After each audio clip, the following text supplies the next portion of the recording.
That's a little better. But welcome in to another Post-Stormblood MSQ stream. How's everybody doing? Hopefully well. This intro feels a little bleh. I didn't sleep well last night.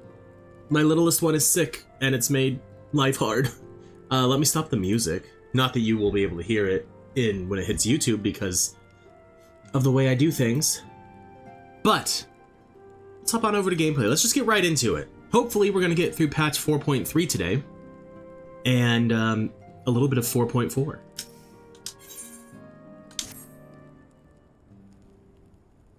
That's the hope, anyway. Ah, Morrighan.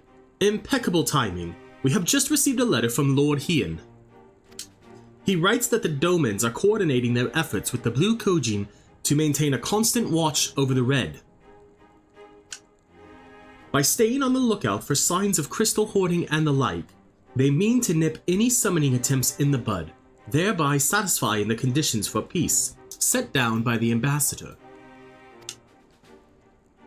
For the Garleans' part, the Populares have sent word that a vessel bearing Doman conscripts is soon to arrive in Yangsha. 'Twould seem that the prisoner exchange is to proceed as planned.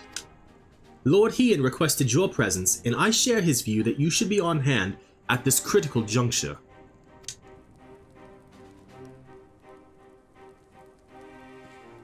According to the letter, Tsuyu's memory has yet to return, so it looks like she'll be living out the rest of her days in Doma, assuming the ambassador means to honor the agreement, of course. Before we get to that, however, I think it would be wise to assess her condition one last time. If the Domans have missed any change in her mental state, however slight, it would be better if Asahi weren't the one to spot it. Agreed. Let us make straight ways for the Enclave then. Lord Morrighan will be waiting. I trust you will cope in our absence, Tataru. Don't worry about me. I'll be fine. Just be sure to come back safely. Ba-ba-bum.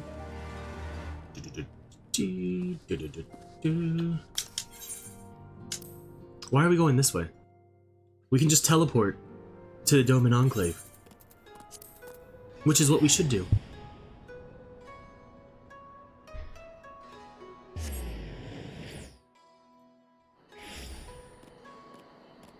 Alright. And it's over here.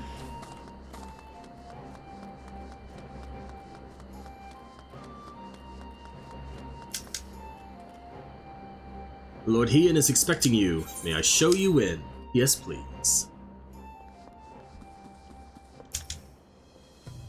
Ah, I see my letter reached you across the Ruby Sea. Thank you for coming so swiftly. Though I wrote at some length on the subject of the forthcoming exchange, there was one other matter I neglected to mention. It concerns Gosetsu. As you may have observed, he returned from his ordeal rather the worse for wear, and despite his best efforts to conceal his condition, or perhaps because of them, he recently collapsed. Oh no. Good gods, is he alright? Confined to bed and grumbling without cease, but he has shown signs of recovery. He made me promise not to tell you lest you worry unduly, which was all very well when you weren't here. Now that you are, however, I think it high time he received some visitors. Might you spare him a moment? Tsuyu has scarce left his side, and I imagine you are curious to see what has become of her as well.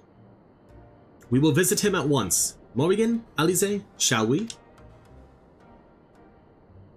We shall indeed.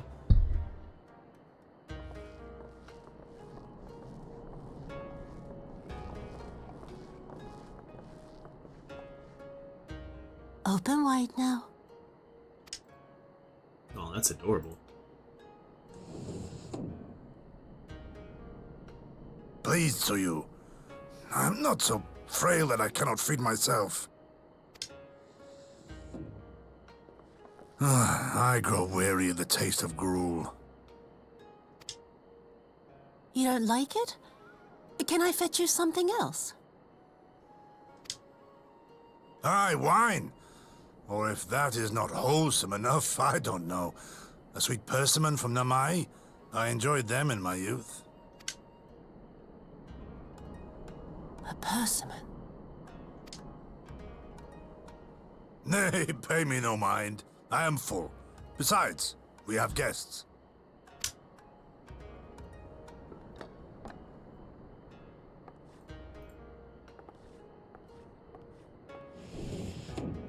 I hope we are not interrupting your meal. We had heard you were confined to bed and thought you might welcome some visitors. Confined to... a gross exaggeration. A trifle drained from my exertions, perhaps, but with a little rest, I shall be fighting fit again in no time. You sure about that, buddy? Take off your clothes. What? Gosetsu, is this how you've been spending your time? My lady, I assure you, this is not...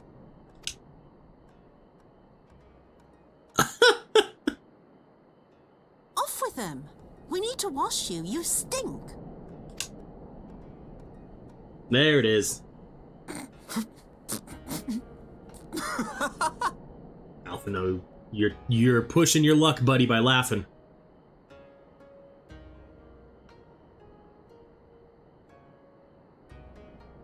What are all these scars? There are so many of them. 3 bullet wounds. From you!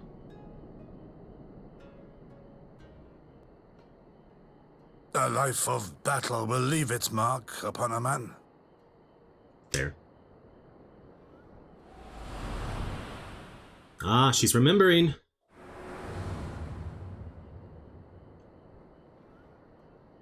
Is something wrong, Tsuyu? It's nothing. I'm fine. Liar. But leave me be, woman. I will not be fussed over like some newborn babe.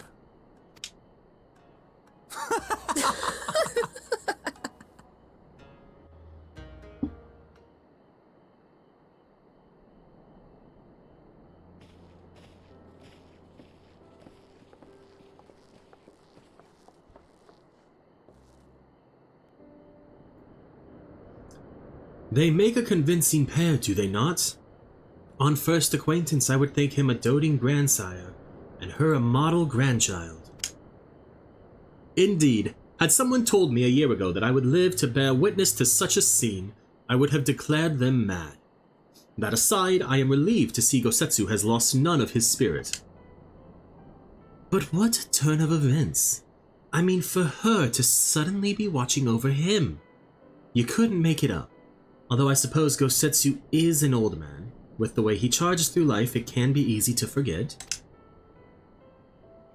Aye, he has resisted decrepitude with the same defiance he showed the enemies of Doma. Damn it, he has given his all for liege and land, and we will ask no more. And what of his nurse? If Yotsuyu is feigning that, well, she certainly has me fooled. This is no pretense.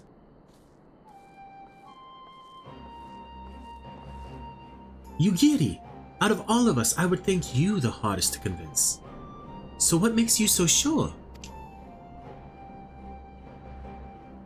I have been spying on Yotsuyu from the shadows, waiting for the misstep that would betray her charade for what it is. But her mask has never slipped. Not once. She has remained in character from the first. One evening, I watched her as she sat in her chambers, unguarded and alone. She had taken the dishes from the cupboard and was pretending to prepare dinner right there on the tatami, a child's game. Even the wariest shinobi would not go to such lengths. I can but conclude that her mind is truly broken. Well, that's good enough for me, and anyone else I would hazard. Aye, the matter is settled. Yotsuyu will become Tsuyu, and begin a new life here in Doma. Before that can happen, however, we will need to present her to the ambassador one last time, to prove that her memory is truly gone. But I would not risk parading her in front of our returning conscripts. Her presence at the exchange would only stir up mutinous thoughts. Understandably, she is good as fastened the chains around their necks. Aye, which is why I mean to conclude this business with Tsuyu first, out of sight of my countrymen. Will you help me? We are at your service. There is no higher purpose than the pursuit of peace. My thanks. The Garleans are on their way, and we must prepare to welcome the ambassador. We will meet you at the docks with Tsuyu.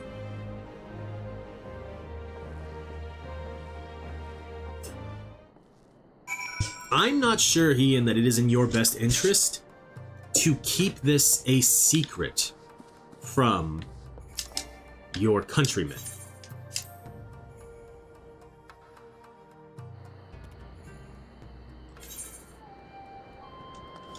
Okay. Let's go over here real quick. We'll use the Aetheryte if I don't run into the wall. But yeah, I don't think this is a good idea to keep this from your country.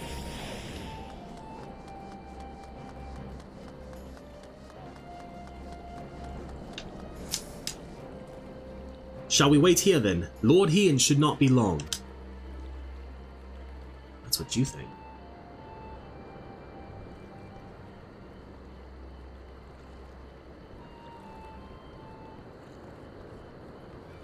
My friends, have you seen Tsuyu? She is nowhere to be found. What? But the Garleans will be landing in a matter of moments. If she's fled, could it mean her memories have returned? I know not. Tsuyugiri is scouring the streets as we speak. But it is possible Tsuyu has left the Enclave altogether.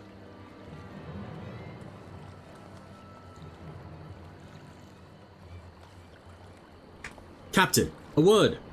Did you perchance carry a fair-skinned woman across the river? A fair-skinned woman, my lord? I do not rightly know. I think... Yes, my lord. Now that you mention it, there was a lady among the passengers whom I do not recall having seen before. Her face was hidden by the brim of her hat, but I remember taking her hand to help her onto the boat.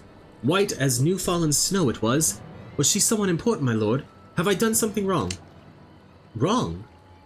No. I was merely hoping to catch our guest before she departed. Be at ease, Captain. I cannot do Ian's voice. There's times where I think I'm doing kinda maybe okay, but then I realize it just turns into almost alpha now.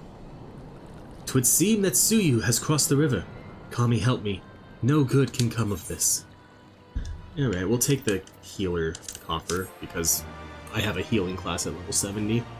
But I don't think this gear is any better than what currently is on it. It seems Tsuyu has gone unrecognized thus far, but Kami help us if someone catches a clear view of her face. I must find her before that happens. We are at your service, Lord Ian. Now as before, let us make the crossing and begin our search. You go on ahead. Someone should let Yugiri know what we've learned. I'll join you on the other side. We have no way of knowing where Tsuyu is headed, so we had best divide our forces. I will take Kusakari and its surroundings. Alfino, if you would take the road to Castrum Fluminus.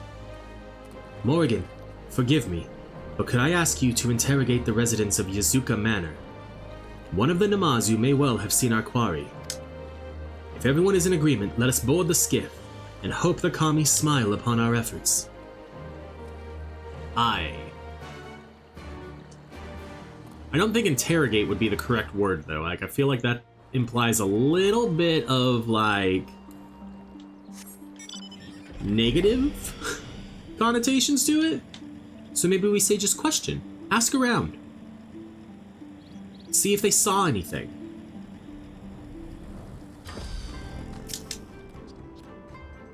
Welcome to Yazuka Manor. Yes. If there is anything you care to know, you need only... A pale-skinned woman? I have seen no such traveler. I am sorry to say. Most sorry. Scaly-skinned Namazu, on the other hand, we have in abundance.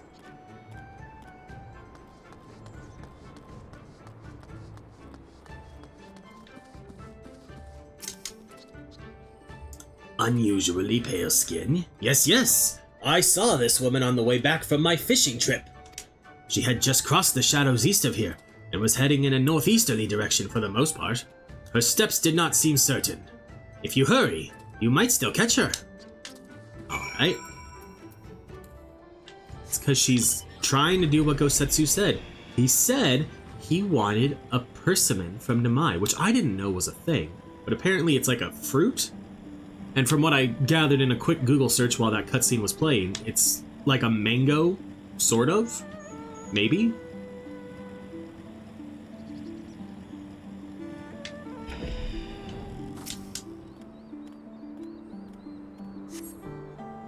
You see no signs of Tsuyu to the north. Perhaps she is somewhere farther off to the northeast.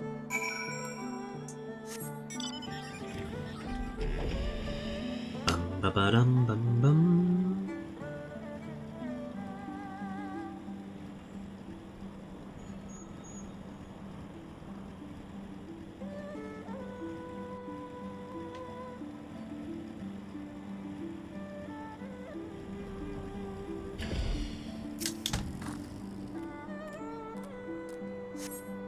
Still no sign of Tsuyu. Perhaps she is yet further to the northeast.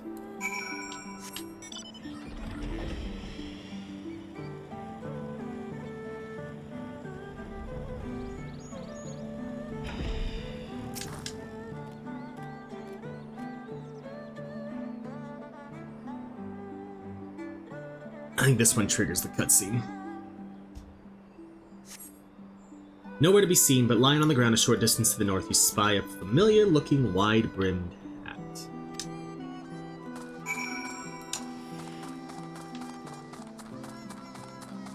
Probably would have been quicker to just hop on the mount, but...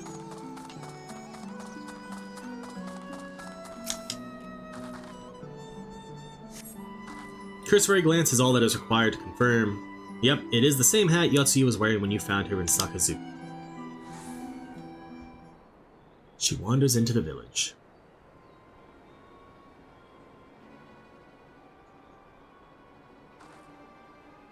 I think last time I did this cutscene, it was at nighttime. Morrighan, before you ask, our search of Kusakari and its surroundings has yielded exactly naught. Save this chance reunion with you, I suppose. Mistress Alize has gone to assist her brother at the castrum. It was she who informed me of the situation. I joined Lord Heian here shortly thereafter. How did you fare at Yuzuka Manor? Any sign of our missing guest? Actually, yeah, one of them did see, and as you can tell, I have followed a trail here to this wide-brimmed hat. Towards Namai. By the Kami, if the villagers recognize her, it will not end well. We must hurry. Yugiri and I will check the paddies. The village square is yours. Bum-ba-da-bum, bum-bum, bum-ba-da-bum-bum-bum.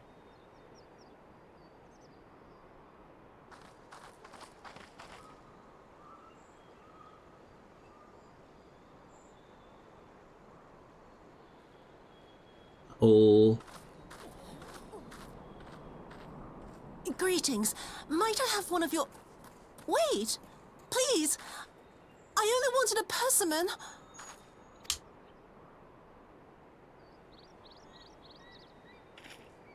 'Tis odd, Tsuyu, I know. Kami, save us! Her spirit has returned!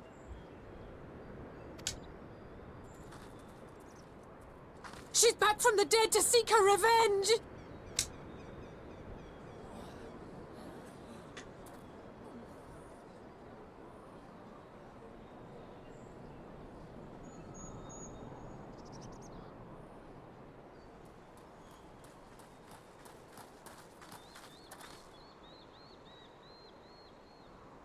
Fix this, Heian.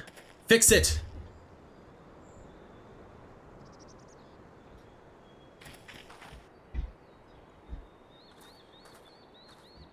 It can't be. She couldn't have survived.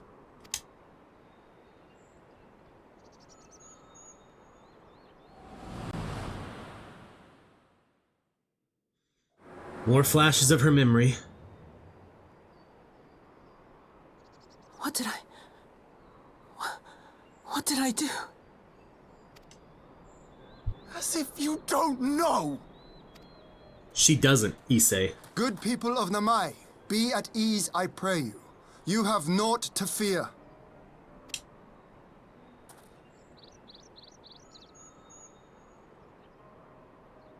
My lord, forgive me, but what is that monster doing here? They told us she was dead.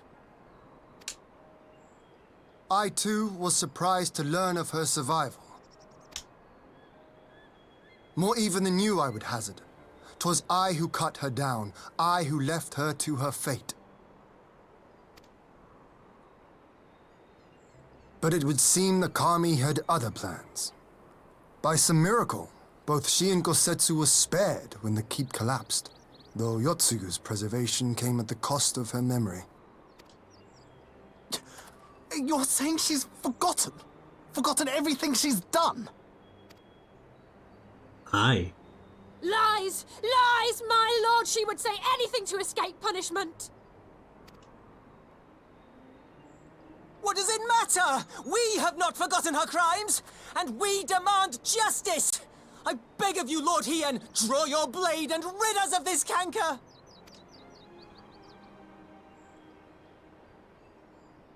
What I saw then, it's all true. I'm sorry. I'm so sorry.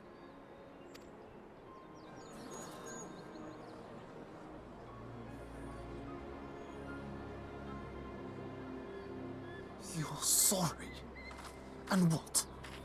We're supposed to forgive you?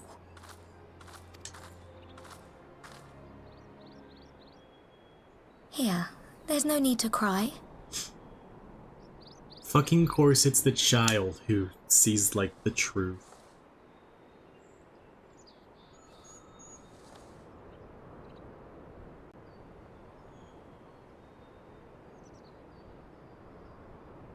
Can't you see how scared she is?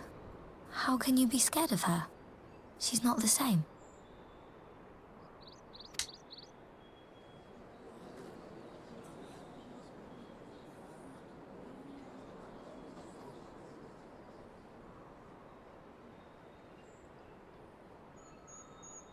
Until such time as her memories return, this woman shall be known as Tsuyu, and treated as a citizen of Doma. I will, however, see that she is watched at all times. Rest assured that there will be no more unannounced visits to the village. As your lord, I ask that you leave her fate in my hands, and suffer her to live, for now.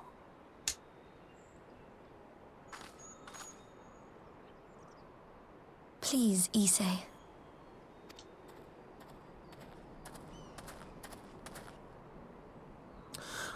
All right. I'll keep my peace. As long as you're happy, that's all that matters.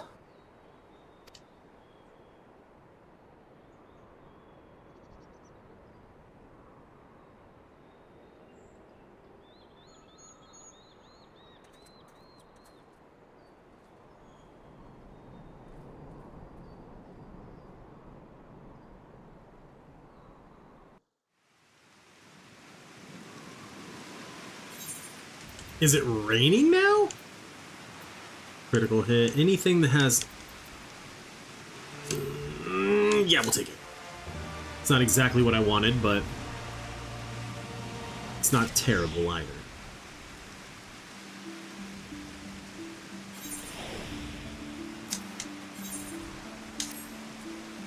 Oh, that would have been better avoided. But at least it did not end in bloodshed. And judging by Tsuyu's reaction, she remains oblivious to the events of her former life. This was no escape attempt.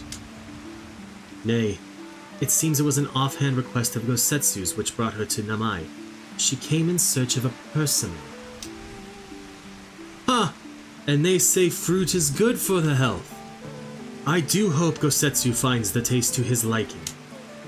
Well, we have certainly taken the long way around. But let us continue on to Castrum Fluminis and our meeting with the ambassador. Alfino and Alize should still be there, conducting their search. I hope I didn't screw things up and miss my chance to talk to Azami and Issei.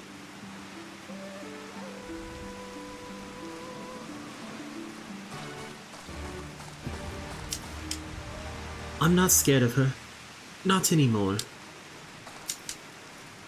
Can't forget what that woman did to us. But I won't do anything to upset Azami. That's fair, buddy. Like, you're a good brother.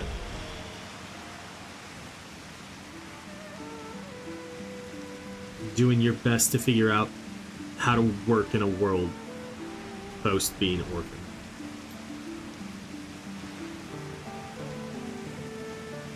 Ba-da-da-da-da.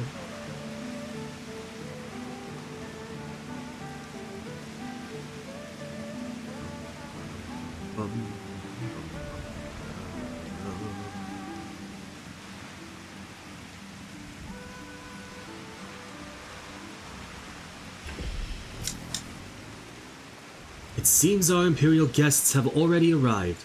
'Tis time to meet with the ambassador.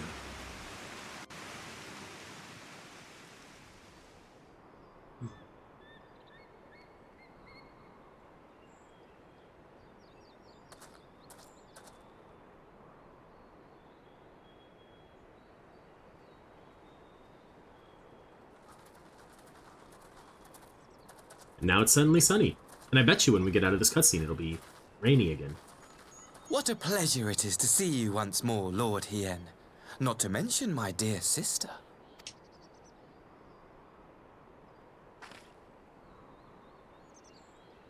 A pleasure to see you too, Ambassador. Forgive us our late arrival. You have our people aboard the airship?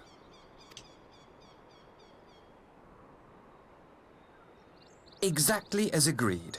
We would leave you in no doubt as to the purity of our intentions. I dare say it was the selfsame spirit of cooperation which prompted you to bring Yotsuyu here today. Indeed. Before excluding her from the exchange, I thought it only fair that you see her condition for yourself. Physically, she is in fine health, but her mind is unchanged.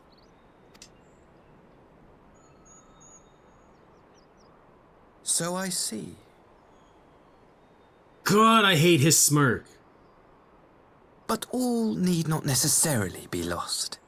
In anticipation of this tragic turn of events, I took the liberty of inviting some special guests.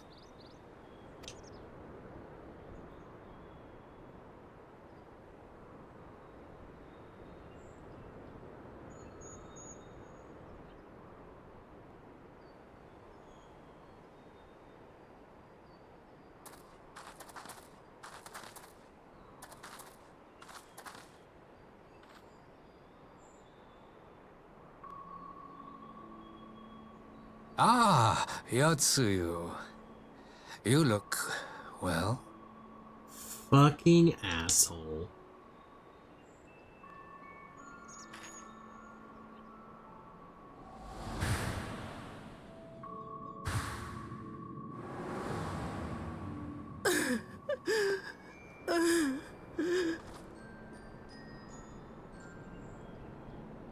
Of all the people.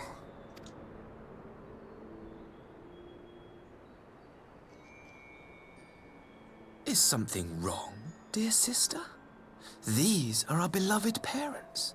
Does not the sight of them bring back sweet childhood memories?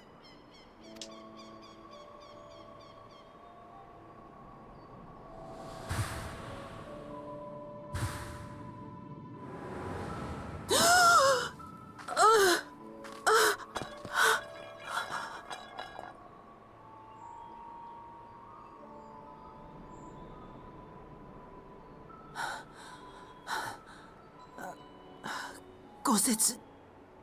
I have to take this to Gosetsu.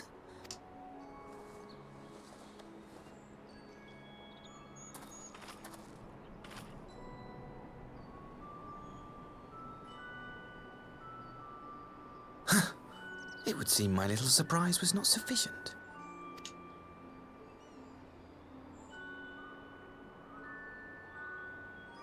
That's right, he knows what's up. You needn't glare at me so, Lord Hien. I merely did what any loving son would do for his family. Lest you doubt, I am content to leave the acting viceroy in your care, Pray, treat her as you would any daughter of Dorma.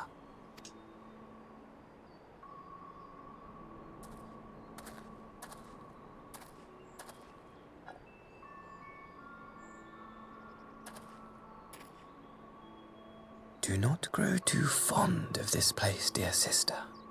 You will come back to us ere long.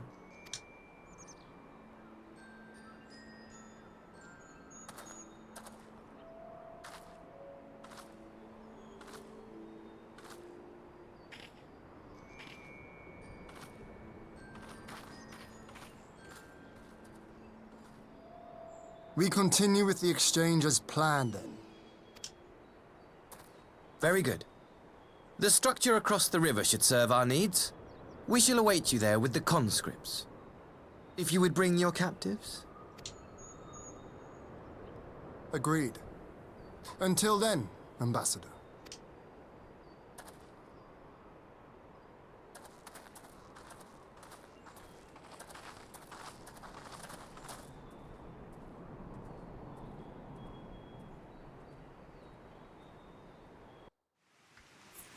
Ugh.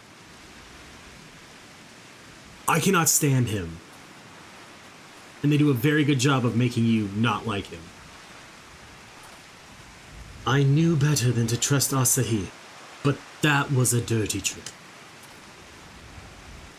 Still, unpleasant as it was, we have at least put the matter of Tsuyu's future to rest. I have sent her back to the Enclave with Yugiri to give Gosetsu his precious persimmon. Come, let us follow them.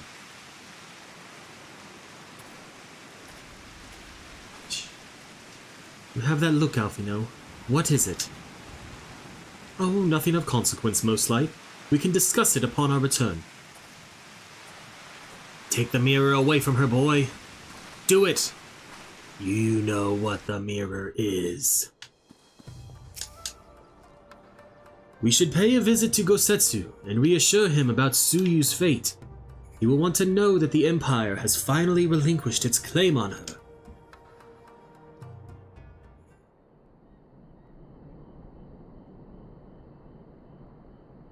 Gosetsu, are you awake?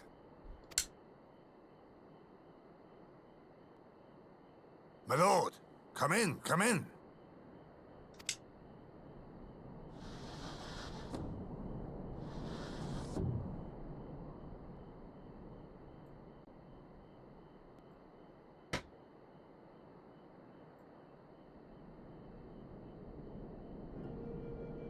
When Tsuyu returned, her eyes were red from weeping.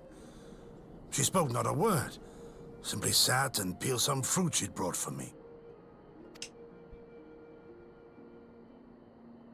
She then claimed weariness and retired to her chamber. Tell me, what happened to upset her so? Her brother's a prick. That's what happened. The ambassador arranged a surprise reunion with her foster parents. A misguided attempt to restore Yotsuyu to her senses. It was plain their presence caused her great distress, but she seemed otherwise unaffected. Yotsuyu was mistreated as a child, was she not? It was a cruel trick to use her tormentors like that, knowing the pain it could cause.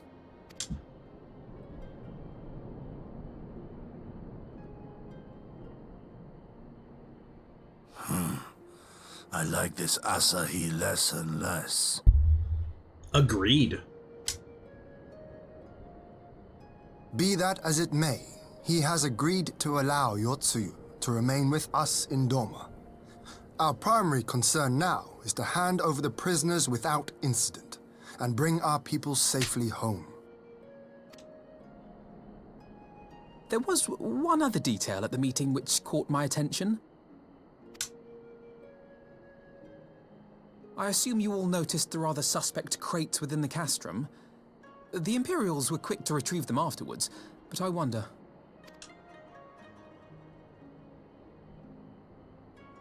Out with it, brother. You fear they might contain bombs or war machines? If the ambassador wanted me dead, he has had ample opportunity. No, assassination is not his intent. But we should be on our guard for other acts of treachery. Like the summoning of a primal. My lord! Forgive me, but the Lady Yotsuyu, she's gone! Yep, sounds about right. Gone? I beg your pardons, my lords. I was certain she'd fallen asleep. No, the responsibility is mine. 'Twas I who gave her a room instead of a cell. She may simply have wandered outside. We will organize search parties. Might I call upon your assistance? Always.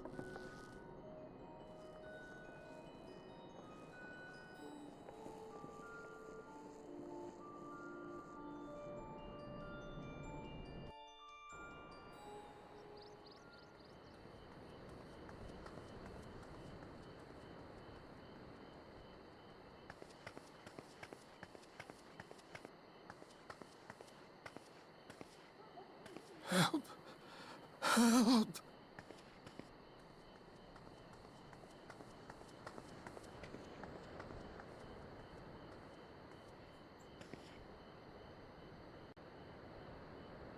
Get your echo, see what's happened. Seems fair, honestly. Help! Help me!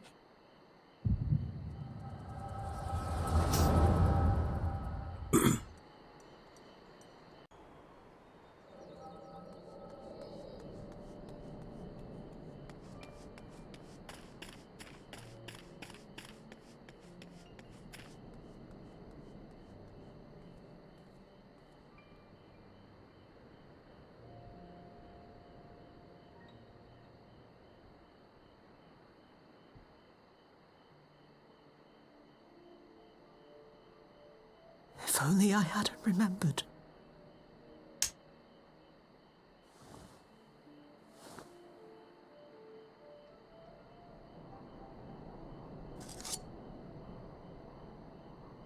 He should hate me.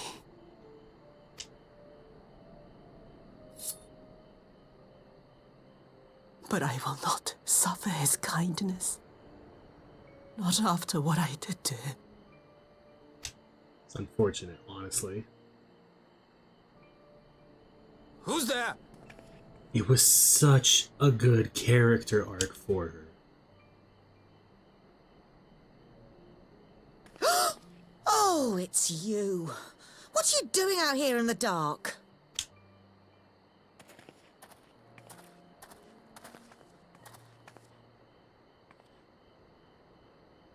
This is the Enclave, is it? When the soldiers dragged us back to Doma, you were the last person I expected to see. You're the bane of our existence, Tsuyu. A font of misery. You couldn't even do us the simple courtesy of dying, could you? Oh, no. You had to live and taint us with the shame of your failure. We had a perfect life in the capital, and now they're making us wallow in this muddy ruin like common swine. I don't deserve this. Now, dear, that'll do. There seems little point in berating the girl when she scarcely remembers her own name. Our time would be better spent contemplating how we're to survive this unhappy predicament.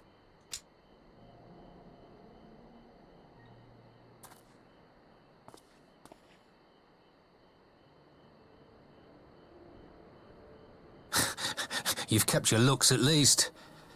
I suspect you'd fetch a handsome price with the right buyer. Maybe enough to get us to Kugani and start a new business.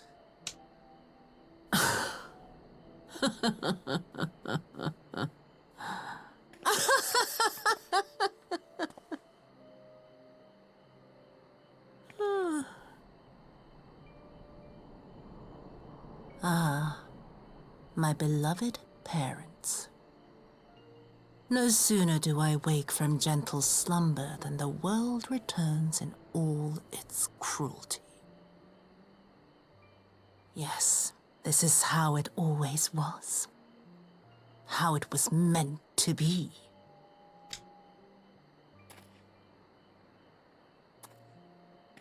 Very well. If I cannot escape my nature, then I shall embrace it.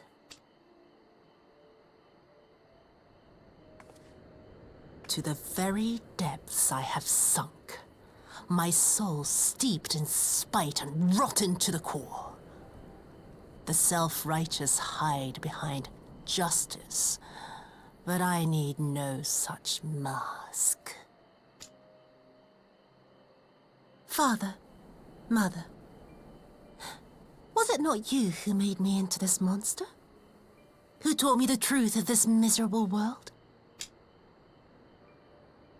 For years I knew naught but the taste of pain and humiliation. But the time has come to savor my vengeance against Doma. Against all my enemies. And it begins with you!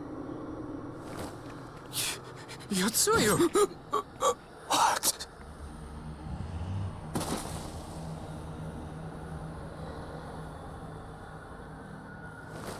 No!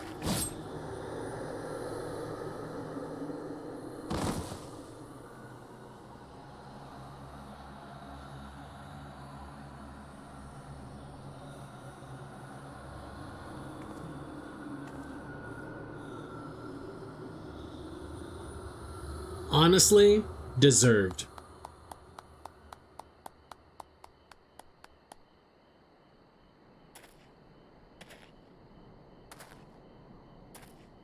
Well done, dear sister. Did I not say you would come back to us? Brother dearest, what a surprise.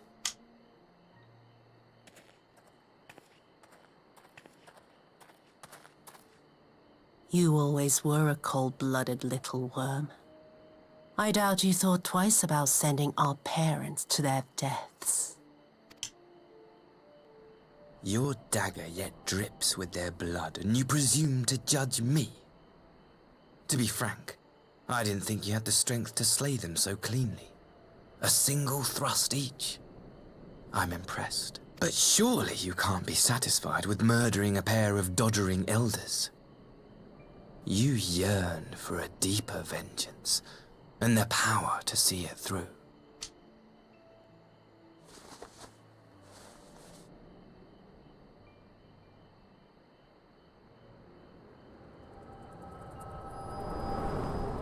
Welcome in, Duck. It's a good goal to have. You might want to try and look up some guides. Please. I don't want to die. On how to get the shark mount.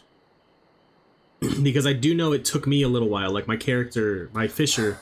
Any sign of her? Had to be almost max level before I got it. What happened here? But the deep ocean fishing is one of the fastest ways to level your fisher, so it's not a bad idea all around. I knew what would happen if she recovered, and still, I did nothing. You say she left with her brother? Whatever he wants with her, he was willing to pay for it with his parents' lives. But this is neither the time nor the place. We must gather the others.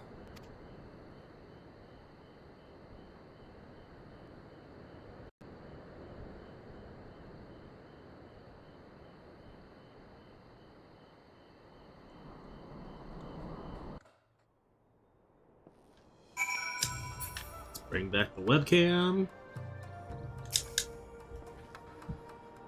We have recovered the Neurus's remains, and will hold the cremation anon. Would that they had never again set foot in Doma. I broke the news to Gosetsu myself. He was quiet. I think it best that he be allowed some time alone with his thoughts.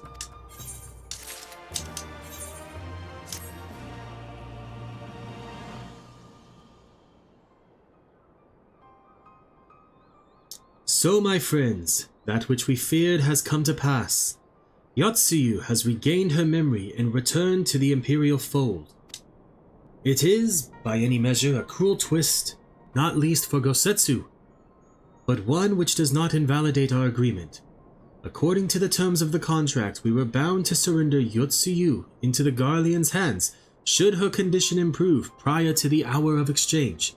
By that reckoning, all is, if not as it should be, then as it must be. This I can accept. But what I cannot accept are the unconscionable lengths to which Asahi went to achieve this outcome. Given his recent conduct and his apparent admiration for Xenos, it is plain he cannot be trusted, and that is to say nothing of the unexplained containers he insists on bringing to our meetings. Whatever the ambassador is planning, I think it unlikely our negotiations will end peacefully. I accidentally skipped that, I'm sorry. A wise precaution. If the main structure of Castrum Fluminus is to be the stage for the exchange, then I believe a thorough inspection is in order. The citadel has stood empty ever since the Imperial withdrawal. While we took steps to ensure that it could not be defended by an occupying force, it is entirely possible that the ambassador has arranged things there to his advantage. I will slip inside and make certain we have an unobstructed exit. Pray allow me to join you. I have some experience of Imperial facilities, and should matters take a turn for the worse, I would hope to be of at least some use. Very good. That should be enough to guarantee us a way out of the castrum. Beyond that, however, we will need a ship to ferry the conscripts back to the Enclave. Even with every skiff we have, it would take several trips to evacuate everyone. A Confederate Secubune, on the other hand, would require only a single run, and leave us far less vulnerable on the water. Assuming, of course, Rasho can be convinced to part with one. Might I take the lead on this? I've had dealings with Rasho and his pirates before, and I won't be alone, will I, Morrighan? You can count on me, Alizé. I've got your back. Much appreciated. I quite fancy parleying with pirates again. It's just a shame Lise won't be there to reprise her role. I am certain you would make a persuasive pair, but I think I will accompany you to these negations all the same. My lord, the ruler of Doma should not be seen consorting with common brigands. Come now, Yugiri. They stood with us against the Empire. If we would ask their aid once more, we must treat them as equals. My presence shall serve to demonstrate our sincerity. Indeed, my lord. Pray forgive my presumption. By your leave, Master Alfino, and I shall be about our task. Oh wait, by your leave, Master Alfino and I should be about our task. So then, Duck, did you hear me say anything about the shark mount? Or were you already gone at that point? Nope, fair enough. Okay. And we should be on our way to Onokoro. Time is short, and Rasho may take some convincing.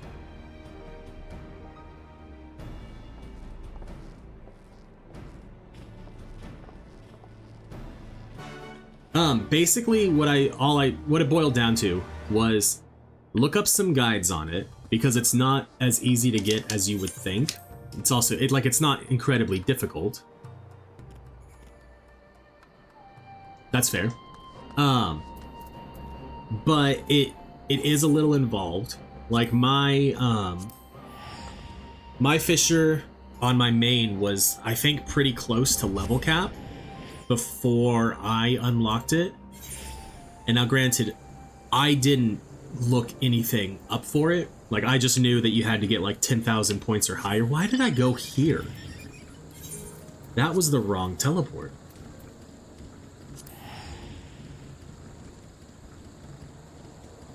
That's fair. The other thing I had said was the deep ocean fishing is a great way to level your fisher either way. So even if you don't get it necessarily today or relatively soon, it is an excellent way to level up your fisher.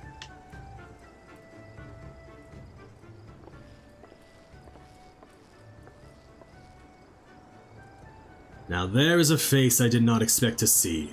What brings the noble lord of Doma into the company of bilge rats such as us, such as we?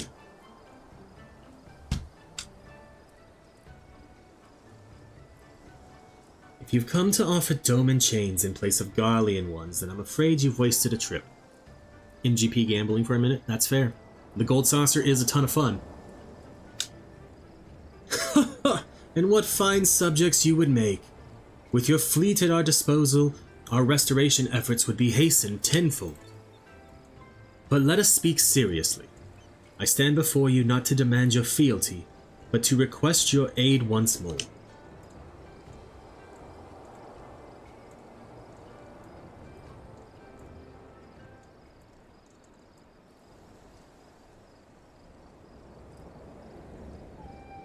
Mayhap you are confused. Doma's liberation was but a means to an end. We aided you only to save ourselves. Now we have no such incentive. We have no sworn oath to you and will not come running like hounds at their master's whistle. And I would not presume to treat you thus.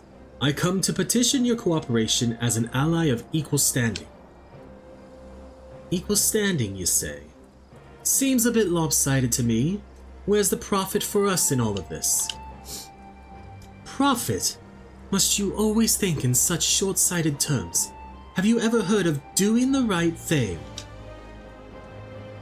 Have you ever heard of pirates, little miss? You'll find we're simple souls. You pay our tithe, you sail in peace. Deny us our due and we take it by force. We'll pull you out of the water if we see you drowning, but we are not in the business of doing something for nothing.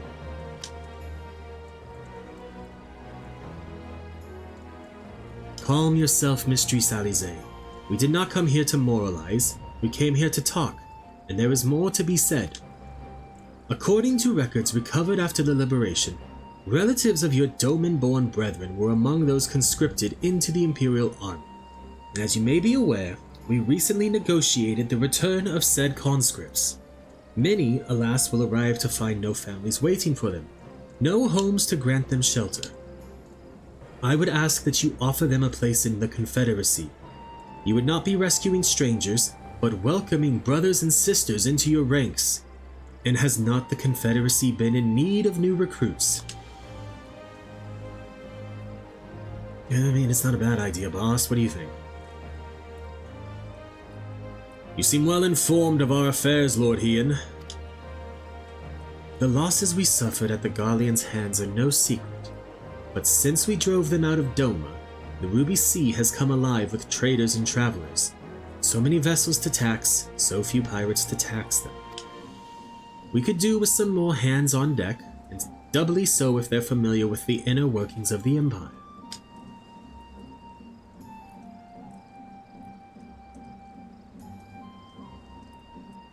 Very well. The Confederacy agrees to your request. You will have your ship. But before that, you must do something for me. The vessel I have in mind was damaged during your battle with the Empire. Though we have mended her, she has yet to be declared seaworthy. She is sound enough down below, but when you load her up with conscripts and the waterline rises, those upper planks had best be free of cracks.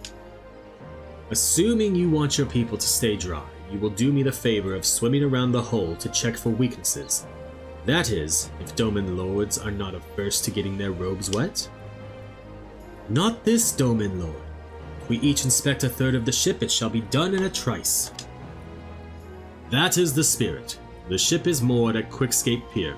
Our apprentice shipwright will be on deck to hear your report. Look for a lad named oh god. I apologize for how badly I'm gonna screw this up. Look for a lad named Ihanashi. And I thought I had a knack for parleying with pirates. For the record, my previous attempt was an unmitigated success, and yes, I should have quit while I was ahead.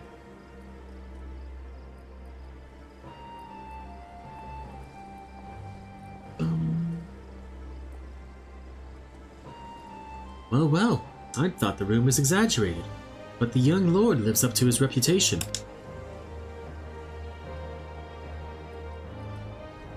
Indeed he do. Indeed he do.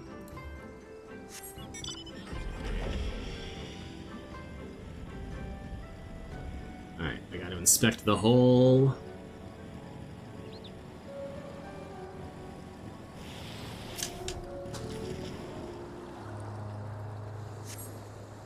You spot a small crack. Yep.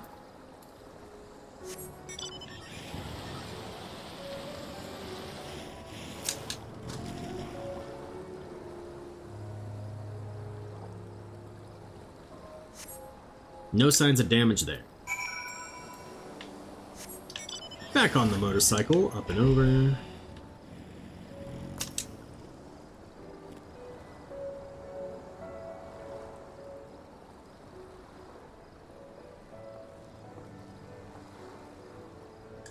I'm the shipwright. The apprentice shipwright. Did you find anything that might need attention?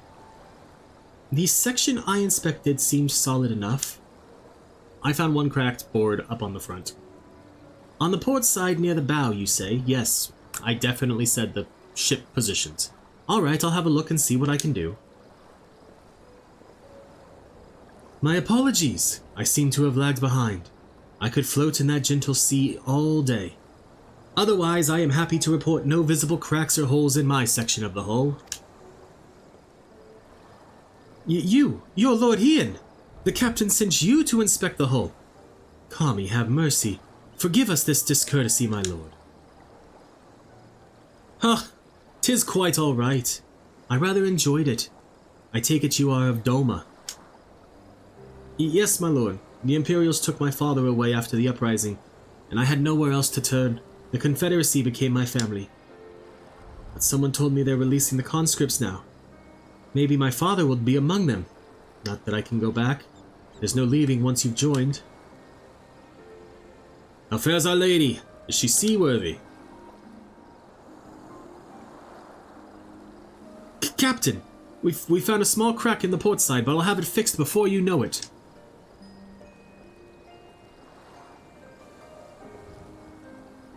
I see you have met the boy. Did he tell you his story?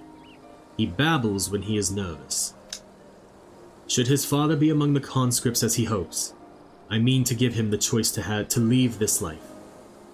If he so chooses, I expect you to see they are provided for.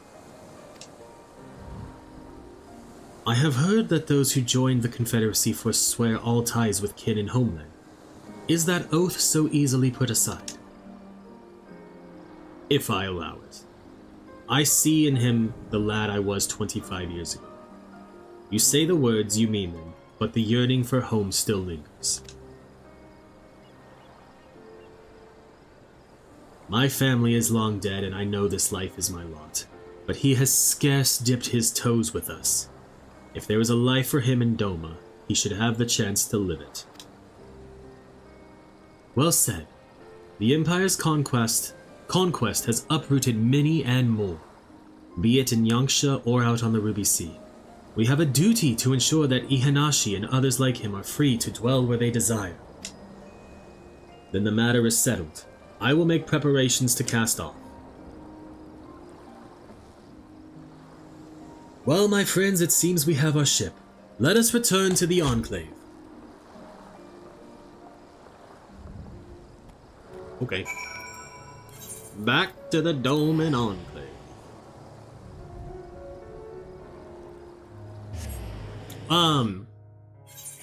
Duck, if you are still there, one of the things you can do to help with your MGP grind is set the Aetheryte at the Gold Saucer as your home point, and then return to it, like, now, or in 20 minutes, and to do, like, the gate every 20 minutes, because return has a 15-minute cooldown. So basically, every time return is up, you know you can use it and go back to the Gold Saucer for free, because your home point is a free teleport, and do the gate roughly every 20 minutes. That's what one of my buddies in our FC has done. It seems Yugiri and Alfino completed their task before us. They have been waiting.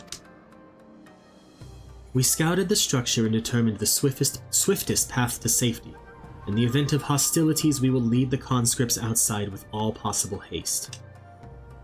From there, the Confederacy has pledged a ship to ferry us across the One River. Now we have but to attend the exchange, and pray to the Kami these precautions were unnecessary.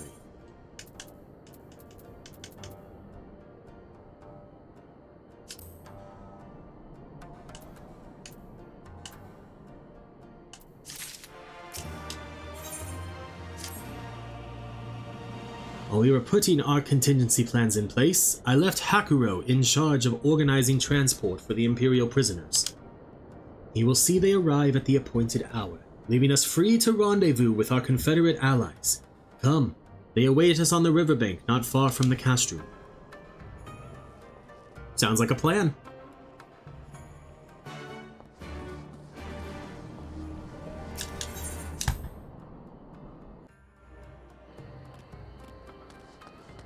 Also, make sure you are participating in the Jumbo Cact Pot as well.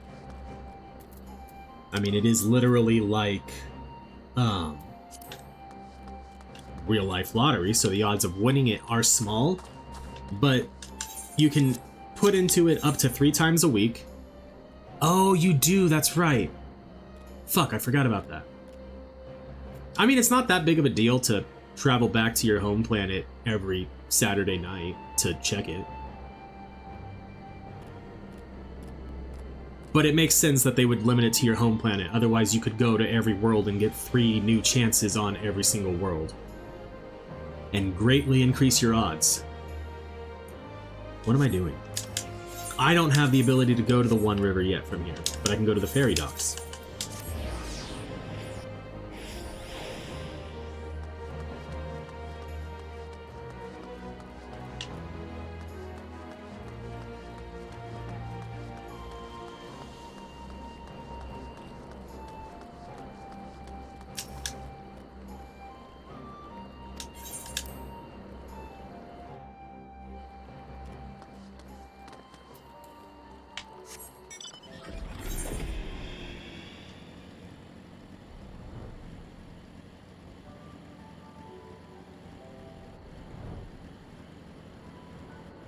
That's fair too, I get it.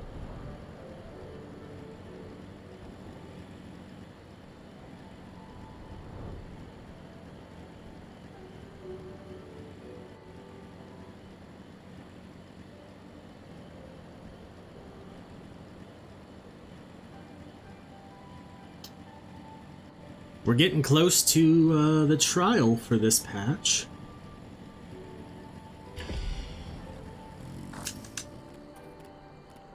Your party is assembled then? Aye, and ready for what lies ahead. I trust, lest there be any confusion. Though, the tower across the water is to be the scene of the exchange. That and whatever else Asahi has planned. But regardless of the ambassador's intentions, we will bring our people home. Yugiri, you are to evacuate the conscripts at the first sign of trouble. Yes, my lord. We, meanwhile, shall cover their escape and lend what support we can. Your ship awaits you at the castrum's loading docks. She will see you safely home. Then all stand ready to play their part. Come, let us be about it.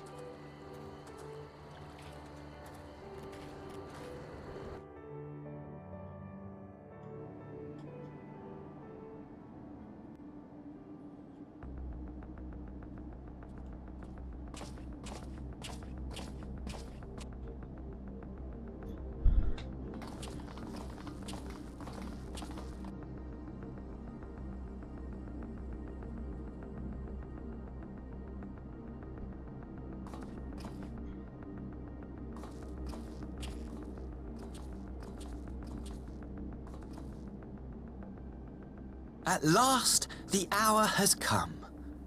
The conclusion to these negotiations will mark a new beginning for Dorma and the Empire. A first step on the road to peaceful coexistence. Indeed. We are ready to proceed with the exchange when you are. Forgive my curiosity, Ambassador, but is there a purpose to these containers you bring with you? Oh, the supply crates. They are filled with materials we hoped might be of use in Dorma's restoration. I meant to gift them to you at our last meeting, but we had so much else to discuss. How very generous. I confess I had not expected such compassion, welcome though it is. But then I was also surprised by the news that one of our captives had delivered herself into your custody ahead of time. A minor discrepancy I shall overlook in the spirit of the occasion.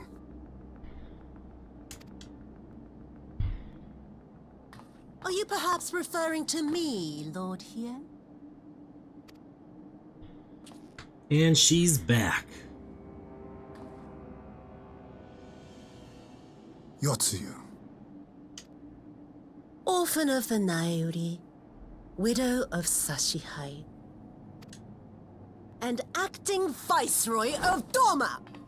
You and your people are mine to govern, mine to punish! Well, well. It would seem your shattered mind is mended. As per our agreement with the ambassador, you are free to return with him to the Empire. Your authority as acting Viceroy, however, is no longer recognized here.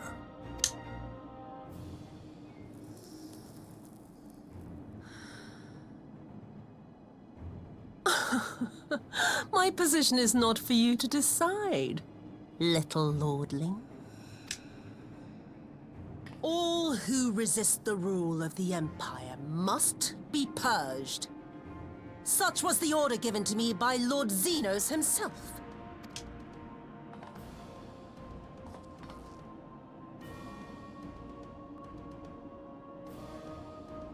I will reign here in this putrid, pestilent swamp until the last of you has been broken.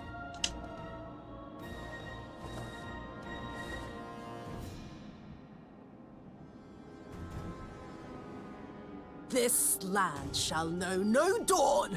I will spew forth darkness and drown all in eternal night. And high above you I shall shine, uncaring, cold and distant as the moon! Yep. She becomes a primal.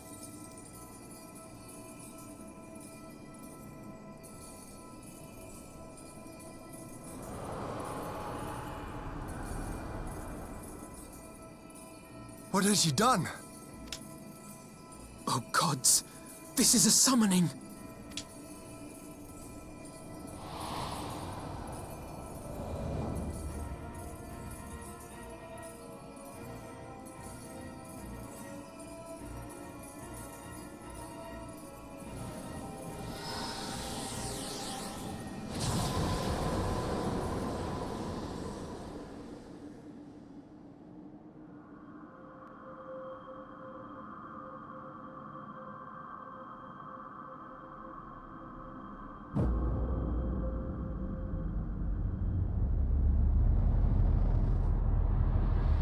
I'll answer that in a second, Duck.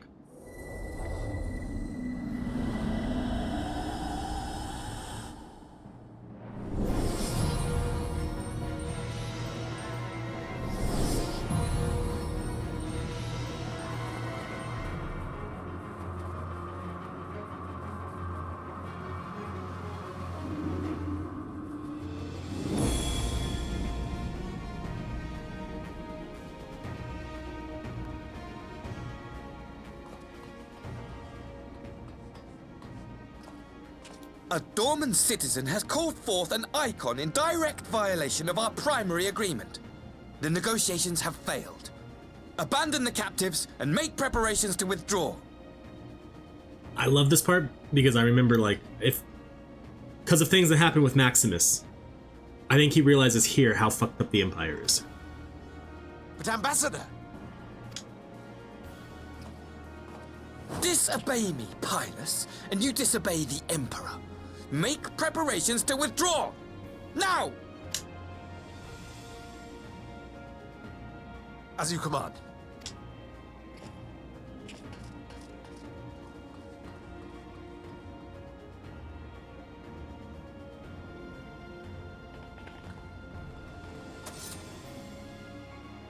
lord! You must fall back! You ask me to run?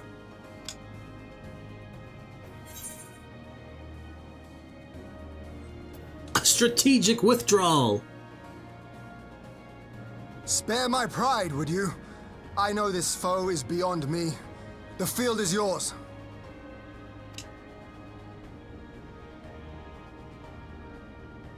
We will withdraw, but not without our countrymen. I want every soul accounted for. Every soul!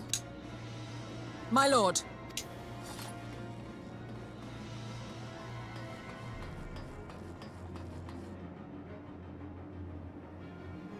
I knew you would not flee.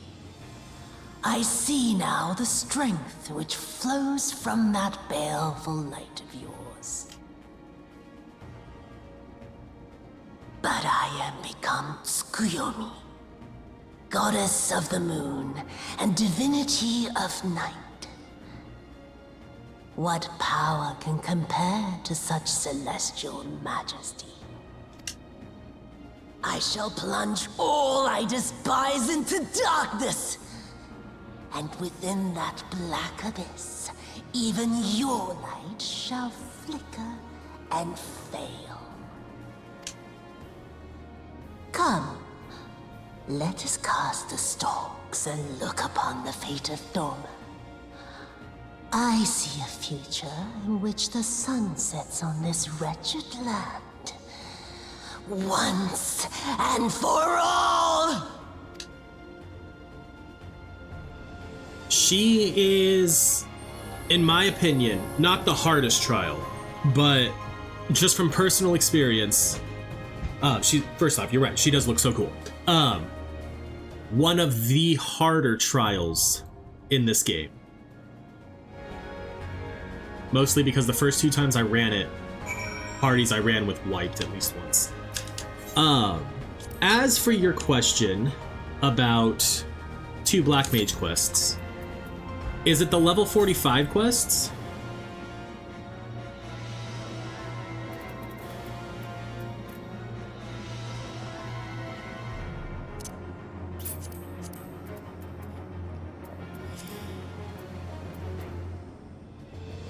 So each of the classes, as you're leveling them up, from A Realm Reborn, so the starting classes, it's just for armor. They have 2 level 45 quests. I use that one for the next thing.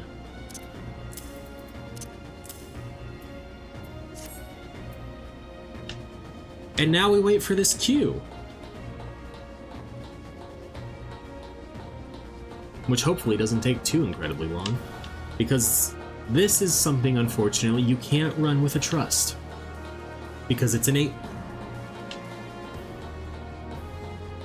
Because every trial after main A Realm Reborn becomes innate. I wish it would let us go up these stairs and look at her. Oh, I guess it kind of does. We can get to here. Yeah.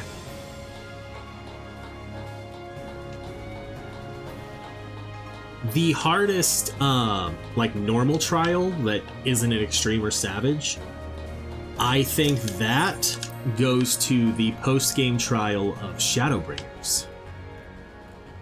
Because it requires a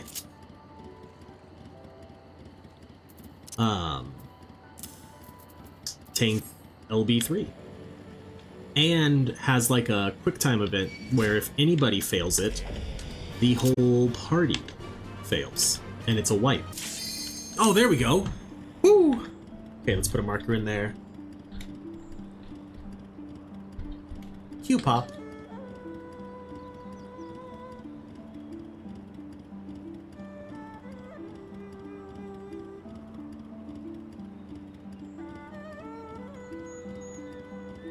Oh, come on, other tank, don't do... Whew. I was like, please don't do this to me.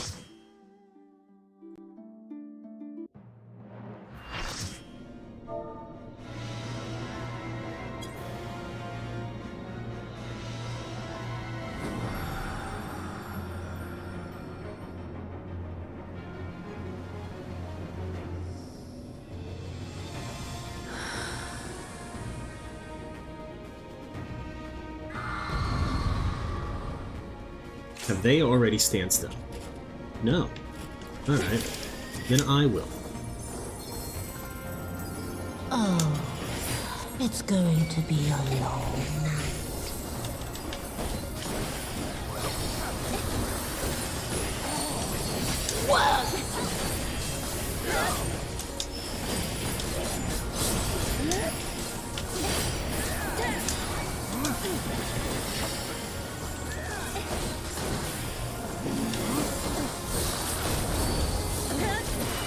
Yeah, because the chest piece comes with level 50 quest, I think. Your end is near.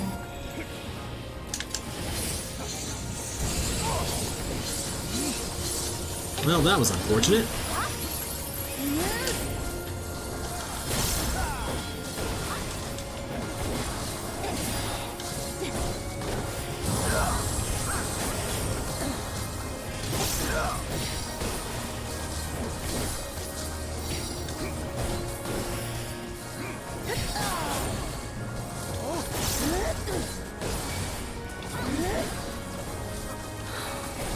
Alright, you all take the ads, please.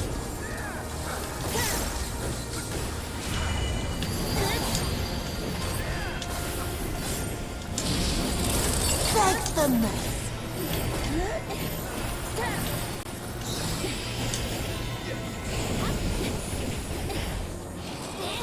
Get her facing away from the party, please.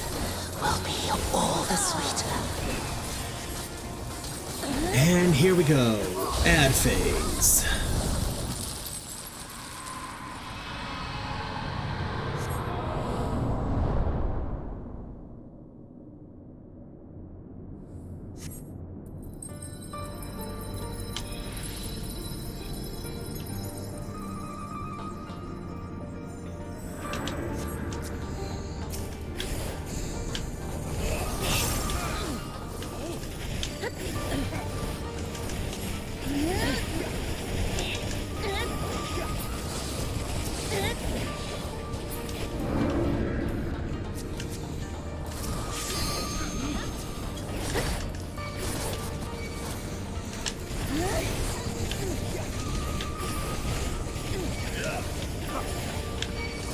It would be great if I had, like, my burst AoE thing, but I don't. Alright, come here, you little shit. Let me fucking kick your ass.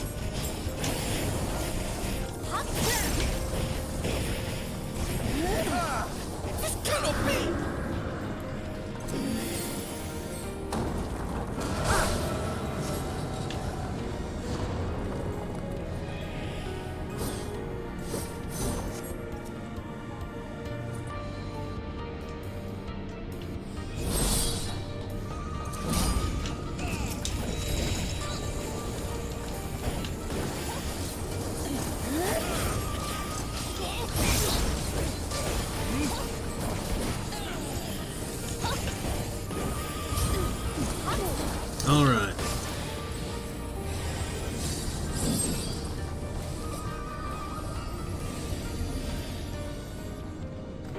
Ad phase over. Now we get to the part where it always seems like parties have wiped when I've ran this. So let's hope we don't have to do this all again. Let me try and get her facing away from as many of you as possible. From mortal heights, I rise anew. Diffused with night, I shall prevail.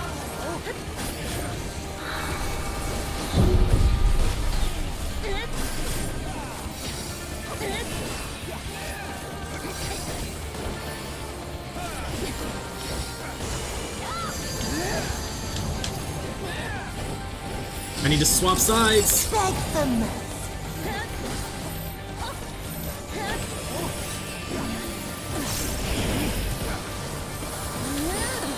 And I need this machinist to move.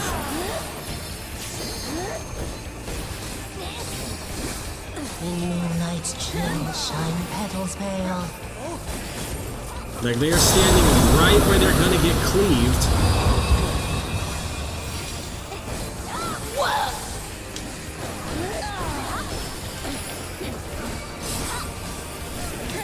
That would have really fucked them up if I hadn't moved.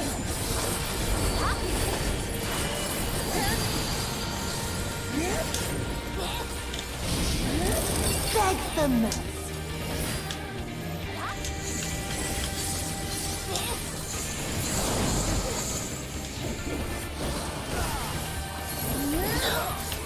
No.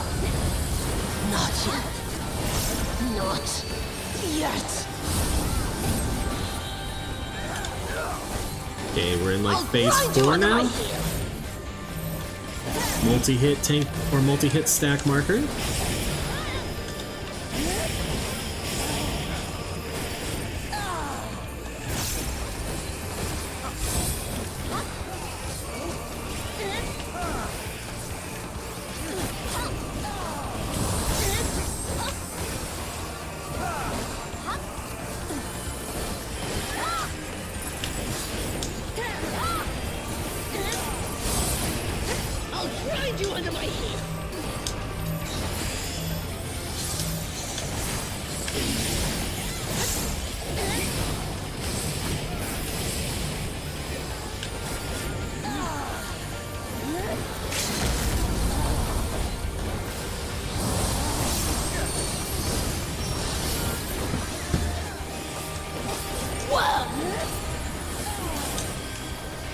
Hell yeah.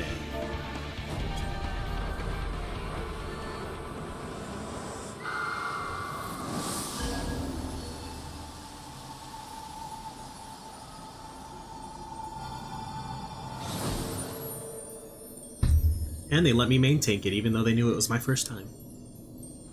In quotation marks, because alternate character.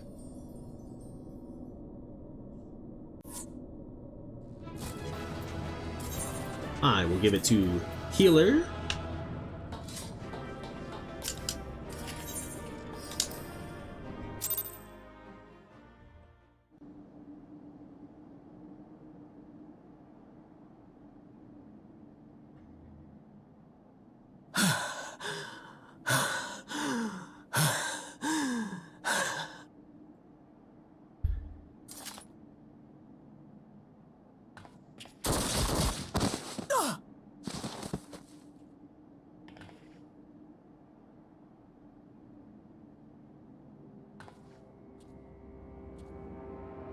Yep.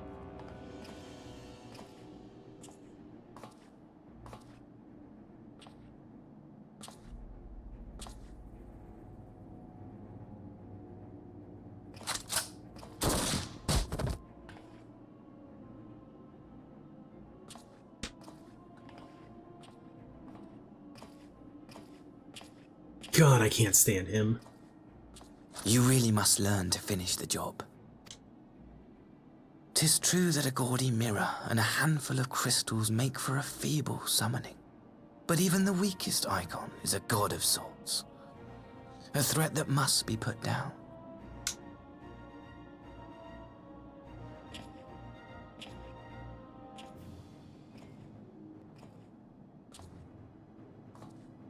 My, such hostility!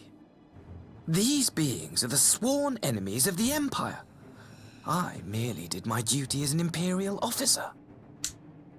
Will you surrender to anger, then? Slay an anointed emissary to avenge a fallen foe?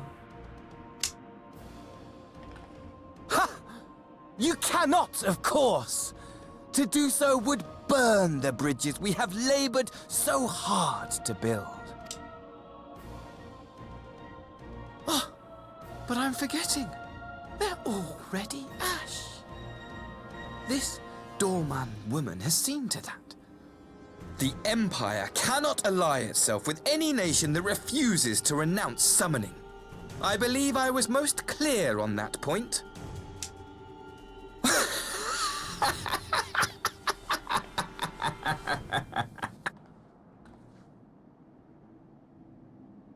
It should have been mine.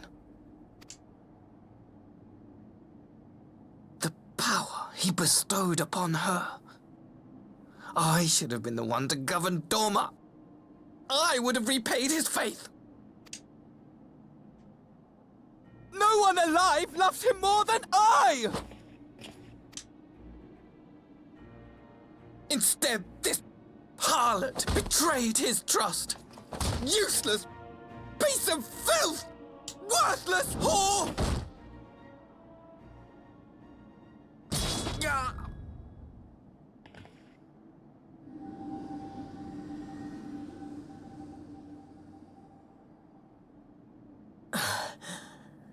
Thank you, dear brother, for this precious gift.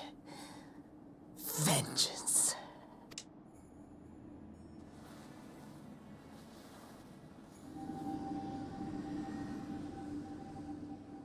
Little shit got what he fucking deserved.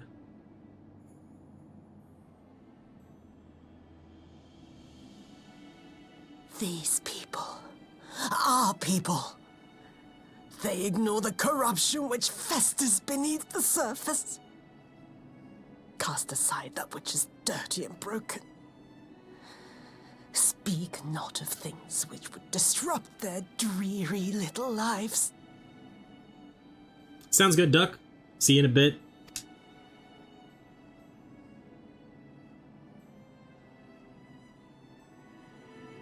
Like you, Asahi. Always pretending not to see. You were the first. The first I swore to kill.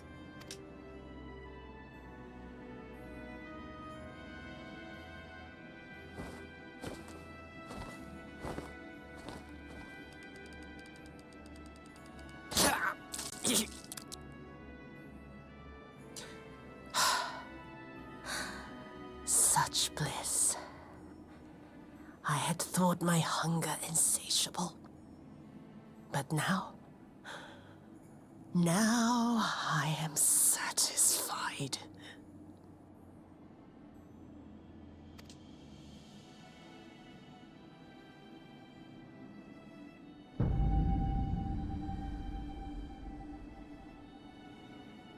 You should feel honored, dear brother. I saved the last of my strength, just for you.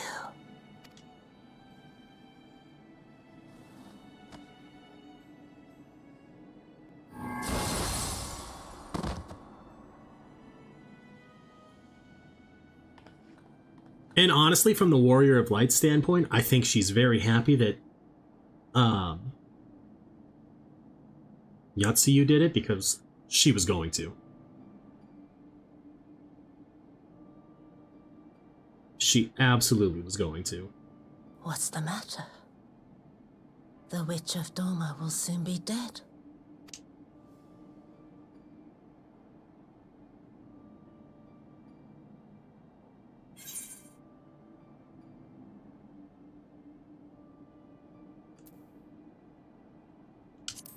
Tsuyu deserved a kinder fate.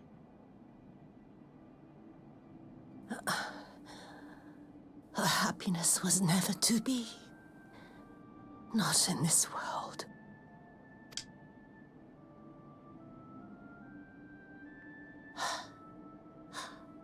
I wonder, was the fruit as sweet as he remembered?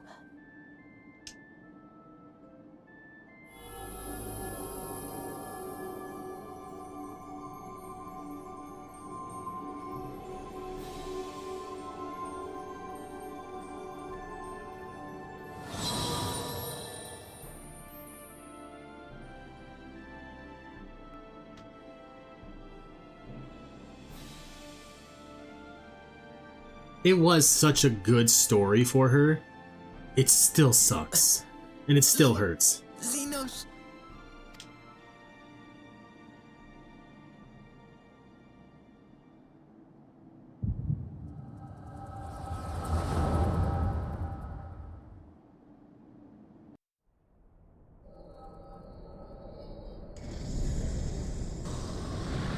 Lord Xenos.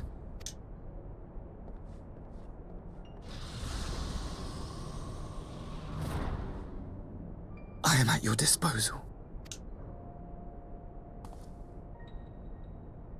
Asahi. You were born of Doma, yes? Yes, my lord. I am honored that you would remember me. How may I serve?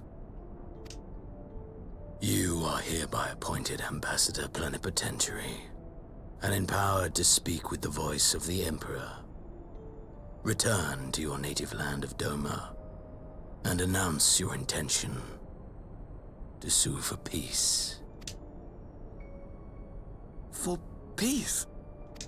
Once negotiations are underway, you are to locate the acting Viceroy. She lives? When you have found her, you will initiate a ritual to call forth an icon. I will instruct you in the necessary steps.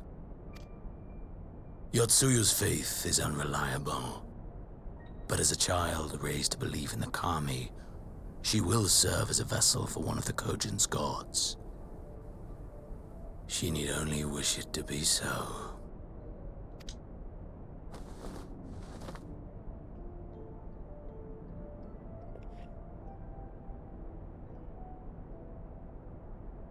The power will seem a gift, but the icon's essence will consume her.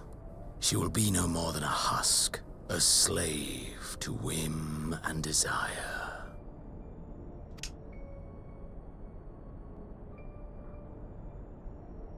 My lord, ever since the day you saw fit to save my miserable life, I have dreamed of repaying your benevolence. Upon my honor, I swear to devote myself wholly to your service. All that you command will be done, no matter the cost. But I fear the subtleties of your plan yet elude me. From the reports I have heard, the champion who aids the Doman resistance would make short work of a single icon. The icon is merely a message. The pacifist teachings of the Populares spread through this city like a plague. And I would remind the people of the threat we face.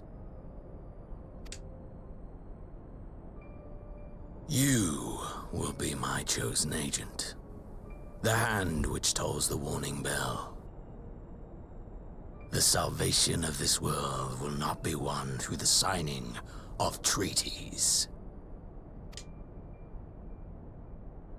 Your chosen agent.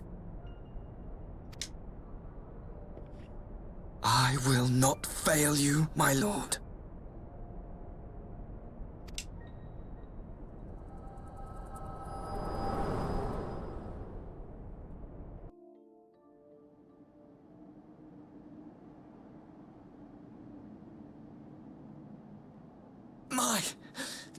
My master, Lord Xenos, he will come for you.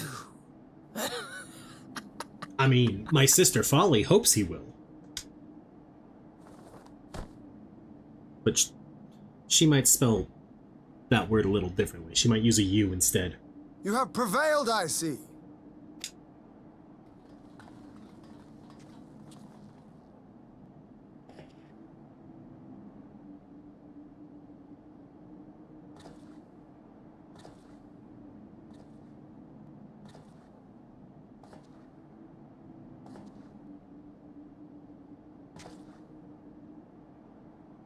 She is gone.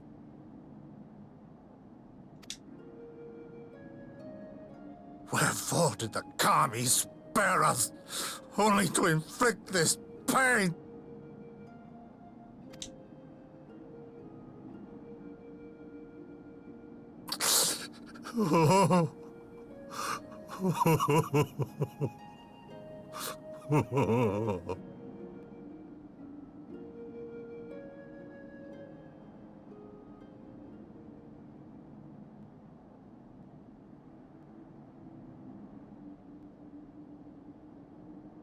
Death shall not want for company this day. You spared us a worse disaster, but I fear our fledgling peace with the Empire was beyond saving.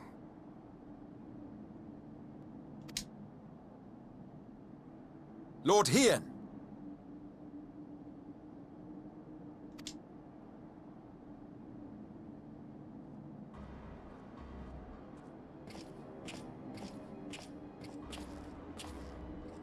Maxima, is it not? I assumed you long fled. I entertain thoughts of escape even now. But our negotiations have yet to reach a satisfying conclusion. The ambassador insisted that the summoning spelled an end to our mission here. But it seemed to me there was more to the tale. So good, Maxima.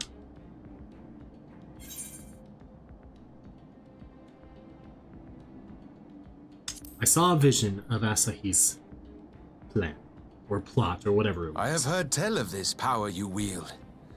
And in your vision, you witnessed Lord Xenos giving these orders. I did. How can that be? Xenos is dead. He took his own life after the battle in Alamigo. Oh, I know. I saw his body with my own eyes. We all did, Ian. But he appears alive and well. Forgive me, but Lord Xenos is very much alive. He granted our party an audience prior to our departure. That he was gravely wounded is certain, but his recovery appeared to be proceeding apace. I'm afraid I share Lord Hien's confusion. The man's death was confirmed and his remains interred. These are matters of public record.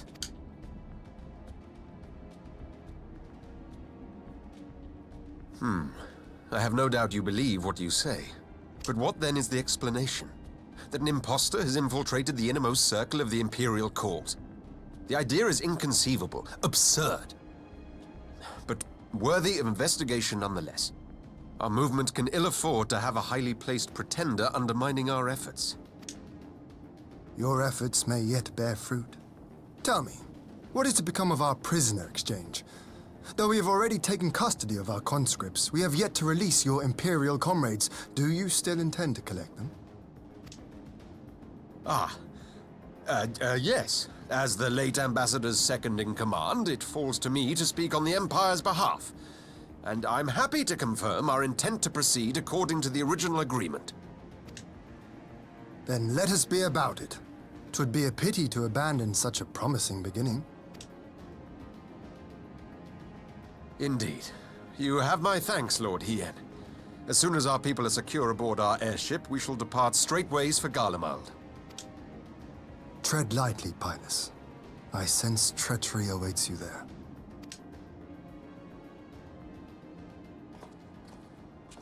Might I accompany you to the capital? Oh, that's right! Alphino, have you gone mad? Imposter or no, if Xenos was instructing Asahi on the finer points of ritual summoning, then experience tells us there is an Ascian waiting in the wings. Without our knowledge and expertise, our new friends will be hard-pressed to contend with a foe for whom death is but a minor inconvenience. They need our help.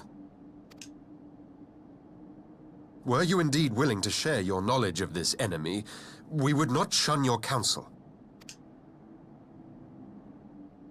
You truly mean to do this? In full knowledge of the danger? I have seen the Warrior of Light risk her life on countless occasions. Next to her, I'm scarce more than a distraction on the battlefield.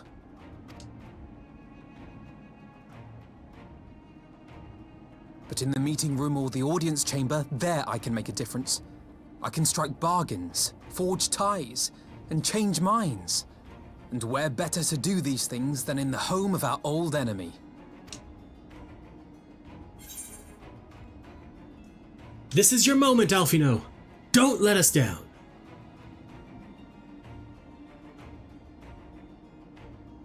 Tis not for me to stop you, but I would have you consider an alternative arrangement. Rather than braving the Empire as a simple traveler, go forth as an emissary of Doma. Such a position should offer you some measure of protection.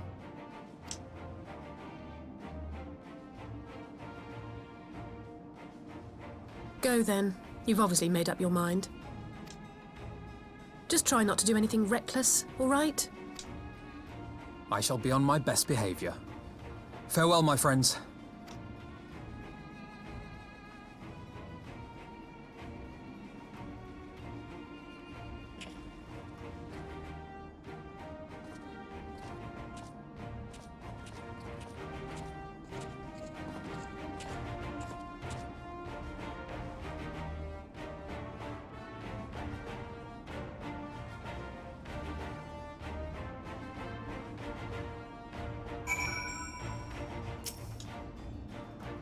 I knew Asahi was planning some manner of treachery, but a summoning. Thank the kami you were here, my friend. None of us would have escaped Yotsuyu's vengeance had you not intervened. She was a pawn, aye, but she still had a choice, and she chose to submit to this ambassador's plan. 'Tis little wonder Gotsetsu departed in silence. I gather he left the same way he came, alone aboard a rowing boat. As for the conscripts, most made it to the Sekibune before the battle began in earnest, but the vessel yet awaits on the riverbank for those who did not flee in time. Then I suggest we put this doleful place behind us, and make for the Enclave together. 'Twould be a shame to miss the joyous reunion. You gonna put off fishing? Does it require you basically to be at a certain part in the story to do what the guide was saying?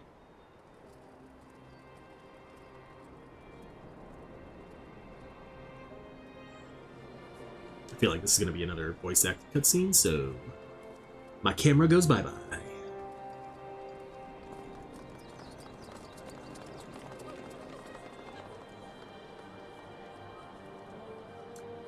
That's fair too.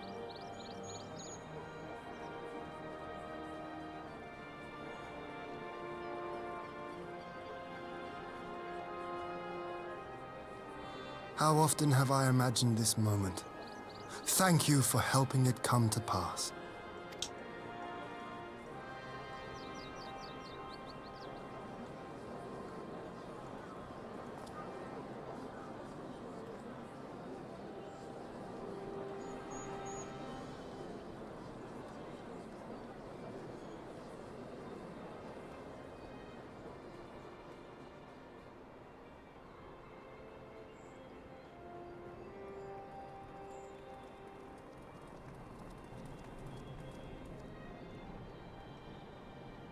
That does sound like a lot to have to do.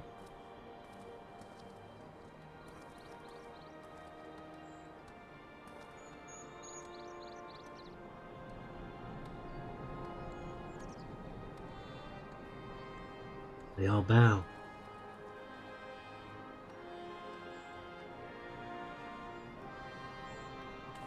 We shall bow in return. My hands are through my dress.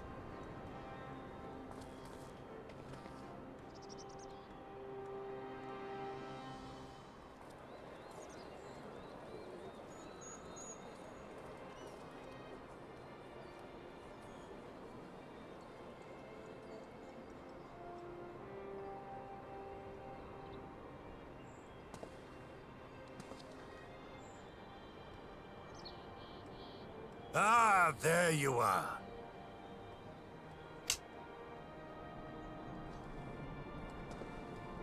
Gosetsu has returned! In his normal attire. But he shaved his head. Gosetsu, your hair. My friend, what have you done? If I remember right, it's because he feels like he's been a disgrace or something.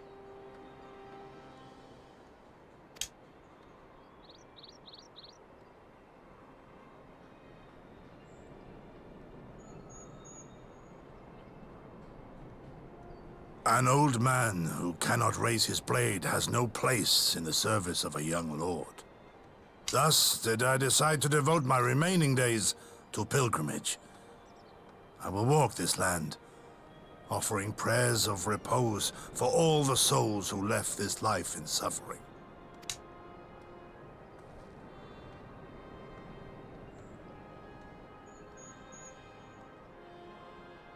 All of them?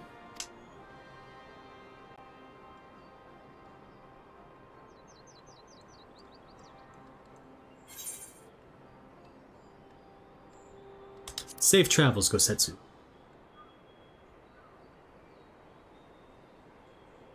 A fulsome farewell makes for an enjoyable journey. Scarcely have we said our goodbyes to Alphino, and you leave us too. But 'tis well that my companions find their own way forward. I must endeavor to do the same. I have faith that you will find the best path for Doma without me, my lord. Pray forgive me this last act of selfishness, and grant me your blessing. You have earned it 1,000 times over.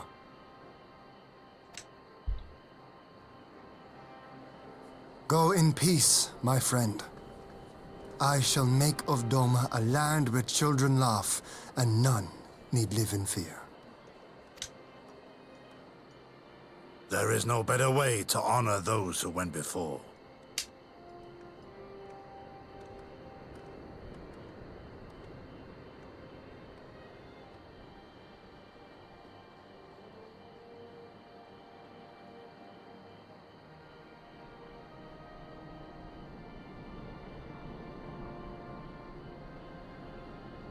And with that, I take my leave.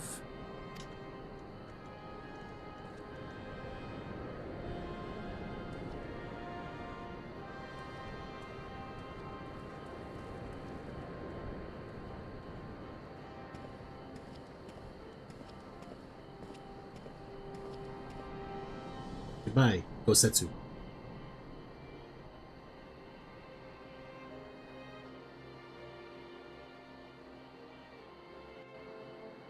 So I know the gates are all random which ones end up spawning. But I think like everything like top of the hour, 20 minutes in, 40 minutes in, each of those has like 3 different gates that it can be. And it's the same 3 gates for each of those time slots. Like, so it's the same 3 gates that can be at the top of the hour, the same 3 gates that can be at 20 minutes after, and the same 3 gates that can be at 40 minutes after. And it just pulls randomly from those 3. Gosetsu, fair journey to you, my friend. A bittersweet occasion, but there is yet ample cause to be grateful. Pray join us in the Kinken. I would thank you properly, Kinkan. I am, like, fairly certain I said that wrong. After we turn this quest in, we're going to take a short break for me to go get some lunch.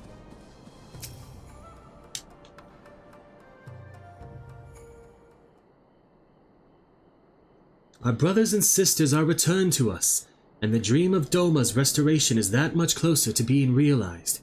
It is a day that will live long in memory, and one that would never have dawned without the courageous actions of the Scions. On behalf of Doma and her people, we give you our deepest thanks.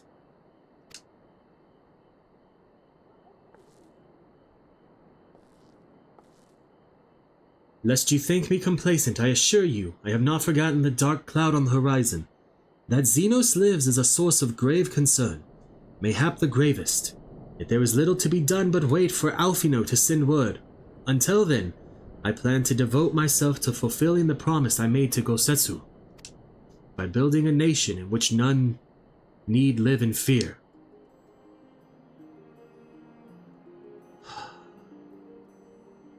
I confess I miss him already, but the thought that he has at last found peace goes some way to softening the blow.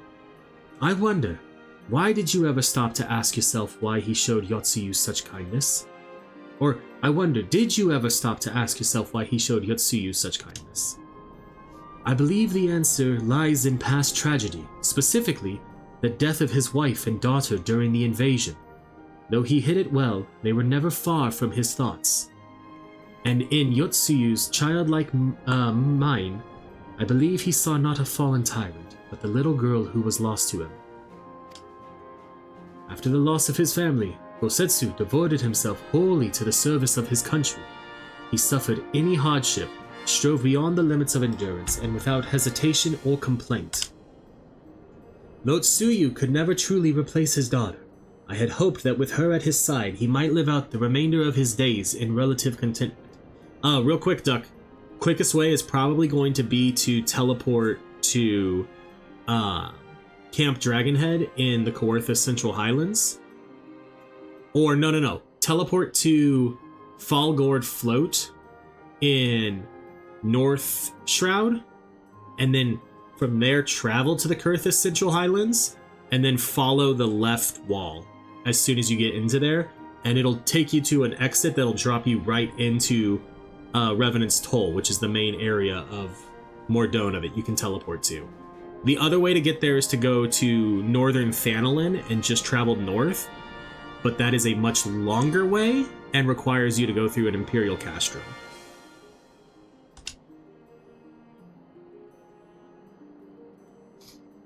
Would that the Kami had been so minded. Even now, I labor to discern any meaning in Yotsuyu's fate. To deliver her from certain death with no memory of her sins, only to leave her at the mercy of her stepbrother. Can that truly have been their will? That I cannot tell you. The will of the Kami is not for us to know. But what I do know is that for a brief moment, a girl known as Tsuyu lived among us. And that she brought with her a whisper of respite for a grieving heart.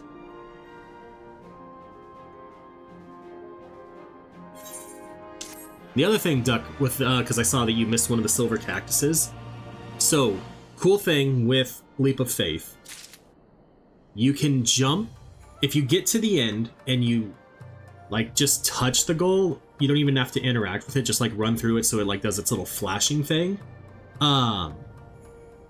That counts as completing it. So if you missed something, you could jump off, run through it again and find the one you missed, and then just leave. You don't have to make it to the end again. You just like go into your thing and just click leave, like your journal or duty thing. And because you touched the end, it counts. But I'm going to take a short break real quick and run an ad so that I can go get me something to eat. So we will be right back. We have dino nuggets and fries for lunch. Because they're the best.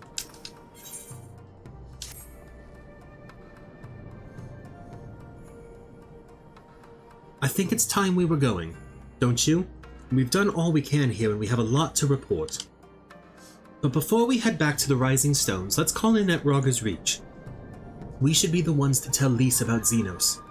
After everything we went through together, we owe her that. Agreed. Now, before I have to pick kiddos up in a couple hours, let's see if I can at least get partially through patch 4.4.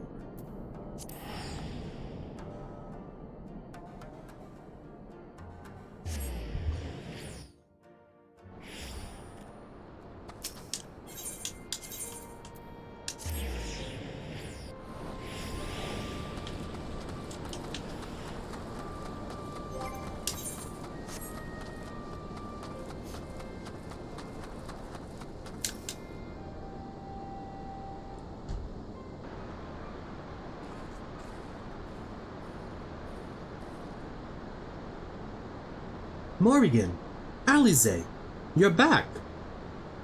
No Alfino? It's good to see you, Lise. As for my headstrong brother, he's off on what will almost certainly turn out to be a once-in-a-lifetime trip to Garleans. It's a long story, but we have evidence that Xenos might still be alive. What? But that's... If this is a joke... Gods, this had better be a joke.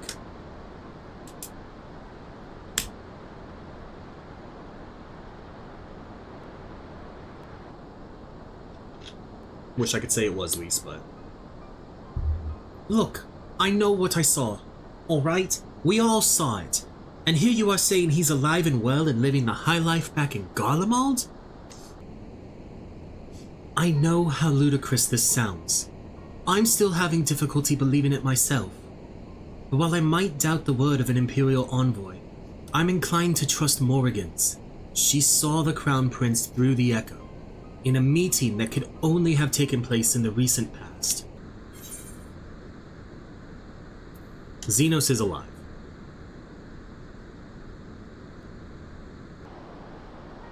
No, it must have been, I don't know, some kind of really convincing imposter. Xenos is dead. He had a great big hole in his neck. We buried him. And someone went to the trouble of desecrating the bastard's grave, remember? Thal's gilded halls. Whatever are you talking about? I'm hoping that's Rabon. No, it's Thancred. Thancred! What brings you to the Reach? Alphino had me lending a hand at the Saltery, keeping an eye on the rebuilding work and so on, just until operations were up and running, and now that they are, I thought I might look in on you before wending my weary way back to headquarters.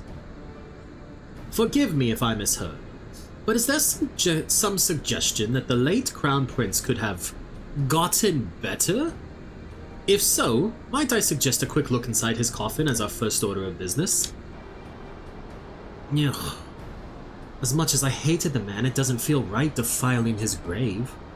But it will put this rumor to rest, I suppose we have to. And when there are no curious eyes about, if we can manage it. Xenos is buried up at Bloodhow in the Locks. His grave was set apart from the others and left unmarked so as not to upset the locals.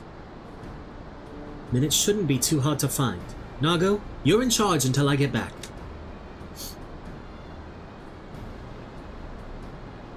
Let us fly.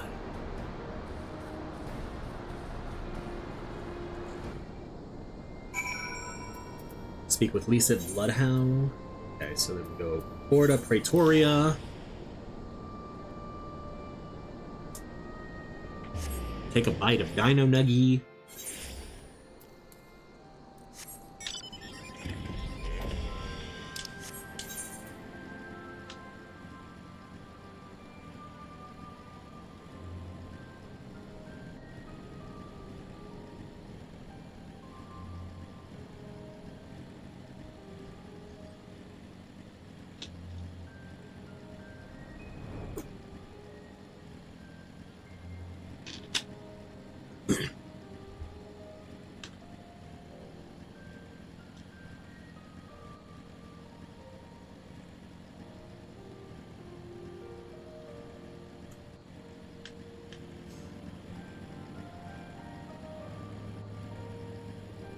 Alright.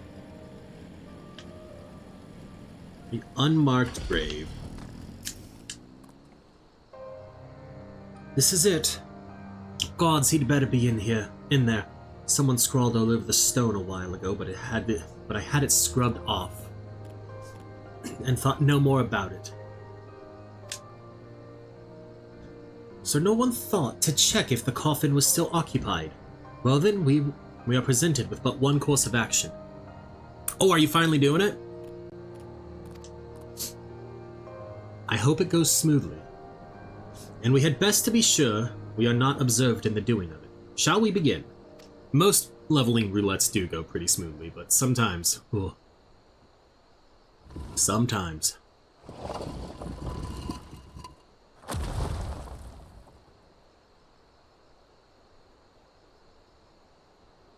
Oh dear. We seem to be missing a corpse. Dun dun dun!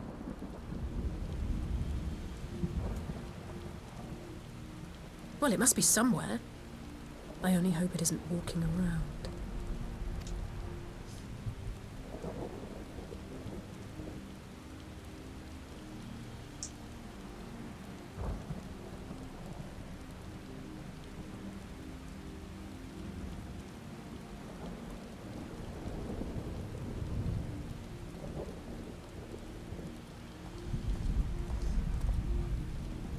Bum, bum, bum.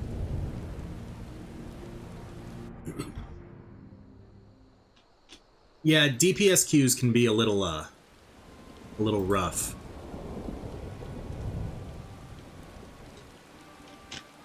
If there's no corpse, then are we to conclude the rumors are true? Not necessarily. We might still be dealing with a doppelganger of some kind. An agent could have been sent to dispose of the body in a bid to lend credence to the tale of Xenos' resurrection. More and more, however, I find myself siding with Alphino's theory of Ascian possession. Speaking from experience, I can tell you they have no qualms about taking a living host, let alone a dead one. You're saying an Ascian is walking around in Xenos' body? It seems a distinct possibility. Once I have put this grave back the way we found it, I shall pay a visit to the people responsible for interring the Crown Prince. Before leaping to any conclusions, I want to know for sure if a body was ever buried here, and how certain we are that Xenos was properly dead. If he wasn't, that was some trick. He as good as cut his own head off. Anyway, Raban needs to hear about this.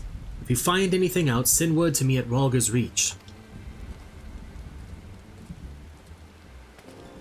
Oh, I don't know why I'm surprised.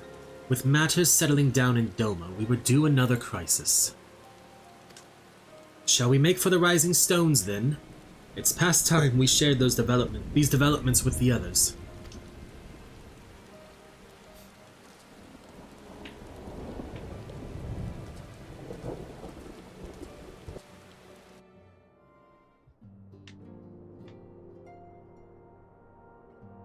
Nice.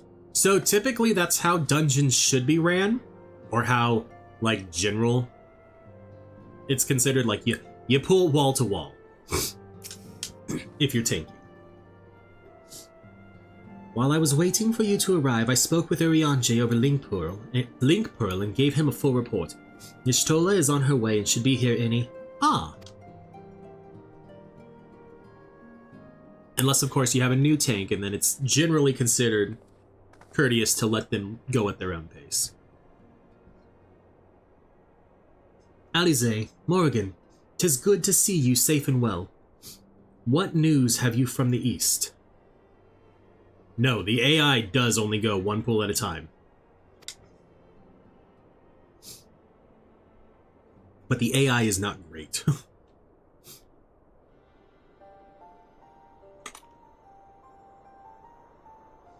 Disturbing developments indeed. Given all that we know, I too would conclude that an Ascian now inhabits Xenos' body. A doppelganger might fool the Crown Prince's subordinates, but Morrighan? Nay, Alphino had the right of it. Would that his wisdom extended to the question of his own safety. Capable though he has become, he ventures alone into the enemy's stronghold, and the shadowy web of the Paragons like as not.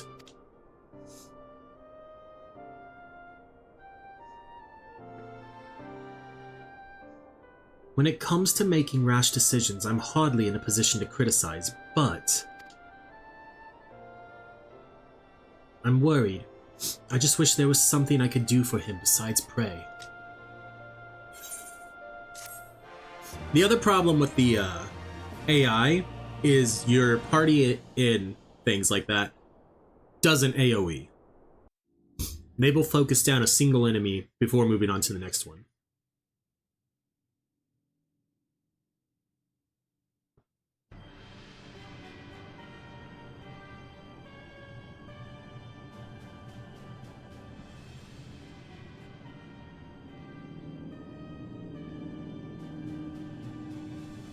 Cannot suffer icons to exist. Was I not clear on this point?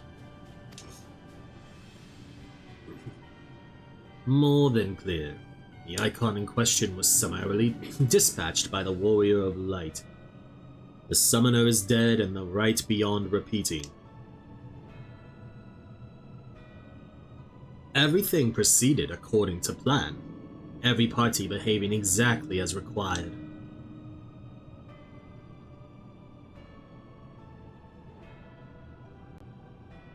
My methods may seem extreme, but there is no cause for concern. I work only to ensure the salvation of this star.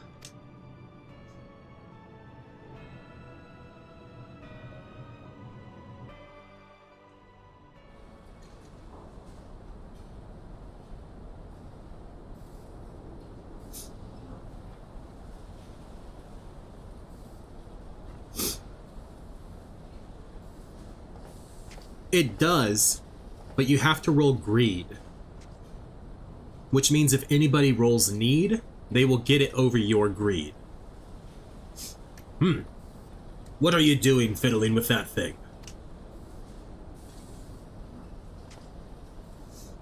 I asked you a question, soldier.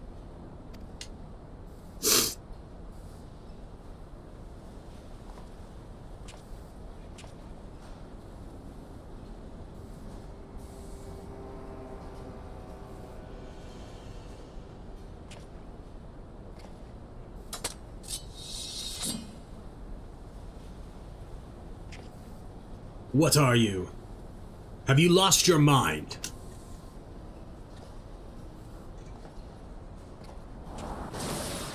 Yeah. No.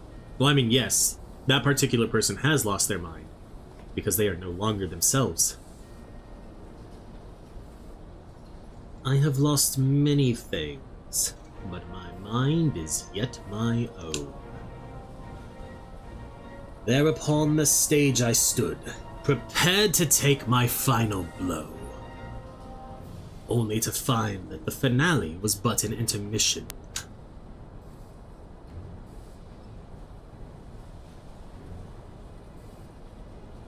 Shall I use this chance to repent for my sins? Embrace goodness in mediocrity? Nay, I think not. The one I yearn to face yet lives. The hunt must go on. Xenos? What? Inside an Elizid?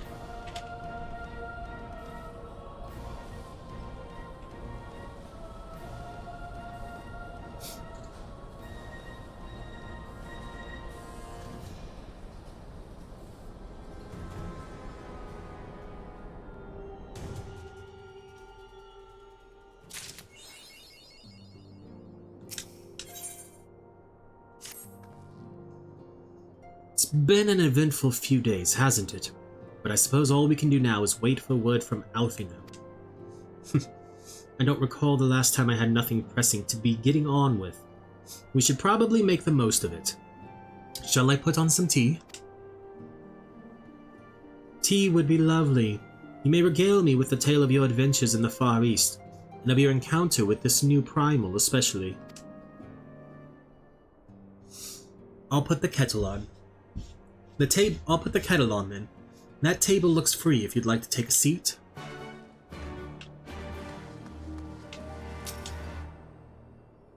Upon sitting at this table, several cutscenes will play. It is recommended you set aside sufficient time. Well, it's a good thing that I have about 2.5 hours. Closer to 2 hours. But point still stands. Interesting. So this Tsukuyomi was summoned in much the same manner as Susano, via the medium of a sacred relic. That's right. They believe their gods, or kami, reside in physical objects. Given the danger they represent, it may behoove us to begin a catalogue of such relics. But if we are to contain the threat, we will require a better understanding of the summoning method itself. I believe I shall pay a visit to Doma and learn what I can on the subject. A fine idea, and I know for a fact that our friends in Doma would be grateful for any information which could help to prevent further summoning in the region. I will pen you a letter of introduction. Lord Heian will wish to welcome our resident expert on etherology. Greetings. Could it be that I'm in time for tea? It certainly looks that way. Come on, sit down and tell us how your investigations went.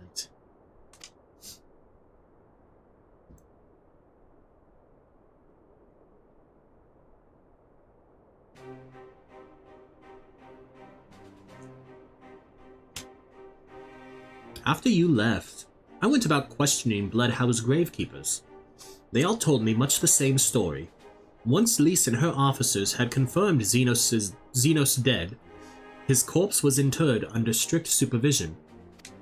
There seems little reason to doubt their testimony on that point, but when I mentioned the defacement of Xenos' grave, accounts grew rather more vague. None reported having seen any suspicious persons in the vicinity, and all assumed the act to have been perpetrated by a vengeful Alamegan. Crucially, however, I was able to confirm that when the offending scroll was removed, as per Lisa's instruction, no one involved thought to check the contents of the coffin. By that stage, 'tis likes the corpse was already missing. Assuming Xenos has not, in fact, risen from the dead, we are left with two possibilities. Either the body was disposed of to lend credence to the claims of an extremely committed imposter, or an Ascian has taken up residence within.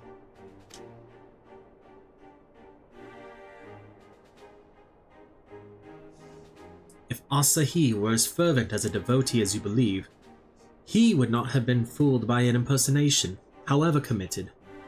We must assume that we are dealing with an Ascian, and proceed accordingly. Agreed. The question is, how many more such monsters are waiting for Alphino and Garleans? Their presence was his chief reason for going. He understood the risks. I only hope he did not underestimate the extent of the infestation. Hell yeah, dude. That's a whole other set of collections you can do. And it is extensive. Meanwhile, on the Imperial Hypersonic Assault Craft, LXXV, so L25, I forget what L is in Roman numerals.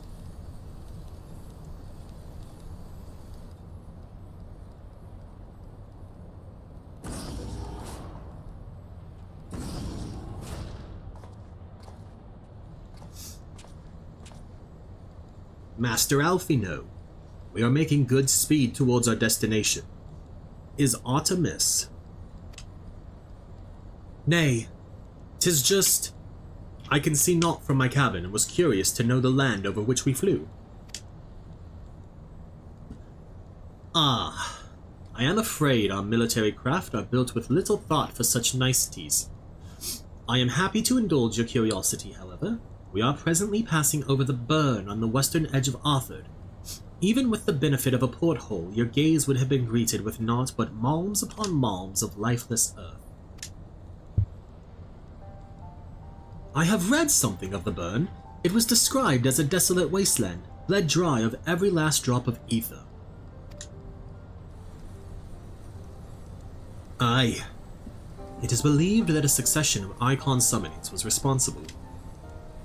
When Emperor Solus first came to Arthur and beheld this blight, he is said to have reeled at the scale of the devastation. He declared icons a threat to our very star's existence, and issued an empire-wide decree ordering the eradication of all such entities. Uh-oh. Report! We're under attack, sir. Magitech armor. No visible designation. Magitech? But who? Ah! All cannons, return fire. Damage report.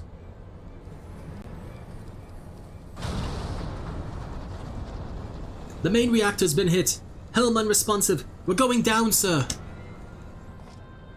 Damn it. They knew exactly where to hit us. All hands, brace for impact.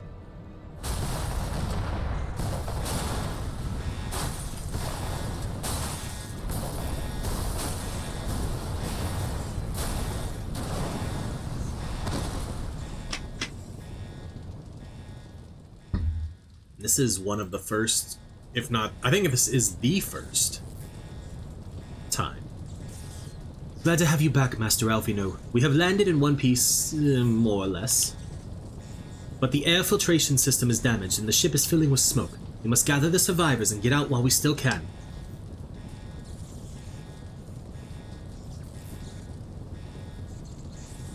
Aye.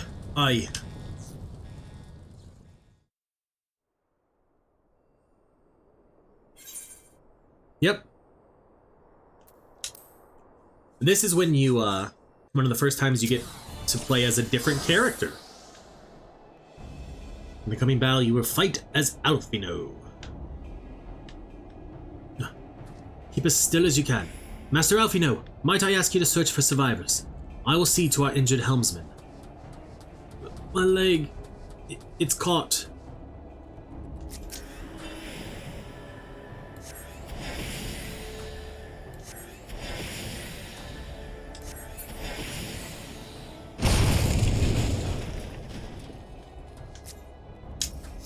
Right.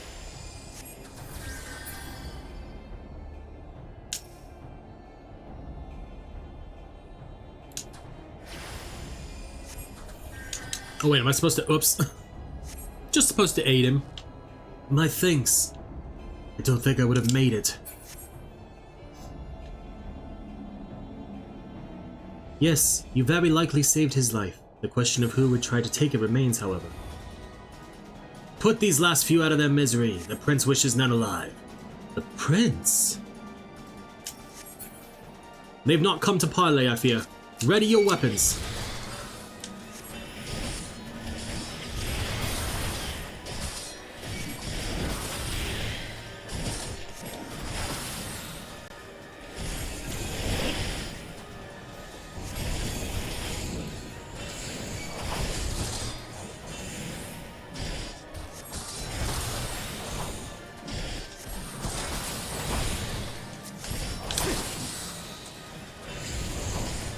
Ow!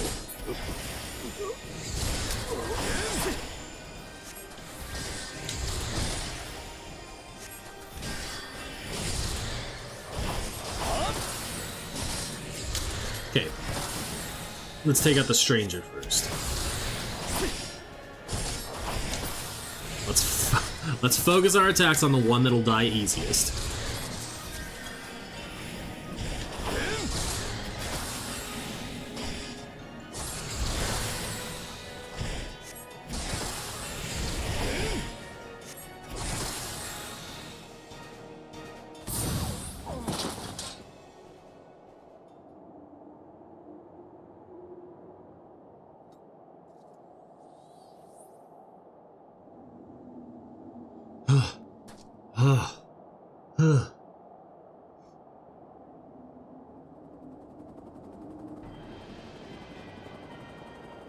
More of them?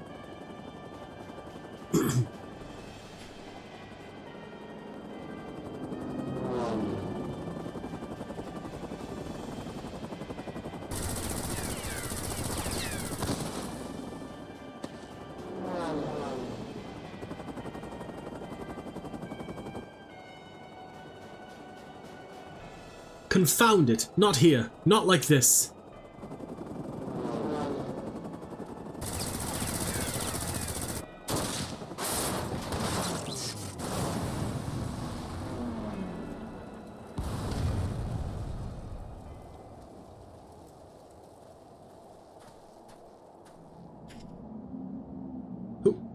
Who in the Emperor's name? Enemies of our enemies. Introductions can wait. You are calm in a crisis, Master Alfino. Let us finish this then.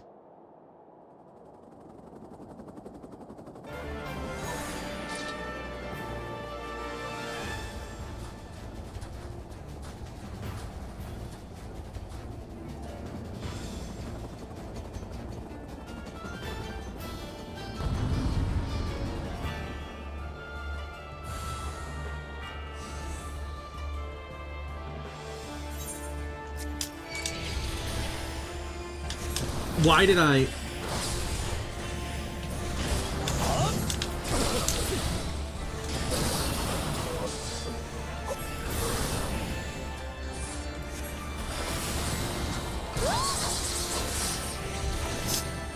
All right.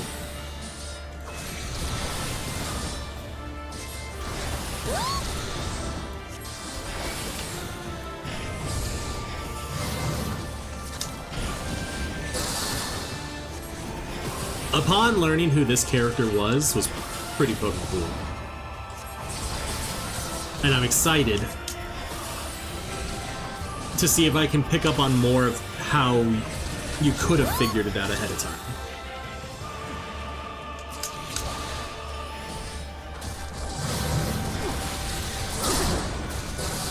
By the Emperor, that man is a fiend. Cross formation.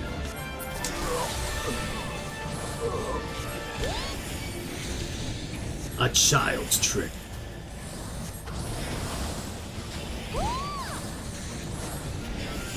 Wait, am I supposed to...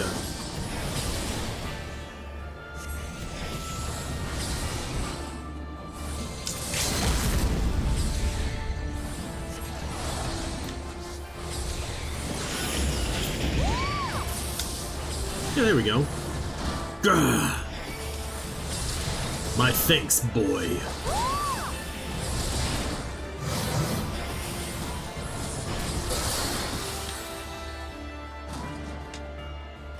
There we go. Hell yeah. I was supposed to LB.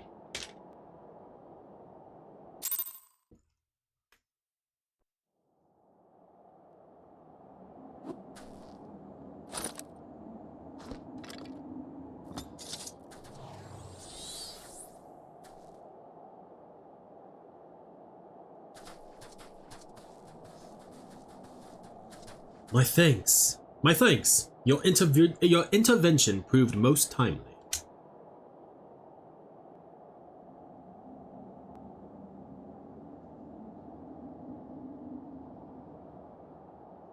Well, well. I did not think to meet an Eorzean in this place, let alone a scion.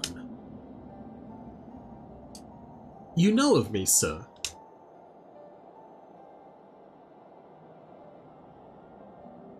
I have some small history with your order.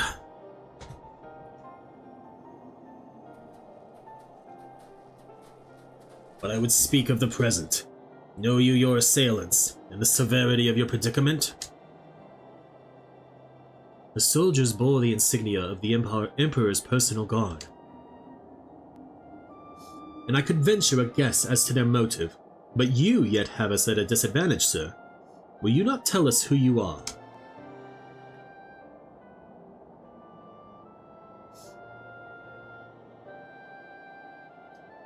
Our names are not yours for the asking, and as for our purpose, let this be your answer.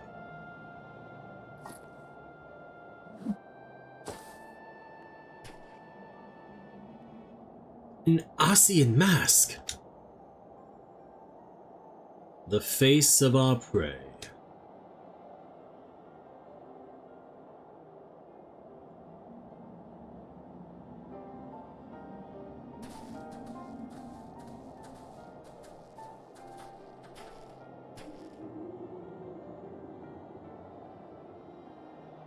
We must away before more arrive. Come with us or stay, but make your choice now. Even should we manage the long trek out of the burn and secure passage to the capital, we would no doubt be greeted by the Emperor's guard. Indeed, we accept your gracious offer,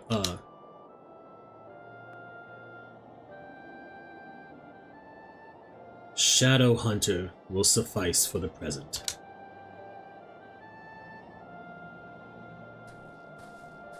Come. Who is this man? And how does he have history with the Scions?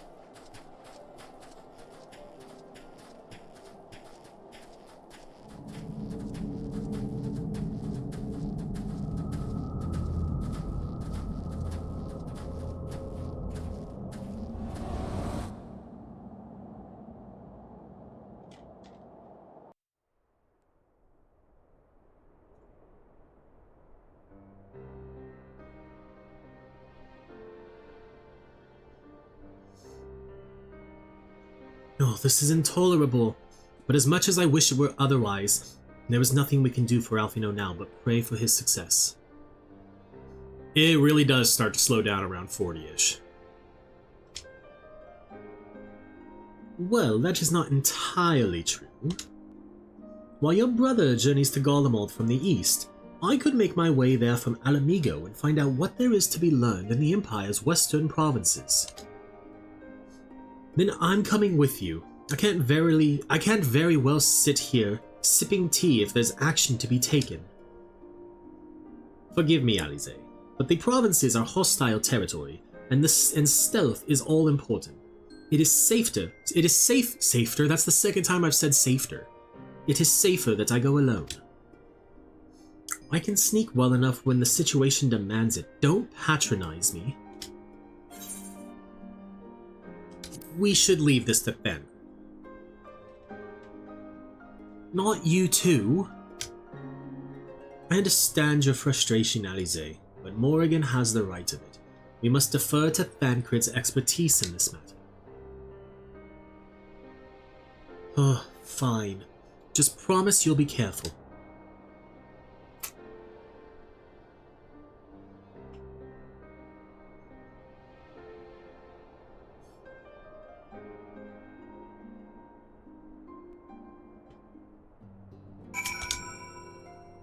It seems that praying is to be the extent of my contribution after all.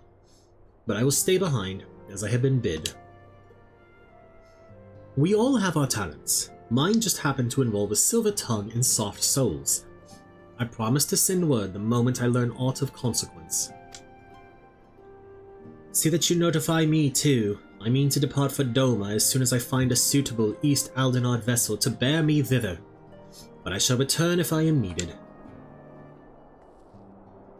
Be sure to drop in whenever you're next in the area, Morrighan. With any luck, I'll have a painfully detailed report from Alfino to share.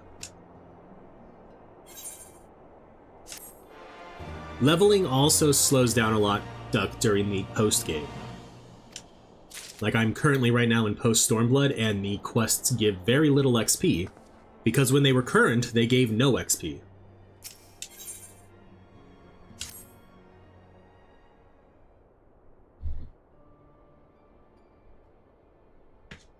Oh, Morrighan. If you've come here hoping for news, I'm afraid there isn't any.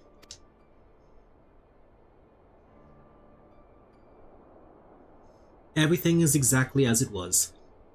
Y'shtola is still investigating primals in the Far East. Thancred is still gathering intelligence in the Imperial provinces, and Alfino is still out there somewhere.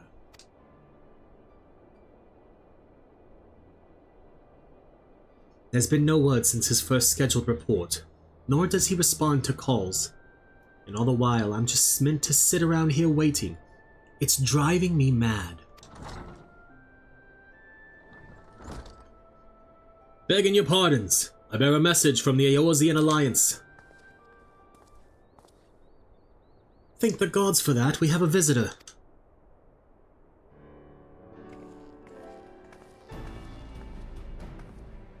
Welcome to the Rising Stones. If you have a message, I should be most eager to hear it. My lady, the Alliance leadership will soon convene to discuss the matter of Ascian interference, and they humbly request the presence of the Scions of the Seventh Dawn.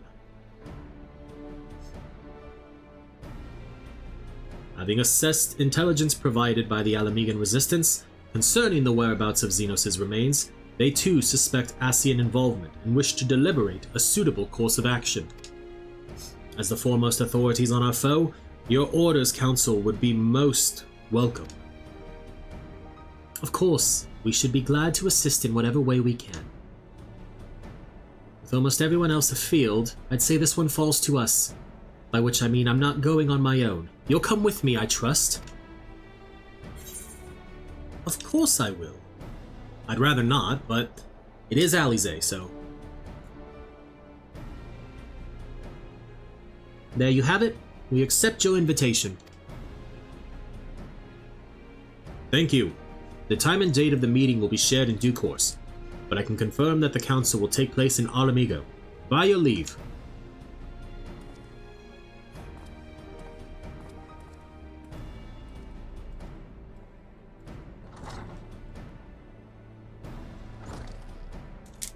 I somehow doubt will be anything. What? Good lord, I screwed that up horribly. I somehow doubt we'll have anything useful to offer, but standing mutely at a meeting would still be better than the nothing I've been doing of late. Let's make ready to depart, shall we? Thancred? What's going on, man?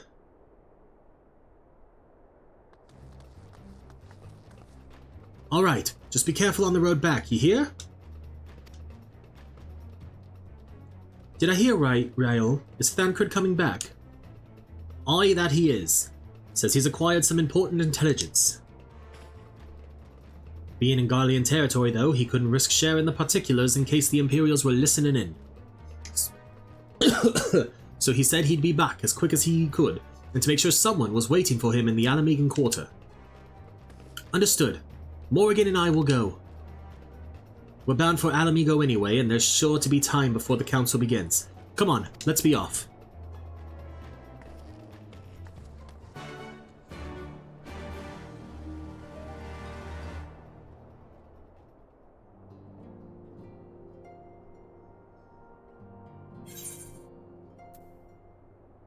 Alright. The Alamegan Quarter.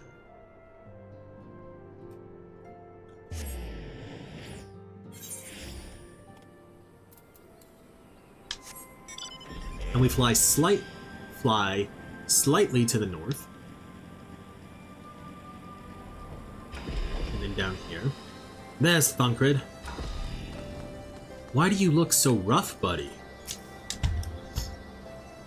You two are a sight for sore eyes.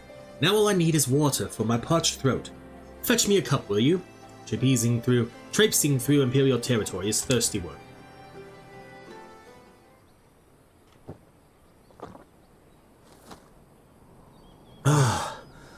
God, I needed that. I won't bother telling you to catch your breath. Whatever brought you galloping back to us, I assume it's urgent. Quite. Without further ado, then. After the successful uprisings in Doma and Alamigo, rebels in several other provinces were inspired to follow suit. Unfortunately, they did not fare quite so well. The Dalmascans paid the heaviest price. For their defiance, the Emperor made a show of razing their capital to the ground, prompting many of their neighbors to abandon thoughts of resistance.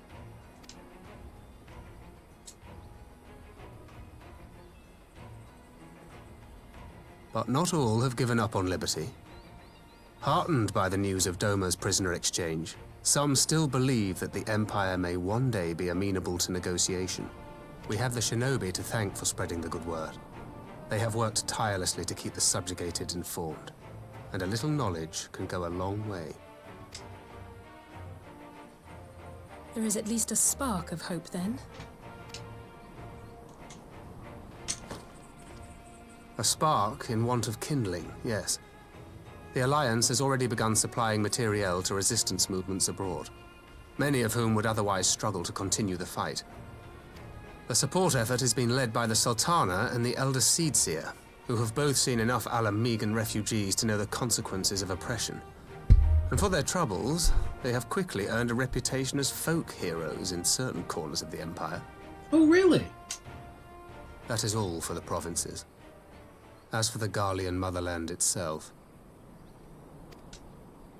our friends the Populares have suffered something of a setback, I regret to say. Talk is rife that Doma has summoned a primal, and the Empire's more liberal voices are being drowned out in the fearful clamor for retribution. And who do they think orchestrated this summoning? Certainly not their own. Any but those truly responsible. Xenos has seen to that. Speaking of whom, the Crown Prince is recovering remarkably well. Well enough, in fact, to enable him to personally tour the provinces, putting the fear of the Emperor into the hearts of any would-be dissidents. He walks in plain sight, and none suspect him. Then it's as we feared.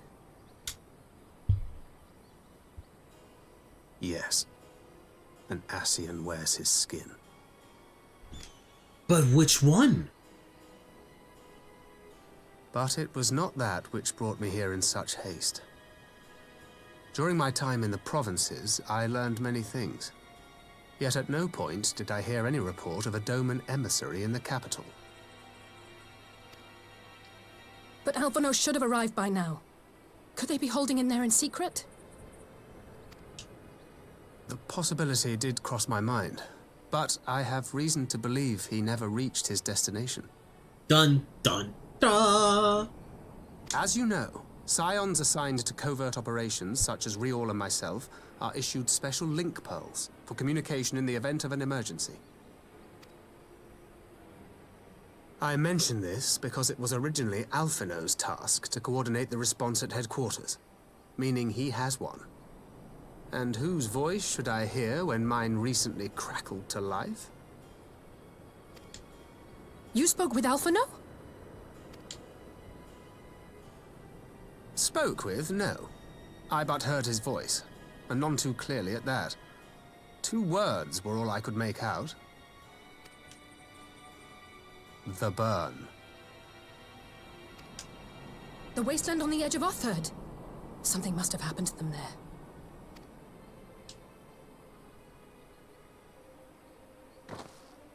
There's no time to waste.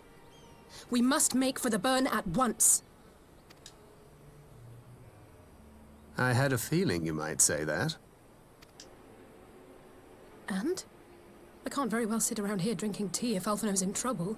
You said yourself that this link pill was only to be used in emergencies. So I'm going, and that's the end of it. Dun dun dun.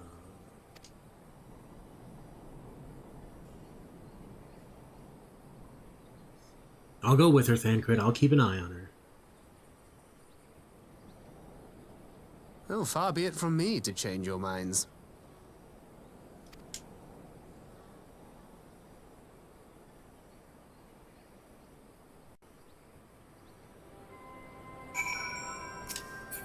Okay, bring back my webcam for a second. Before we do the next part, I am going to go to the bathroom really quick because I have got to pee. So there's that marker. Oh, now we're back. Sorry about that. Loath though I am to neglect making preparations for the council, we must act swiftly before Alphino's trail goes cold. I propose we first pay Ian a visit. He's sure to want to hear about these developments, and he may be able to advise us on how best to reach the burn. A sound plan. And Y'shtola is in Doma, is she not? I dare say she'd join you in the search if you asked her nicely. While you see to all that, I shall go and report my findings to the Alliance. You may leave any preparations for the council to me. Thank you, Thancred. Right. To Doma, then. We have much and more to share with Y'shtola.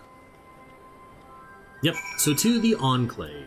Which, annoyingly, you can't click on this and then go straight to the Enclave. No! You have to go into your teleport menu and pull up the Enclave. It's a little bit annoying. There she is! Y'shtola! Who are you talking with over here? Just having a great conversation, huh? Are you gonna ever talk back? Or are you just gonna let him talk to you? Okay. She's really listening intently.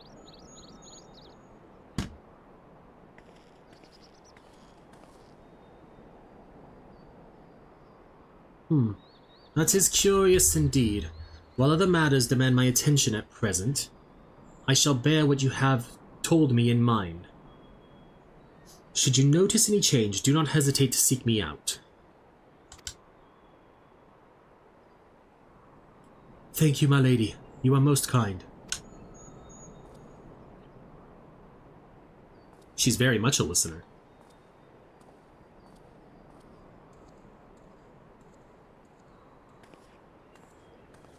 Well, well. Two faces from the dim and distant past. Come now, it hasn't been that long. Who was that you were speaking with? A local miner who supplies crystals for the rebuilding effort. Of late he claims to have struggled to find a crystal with so much as a trace of elemental energy. Upon learning that I had some knowledge of ether, he came seeking my counsel. Just now he brought me one of his recent finds. It was precisely as he described, devoid of elemental energy, and eerily reminiscent of the D-aspected crystals that manifested in Eorzea in the days prior to the calamity. We would be wise to investigate this phenomenon more closely. Indeed, but on a more positive note, the locals seem to have taken a liking to you. More an interest in than a liking to, I think. The sight of a Makote with a peculiar contraption upon her head has a certain novelty value in these parts. Any actual regard they may have for me I owe wholly to you and the others who came before.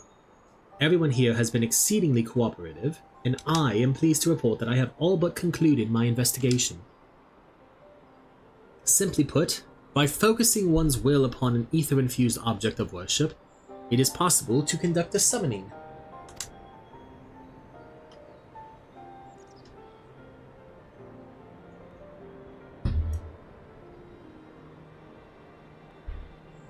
So the fact that they are the objects of worship is the key. they are themselves suffused with the requisite belief? Correct.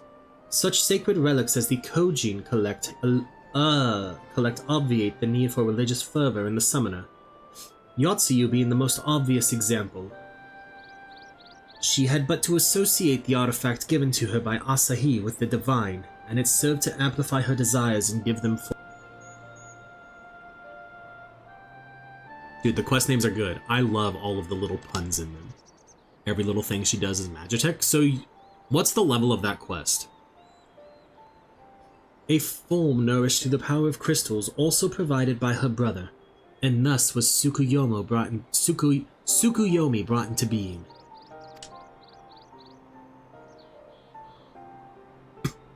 Which brings me to the question of preventative measures, to which I have yet to find a satisfactory answer. At present, I know of naught that will avail us, save to keep watch over the movement of relics and crystals, as if we did not have enough to keep watch over already. You're getting pretty close to the end of the MSQ then if you're on a level 46 quest. You just gotta make sure you're level 50, otherwise you won't be able to finish it. Which you shouldn't really have a problem, but I know that like the 44 through 50 quests kind of go really quickly, and can be a little bit of a problem for leveling. But I doubt you came all this way to hear that which may be perused in a report. Has something happened to Alphino?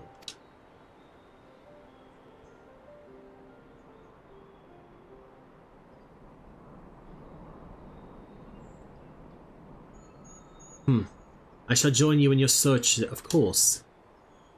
Thank you, Stoll. I should be glad of your help.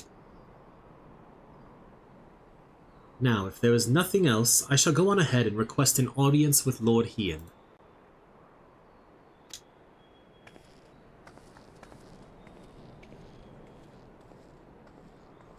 Alize puts on a brave face, but she has a little talent for concealment. We should join her at the KeenCon. Indeed we shall. Bum, bum, bum, bum, bum.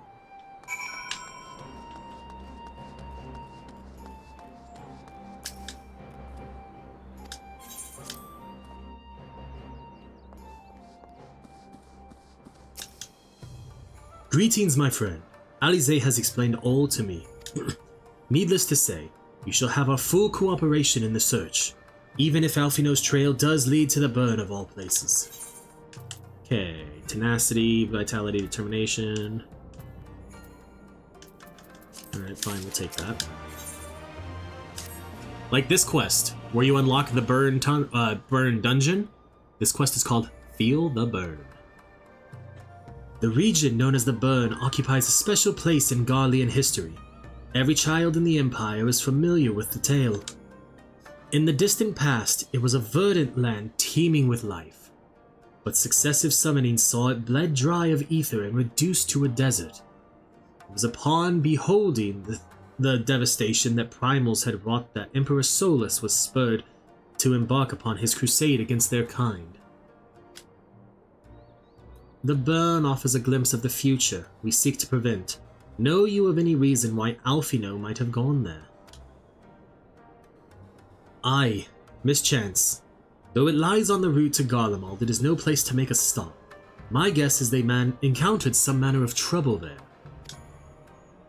In any event, I am of the same mind as Alize. We have no choice but to take our search to the burn. Given the considerable distances involved, 'tis best we went by bird.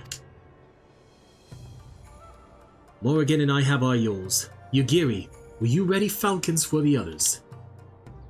I shall gather our swiftest birds. Near the House of the Fierce there is an overlook. Pray join us there once you have seen to your preparations. Indeed, Bridget, this part. You missed us sit through almost a 20-minute queue to fight Tsukuyomi. But we are here now.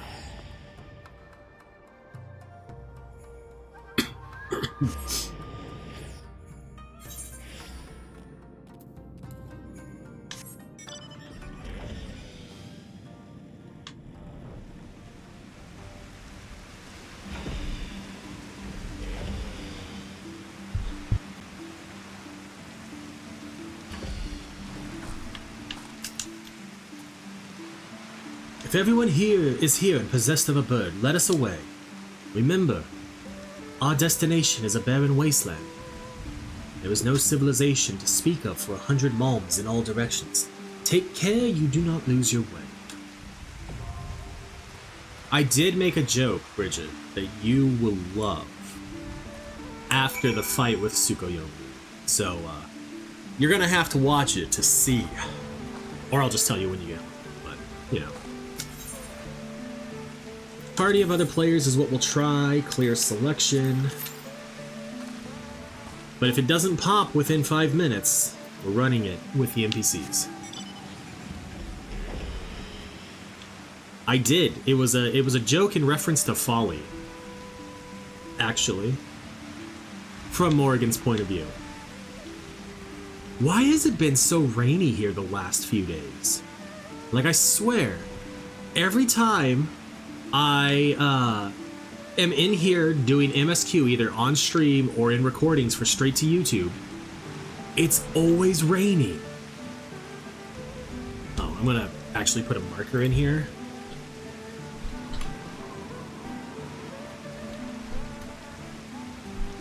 Just in case this is anything like the last... Wait, no, never mind. It doesn't matter. Because this is only a 5-minute queue. Because if it takes more than 5 minutes, we're running it with the trust. I guess let's just do a little bit of scouting. See if maybe we can find the A ranks or B ranks for the area. Not that it does any good, but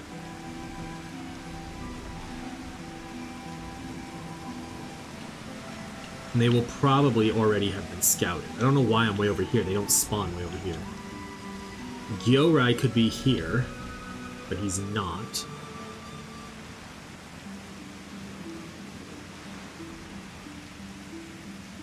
Gyorai could be over here, but he's not. They also could currently be on, yeah, MSQ is main story quest.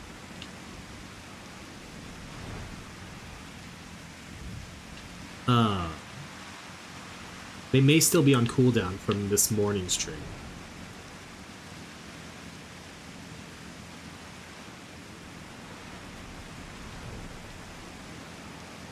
Which there is a way for me to check that, but I'm not going to bother. There's Gyorai.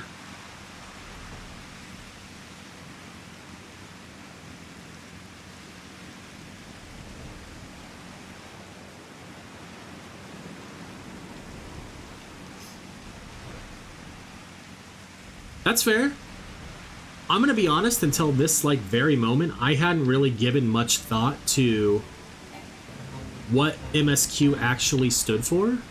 As in, you know, main story quest. I just knew MSQ was the main quest line. Because that's what Matt called it.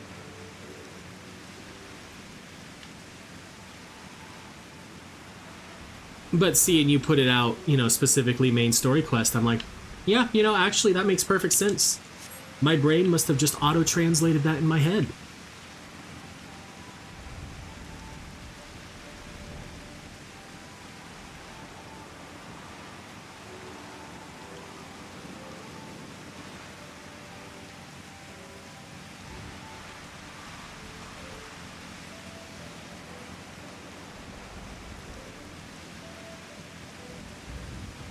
Yeah, like, my brain didn't bother to think about what the letter stood for. It just knew that MSQ was the main story quest. Very self-explanatory. All right. We've got exactly 1 minute. Well, 1 minute and 5 seconds before we just queue up with the thing. I don't know, Bridget.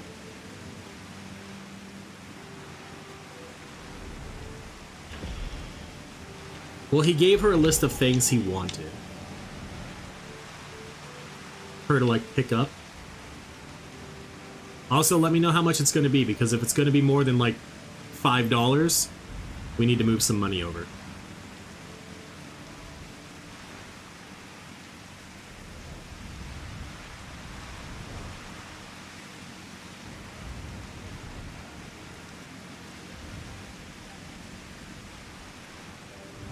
I mean, a juice box and a peanut butter and jelly sandwich. I don't think you need to get them today necessarily.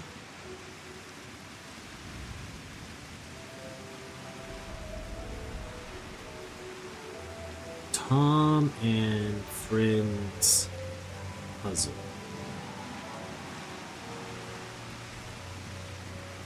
That was not what I wanted.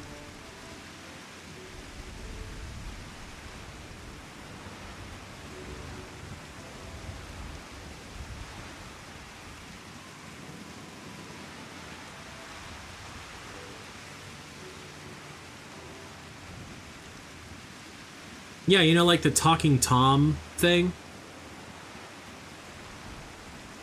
Huh. I was figuring, you know, there would be an easy one to find on Amazon of that. No. Oh, we were past the 5-minute mark, so... Withdraw. Duty support. Oh, hey, it gets to be Yugiri, Alize, and Y'shtola. We know all of them.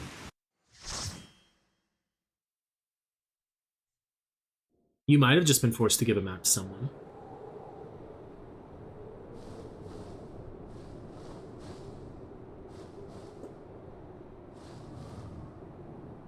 Make ready, friends! We are come to the burn!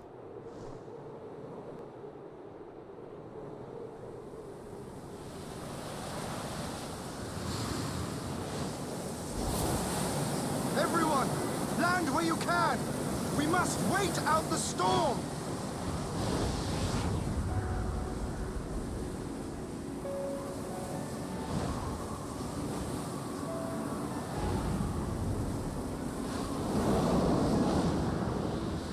This dungeon does have good music, though.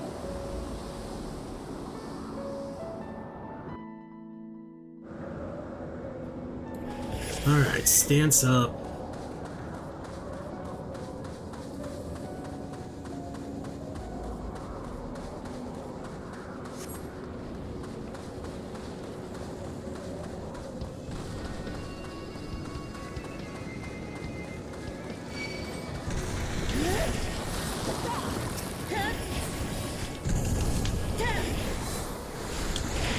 There is a part of me already that wants to run to the next set of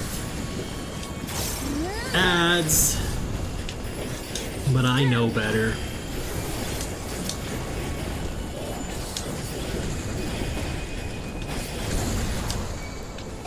I'm genuinely surprised that queue times for Stormblood things have been so bad. Welcome in, Sogo! How we doing?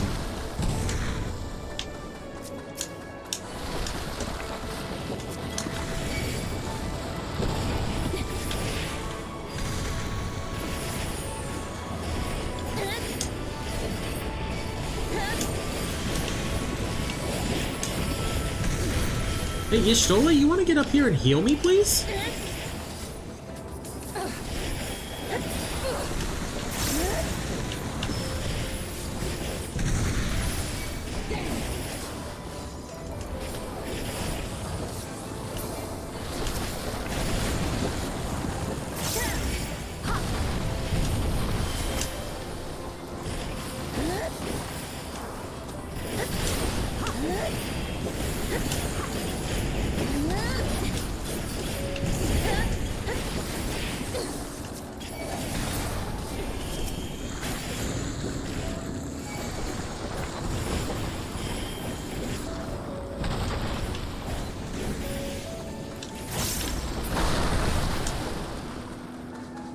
Sprint to the next enemies.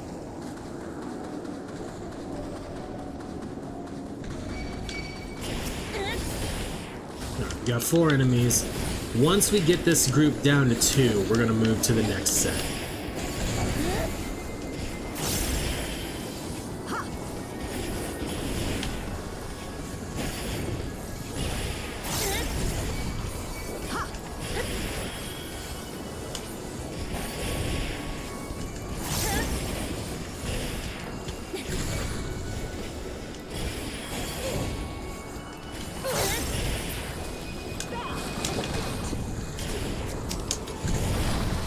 because we can hopefully kill... There we go. I was going to say, we hopefully could kill one as we head to the next.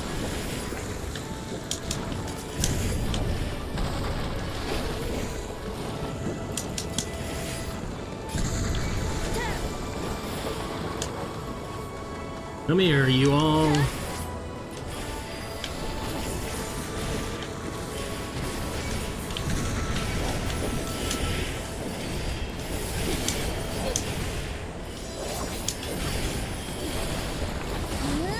Nothing has an ability called Molowhack.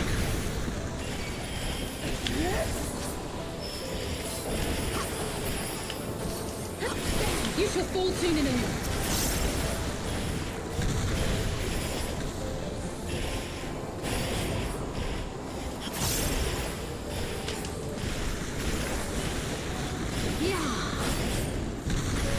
Okay, well then maybe, Bridget, we end up doing that.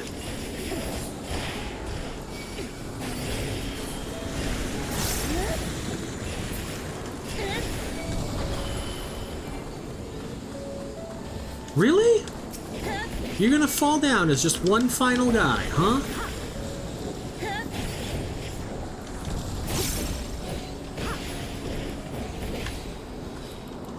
That's just slightly annoying.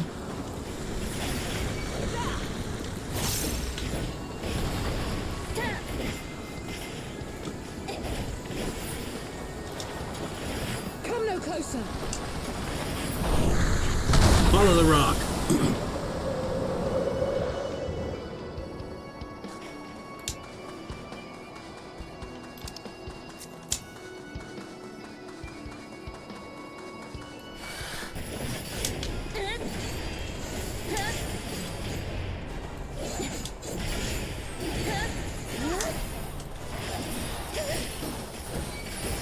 Ow!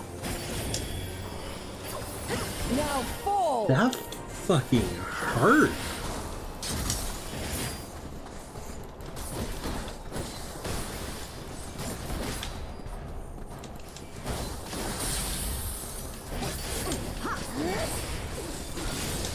Alice, what are you doing?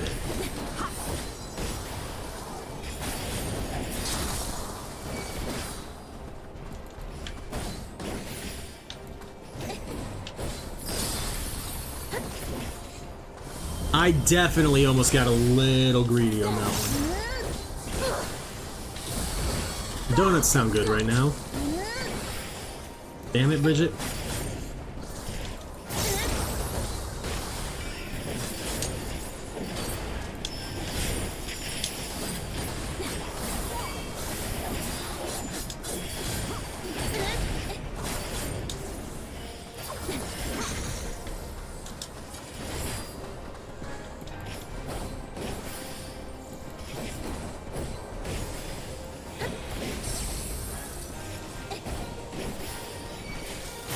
Just saw Y'shtola run up and smack this thing with her,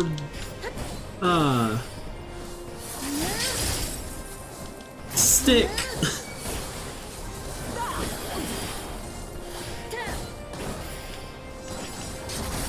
I shall make it quick.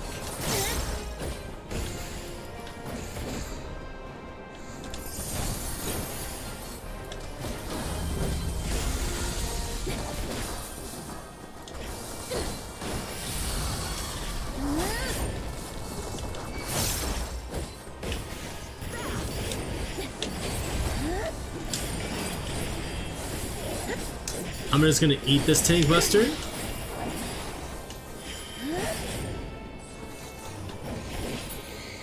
Y'shtola can get angry with me if she wants.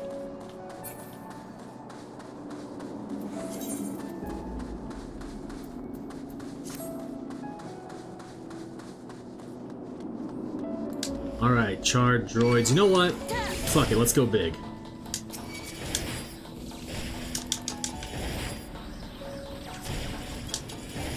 We run them back here.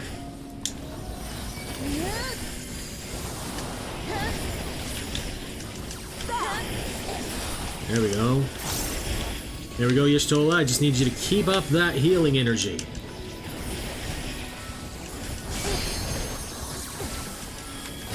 Can't be. Oh, Alice went down. Uh-oh. Perhaps we got a little too greedy. I needed that.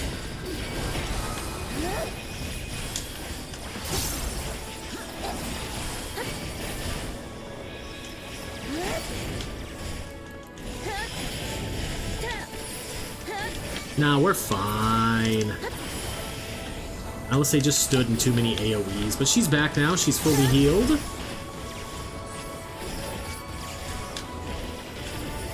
I stunned something.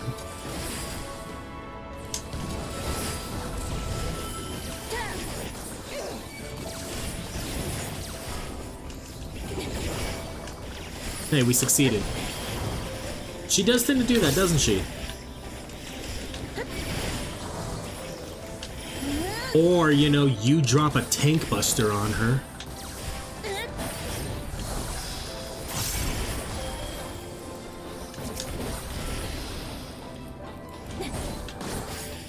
Because I've seen you do that.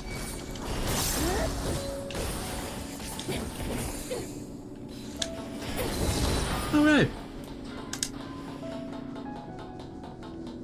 Was that a little sketch and a little scuffed? Possibly.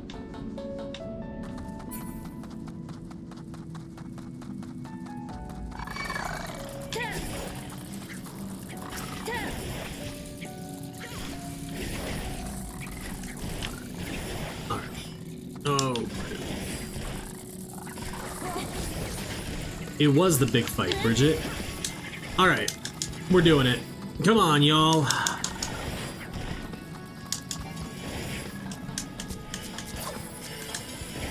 Follow me. Back to my healer.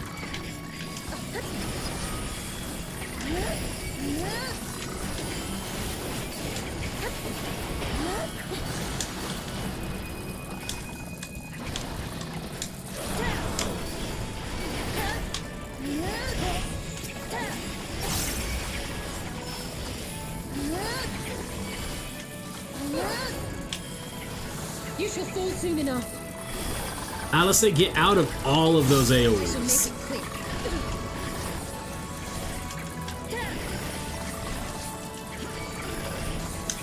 I shall make it quick. I'm so tired of this guy using his big fucking thing.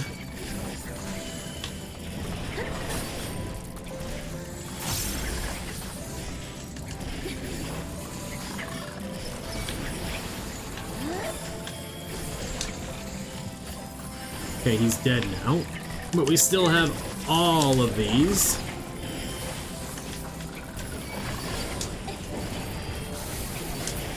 I shall make it quick.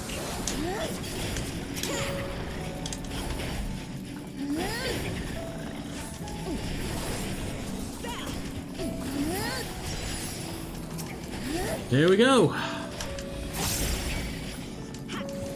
She is the red mage that could heal.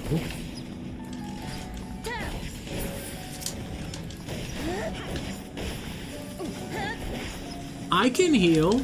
You can, but you don't. Alright, well, we double pulled all of that. So we did a damn good job.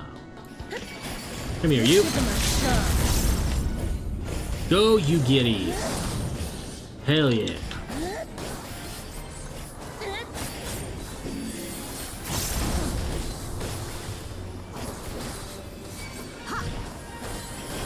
Reinforcements required. Deploying auxiliary drones.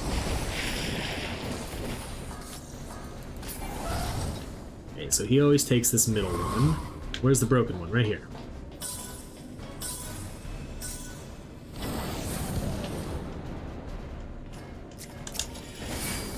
Alright, come here, you.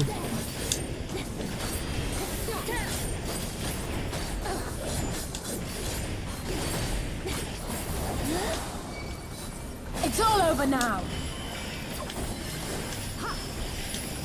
Mitigate that buster. Deploying rock biter.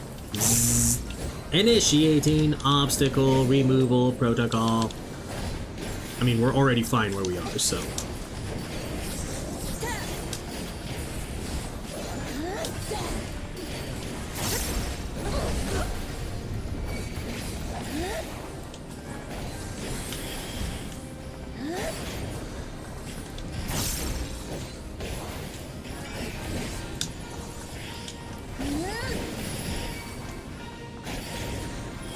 We should have at least one more phase, I think, of the zoom across.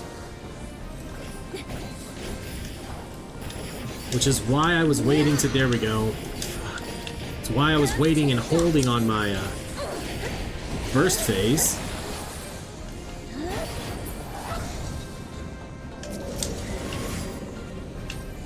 Oh, I need to be down here. Oh, and over here, apparently. That was a very small area to stand in. Leave this to me.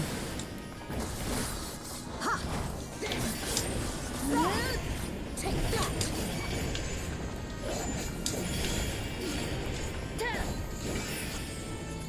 I'm gonna greed. There we go. I was like, I'm not wasting a mitigation on that. Sprint.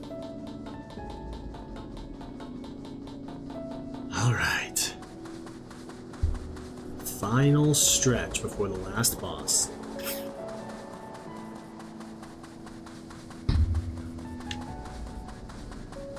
Let me open this treasure chest. Oh, come here, all of you. Come here. Alright, I have mitigations. So let's fucking go for it. Let's go big. Back to Y'shtola. Y'shtola! Y'shtola!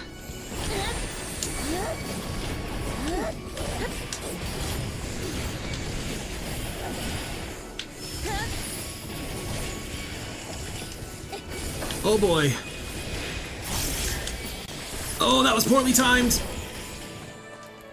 I invuled after she had healed me. You got 3 more seconds, Y'shtola. Heal me up, heal me up. Okay.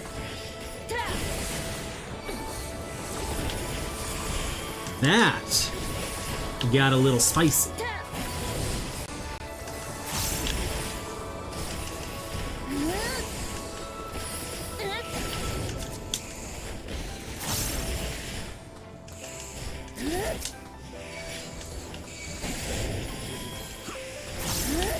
Ah, that's unfortunate. How close are you to level 49?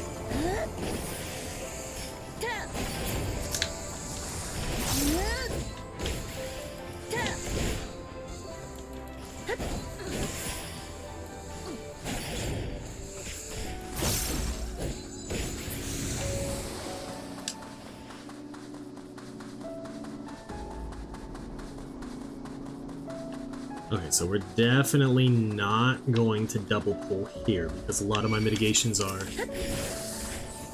still uncooled.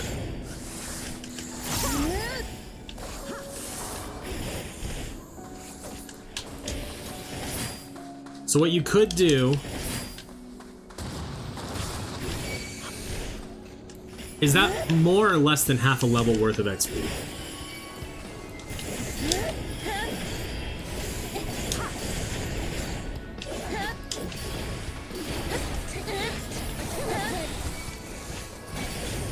Because there's a couple different things you could do to try and get those real quick.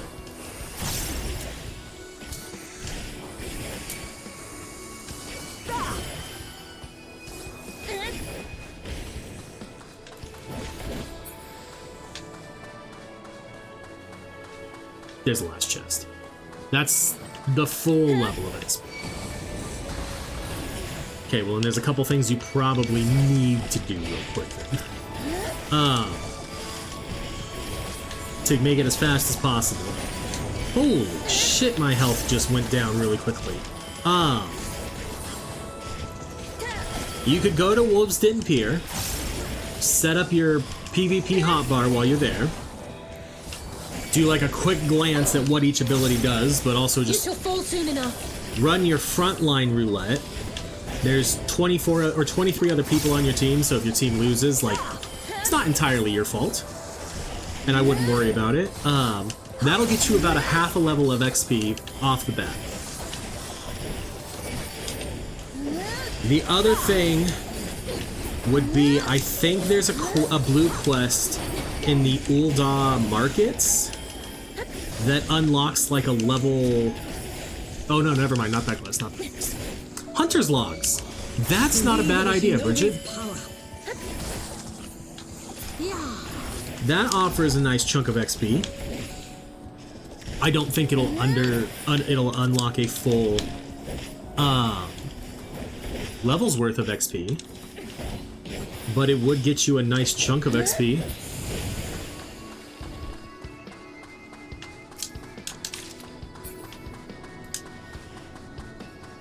But the next step would also be to just run whatever highest level dungeon you can a few times, like just queue for it and run it.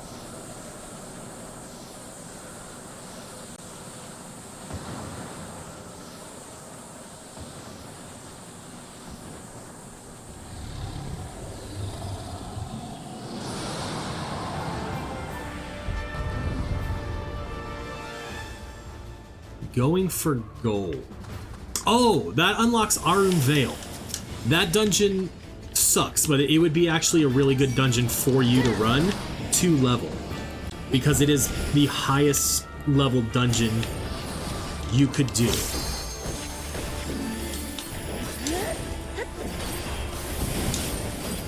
But Arum Vale is shitty, and Reddit is full of reasons why Arum Vale sucks. He's already ran his leveling roulette for the day.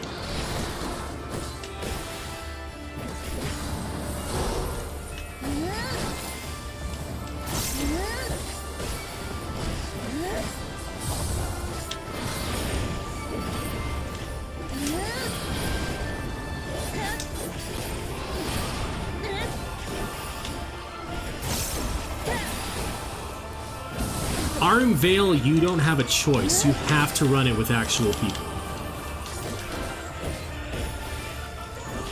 And it's not so bad on DPS. It's mainly a pain in the ass for healers and tanks. How good an Arum Vale run is entirely dependent on how your tank pulls the first room, because you don't have to kill every ad in the first room. So if your tank at the start of the dungeon, you'll know if you're going to have a good run based on if your tank hugs the left wall and tries to pull as little of the room as possible. I done fucked up. You guys, hey, want to break me free?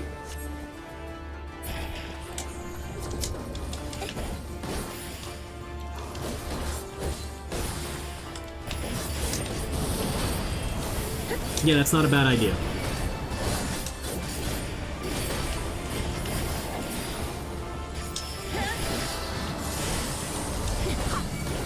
Holy shit.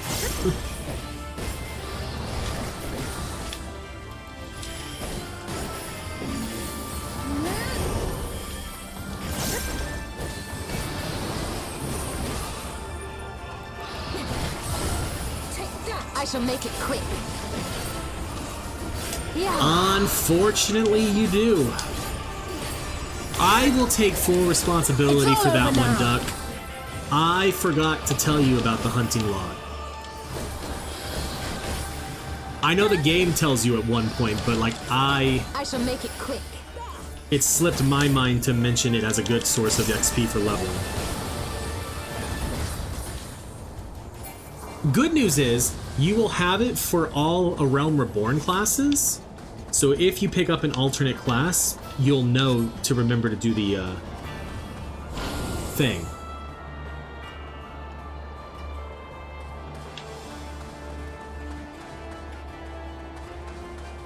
Where are we going, Y'shtola?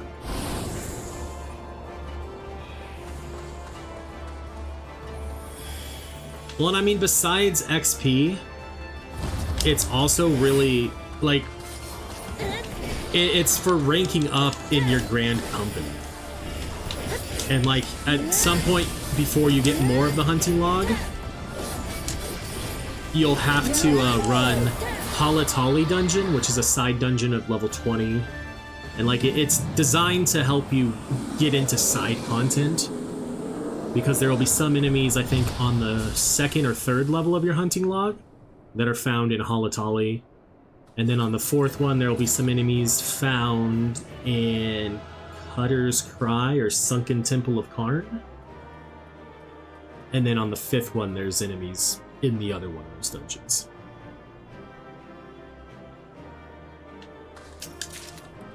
There we go.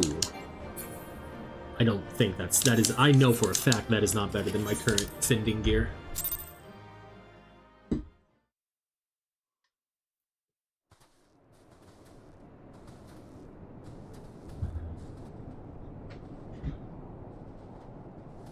Yeah, past level 50, there's no more hunting with log. Bloodthirsty beasts and sand in my every conceivable place, I'm quite ready to leave this wasteland.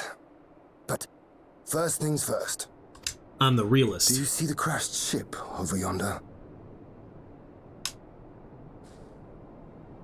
Judging by its class, it must be the vessel that bore Master Alphino away. You have a racing chocobo? You also should be able to, then, if you're at that point, use Gisselgreens to, or no, you might not have done the quest yet. In South Shroud at Camp Tranquil, there's a quest called My Feisty Little Chocobo, or something along those lines. And you can use, after completing that quest, you can use Gisselgreens to summon your chocobo to help you fight in the overworld.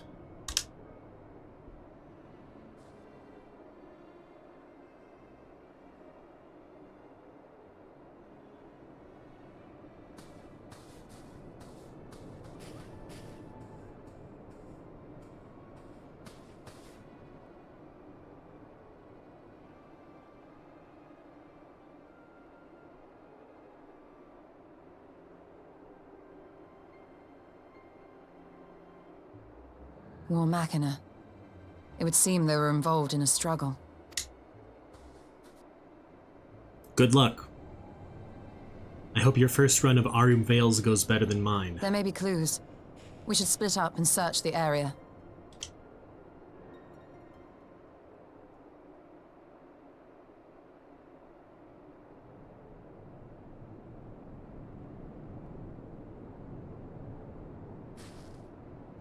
There's no sign of Alphino, nor of Maxima and his people.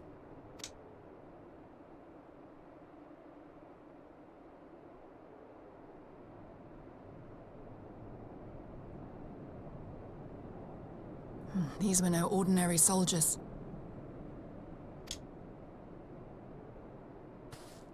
Over here!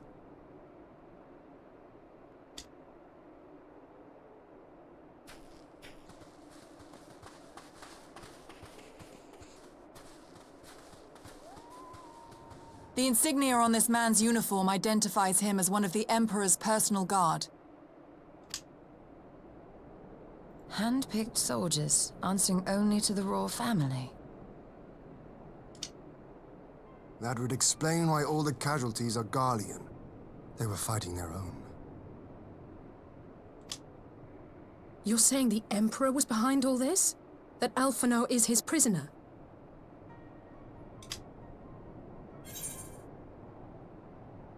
We don't know that yet.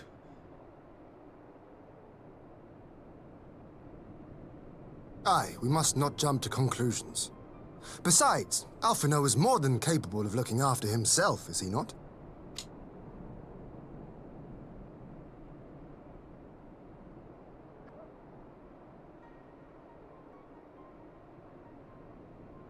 I suggest we return to Doma to consider our options. Whatever happened here, Master Alphino is long gone, and any subsequent search may safely be left in the hands of the shinobi.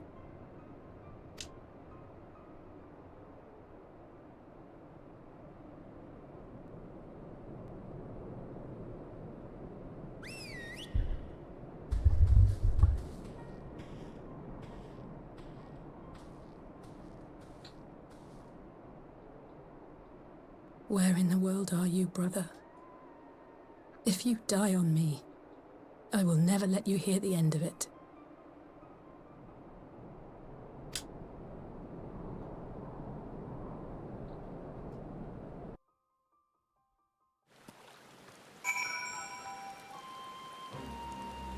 Alright, I gotta bring my webcam back.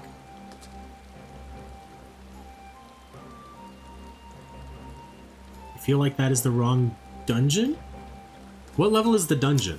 Like, what level did your character sink to? Well, that was a decidedly uneventful journey. I almost found myself hoping for a sandstorm. Joking aside, I'd say our birds are due a good brush down and treat or two. Wouldn't you?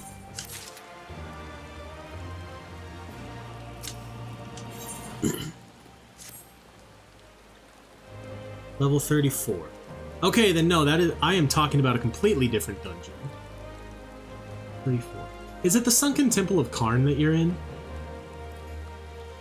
I had hoped to steal a moment's rest before our little outing, but it would seem duty calls, before an emissary arrived in my absence. Do not let us keep you then. Actually, I was wondering if you might join me. I cannot think of a guest who could fail to be impressed by the presence of the Scions. At least none I should be happy to receive. Of course, if you think it will be useful. Thank you. Let us return to my manor then. Brayflox's Longstop?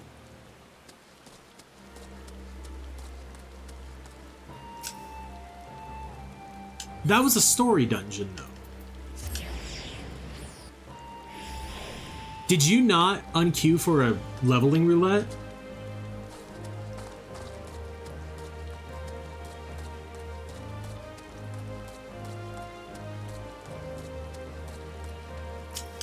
I mean, Brayflox's Longstop is the level 34 dungeon.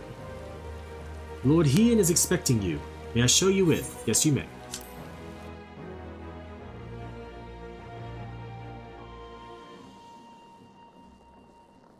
Because I'm fairly certain going for gold. I'm going to Google it real quick. Because I'm pretty sure this is a voice-acted cutscene.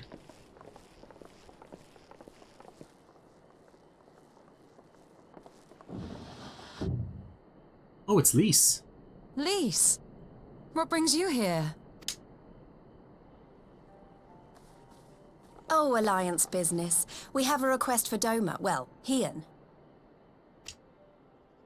But that can wait. They told me you were out searching for Alphino. Did you manage to pick up his trail? Yeah, going for gold unlocks Arum Vale. So you must not have unqueued for leveling roulette. Well, if he wasn't at the crash site, he might still have escaped. We have to keep searching. And we will. Alphino embarked on this journey as an emissary of Doma, and I hold myself responsible for his safe return. I will have our shinobi in the provinces search for him as a matter of urgency.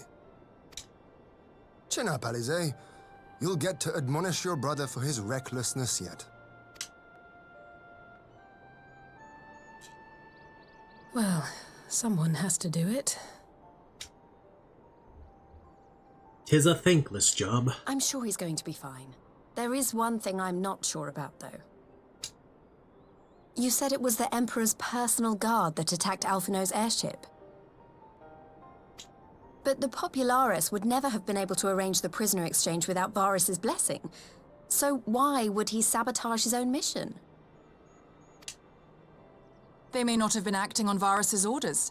The guard answer not only to him, but to his family. The Crown Prince included. When your Tsuyu summoned Tsukuyomi, Asahi was quick to proclaim that a Doman citizen had violated the terms of our agreement, that the negotiations had failed. And it is this version of events that is now being repeated across Garlemald. To hear the tale, one would think the prisoner exchange never took place. Plainly, someone is manipulating matters from the shadows. Most likely Xenos, or whoever it is that wears his face. Whichever Ascian you mean. We all know the nature of our adversary. The servants of chaos are true to their name.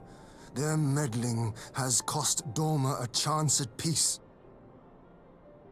Whoever it was that loosed his personal guard, the Emperor cannot be ignorant of these developments.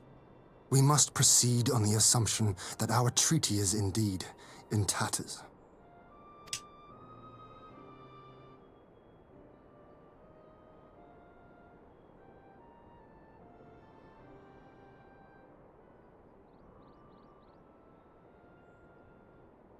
But come, Lys. You have journeyed far. Let me hear your petition. Right. So the big news is that Alamigo has agreed to join the Eorzean Alliance. To make it official, and discuss where we all go from here, the leaders of the 5 nations are planning to hold a meeting, and we were hoping you might come too. We've already seen what we can achieve when we work together, and the Alliance hopes to work even more closely in future. They think it's our best hope of keeping the Garleans in check, and I agree.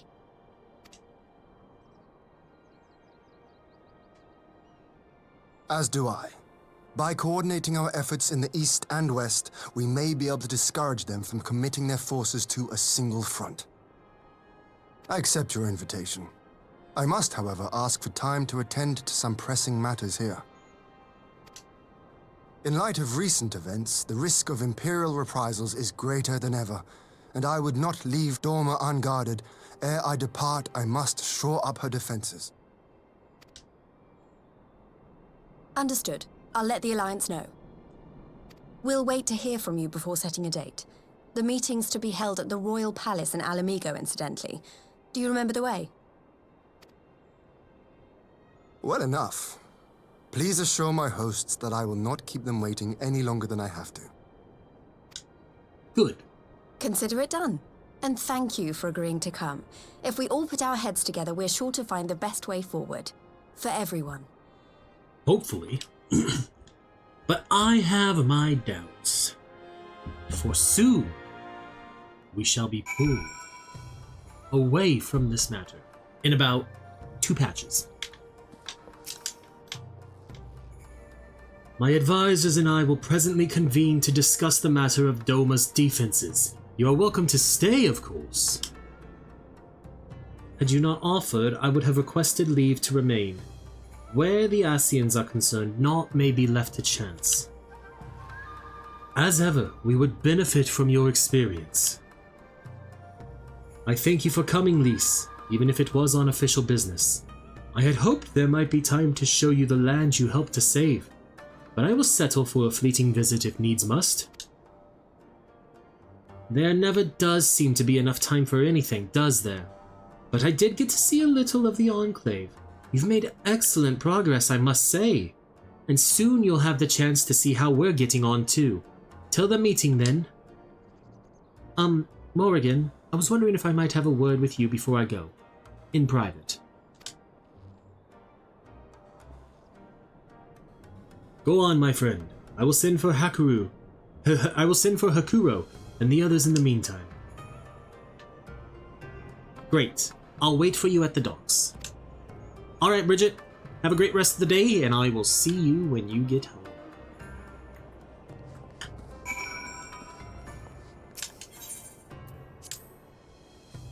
Yeah, that probably gave you like hardly any XP because you have already ran your leveling roulette for the day.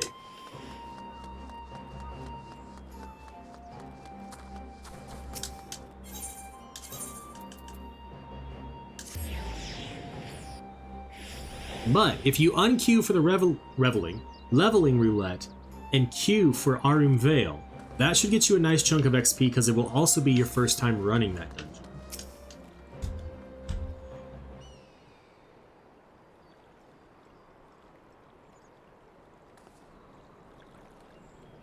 Thanks for coming. Knowing you, you've probably guessed what I wanted to talk about. Alize.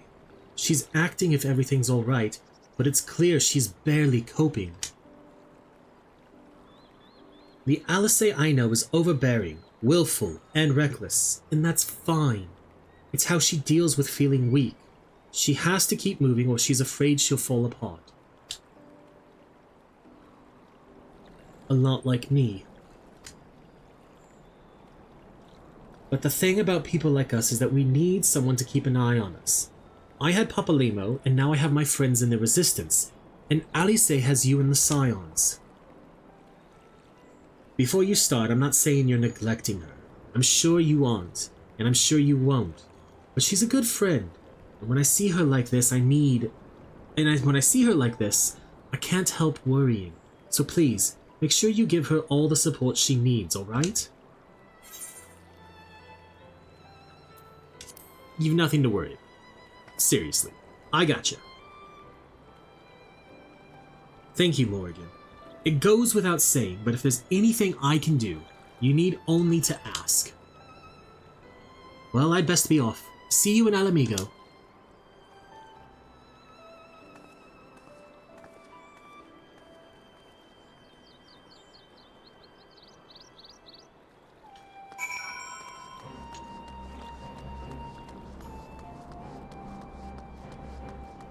Do do do do. Back to Hien.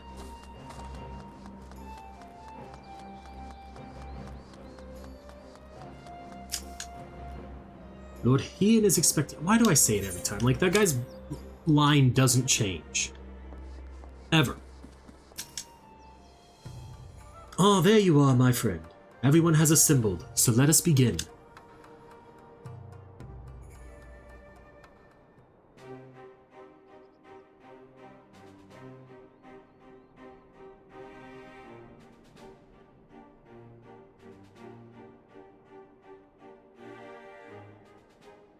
If we are to ready ourselves for invasion, we shall need manpower, provisions, and time, all of which are in notably short supply.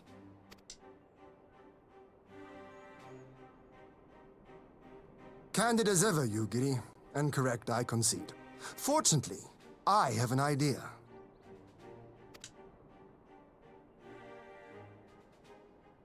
"'Tis plain no single nation can stand against the might of the Empire. And it was only with the aid of others that Doma succeeded in winning her freedom. So, I mean to take a leaf out of our Eorzean friends' book and form an alliance of our own. In addition to those with whom we already share an understanding, I would reach out to Hingashi and Tsuyu and further afield to the myriad peoples of Nangsha and Dalmasca. I am under no illusion. Not all will answer the call. Yet disparate though we may be, we are united in our desire for freedom. If our neighbors could be made to see what is at stake, Ascian machinations and all, cooperation need not be so far-fetched a notion. It may even seem practical. Under the guidance of our former leader, Master Louis Soir, we once strove to unite the fractious city-states of Eorzea. I dare say that experience shall be of use in your endeavor. We should be glad of your wisdom. For the record, I would have been in favor of this plan even if it hadn't been my grandfather's, but I have to ask, how will we secure the time to carry it out?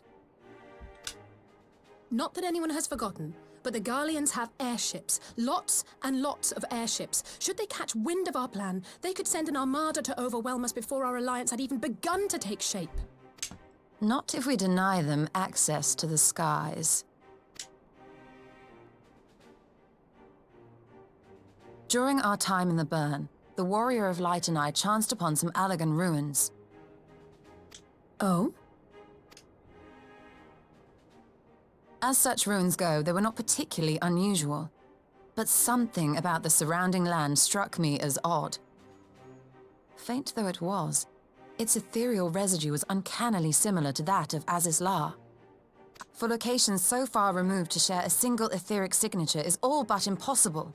I conclude, therefore, that the Allagans created the floating continent with land taken from the Burn. While that is a most intriguing theory, I fail to see what relevance it has to Dorma's defense. My controller disconnected. Why? Aziz's Lair was enclosed in a powerful energy barrier, impenetrable even to an Agrius-class battleship. It occurred to me that those ruins may have enjoyed similar protection.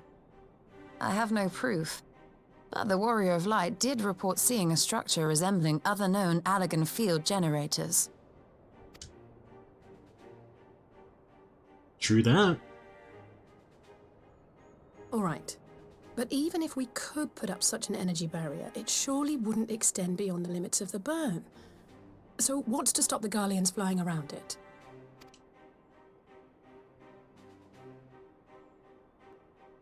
Fuel. The Dalmascan capital, Rabanasta, was a key Imperial refueling point in the east.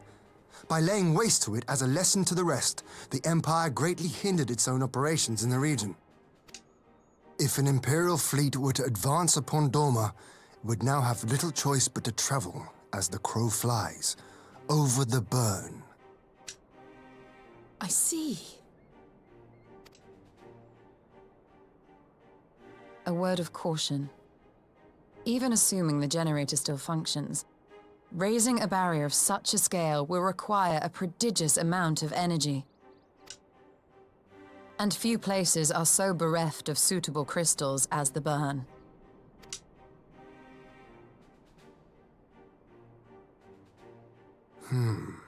A source of energy.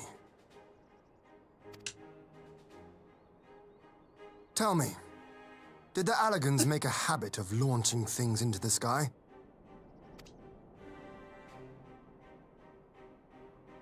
A curious question.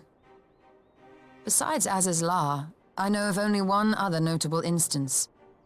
The Red Moon Dalamud, whose fall triggered the calamity.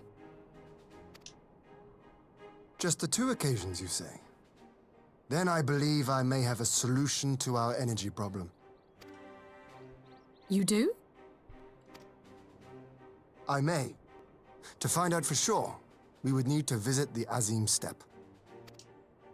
Which would, I now see, present the perfect opportunity to discuss an alliance with the Zayla tribes. How very neat. What say you then? Shall we see whither this road leads? Sure, let's fucking go. Let's do this. Very nice, Duck. 40 cactuses and 1 ability. That is pretty damn intense. I think we're getting close to one of the best lines of the game. I think it's in the next, somewhere within the next 4 quests. It is settled then. I will journey to the Azim Steppe with the Scions, Yugiri and Hakuro. I leave our other neighbors to you.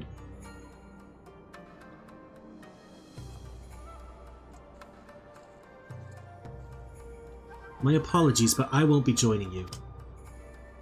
I am no ethereologist, and what skills I do possess are unlikely to be of any great use to the mission. But more importantly, it seems to me that the ruins in the burn warrant attention. And so, while you are away securing an energy source, I will engage our friends at Garland Ironworks to undertake a complete overhaul of the field generators. We'll need them in good working order if our plan is to succeed. I trust there are no objections. Have care in the burn. Have care on the steppe. From what I hear, the Zayla like fighting with friends almost as much as foes. Good luck.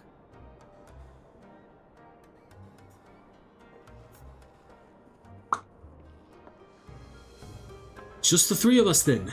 Very well. Shall we make first for reunion? Sure.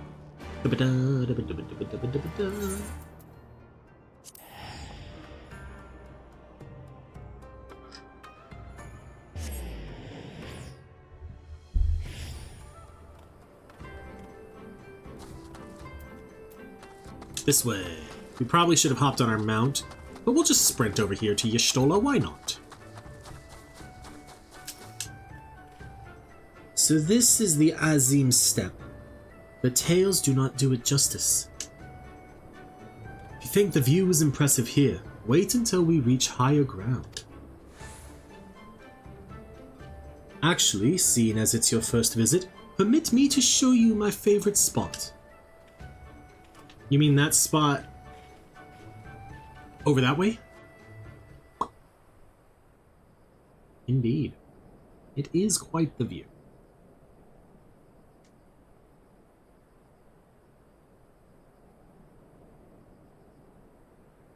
I will never tire of this vista. The endless fields, the boundless skies. 'Tis a sight to make a man forget his cares. But not his purpose, I trust. Might this be a fitting moment to tell us what we are doing here?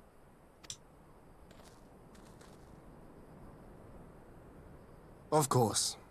During my time with the mole, I learned some few myths of this land. One goes thus. In the distant past, when all seemed doomed, a wayfaring soul came unto the steppe. Venturing into the northern crag, he received of Nama a sliver of her essence, a shard of the shining moon, and with it clove the tainted land from the earth. The end thus averted, to these fields did the wayfaring soul return, and venturing once more into the northern crag, he buried the shard, and made unto the heavens an offering of blood.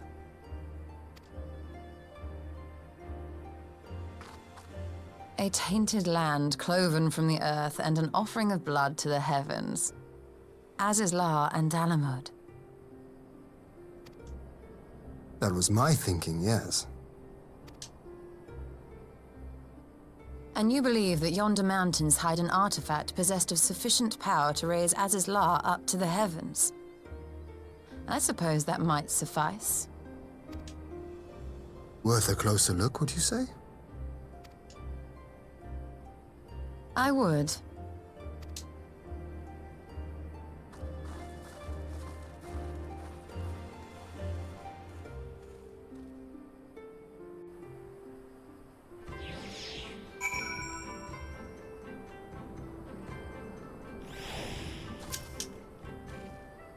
From here we shall travel to Mal-Yo.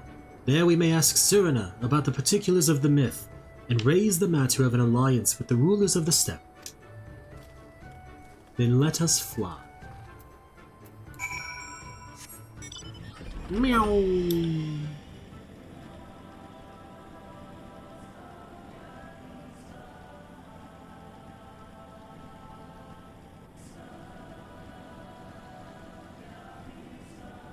Sorry, I cannot stop yawning. I apologize.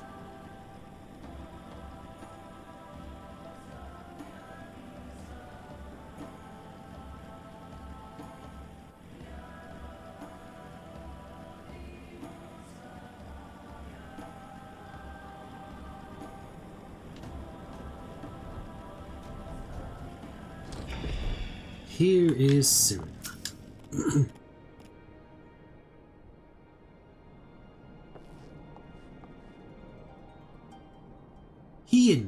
Morrighan, I am glad of your visit and the opportunity to welcome a new friend. How may we serve you? There is a matter I would discuss with the mole. It concerns not only the peoples of the steppe, but of every land in the Far East. Do-do-do, diddle-a-doo. Do-do-do-do. A shard of the shining moon left behind by a wayfaring soul. And you need this to protect our lands? I do. My friends and I wish to find the shard and ascertain the extent of its power. Will you tell me more of the place where it lies buried? This northern crag. If that is your wish, in the mountains to the north, there is a cavern called the House of the Crooked Coin. Inside this cavern are pillars of stone that legend holds to be the source of Nama's power. There, I believe, you will find what you seek. Ah yes, I know the place. 'Tis a brisk walk from here. And what are your thoughts on an alliance? Should the Empire return, our lands will be engulfed in a storm of conflict, whether we will it or no. If we do not stand together, we will fall apart, This I believe with all my heart. However,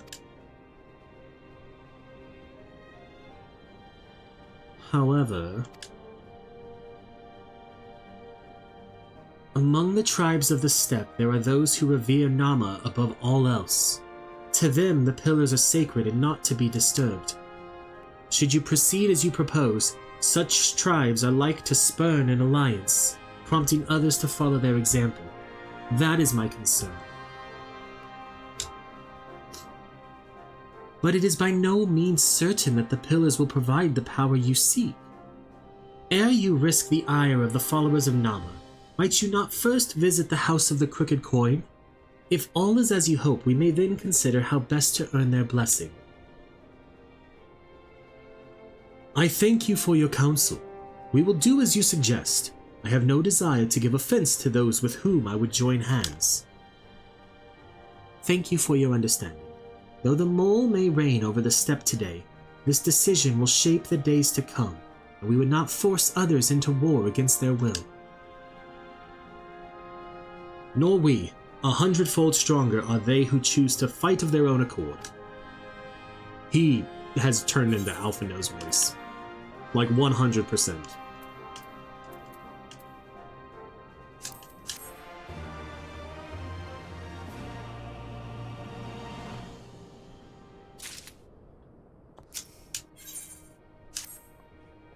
It seems the time has come to put my skills to use. Pray lead the way to the House of the Crooked Coin.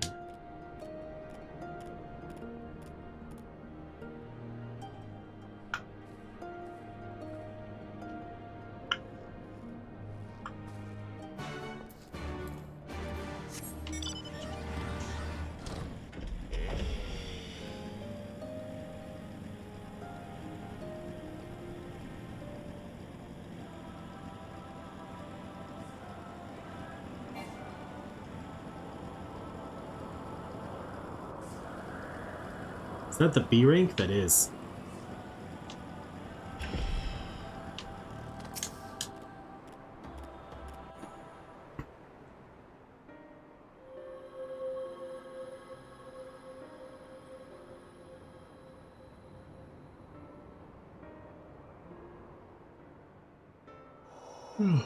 Such an abundance of ether. Are we in luck? We are. This is an Allegan artifact, most likely built to regulate the flow of ether. I strongly suspect the ancients used it to stem the flow from here to the burn. That would explain how they were able to untether what became Azys La from its surroundings.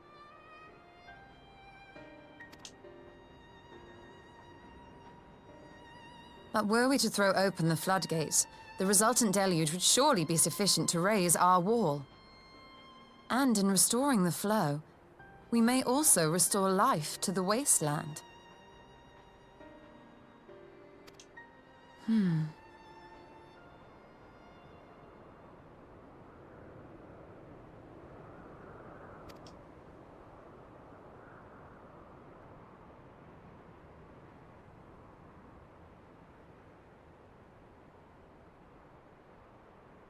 What is it? While the device itself harbors a surfeit of ether, the opposite is true of the surrounding area.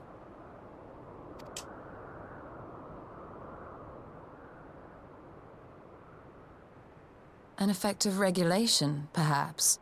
A similar phenomenon seemed to be occurring in Doma.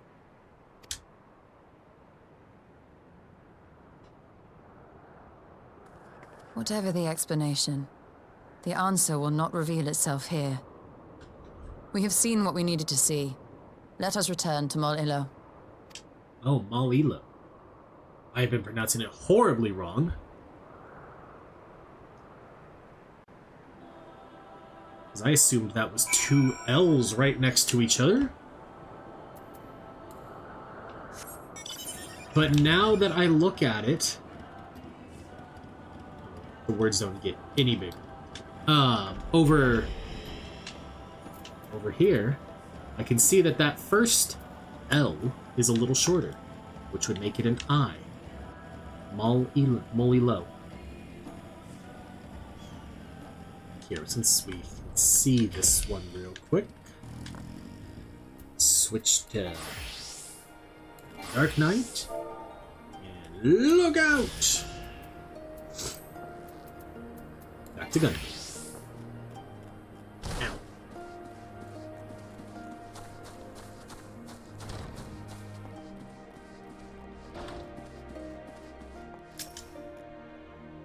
You found that which you seek, then? Great indeed is the Dusk Mother's power. If not less will suffice to protect our lands, the blessings of the other tribes must now be sought. Of course, but to which tribe should we appeal? There are many who worship Nama, but none are so fervent in their faith as the Dathar. Their consent shall be the key. The Dathar least spoke of them, a warlike tribe possessed of unique customs and beliefs. I sense their cooperation will not be easily won. Nay, but it will be well worth the effort. The Dathar fear nothing, death least of all, and our alliance would be greatly strengthened by their presence. Let us go to Dathar Ka and treat with their Hatun Sadu.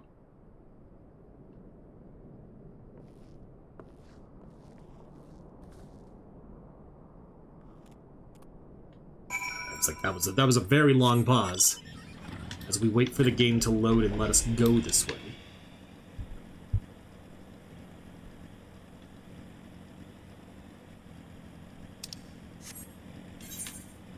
Probably would have been quicker to teleport to Azim Hat or the Dawn Throne and then head to Nama's retreat. But by this point, we're already, in the words of SpongeBob, halfway there. That was not a good SpongeBob impression.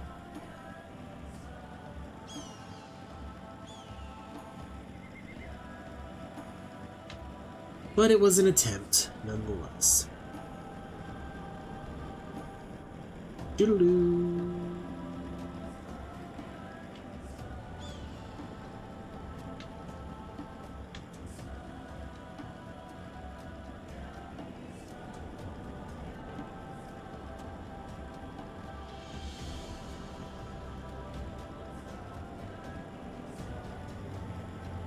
Alright, Hatun Sadu.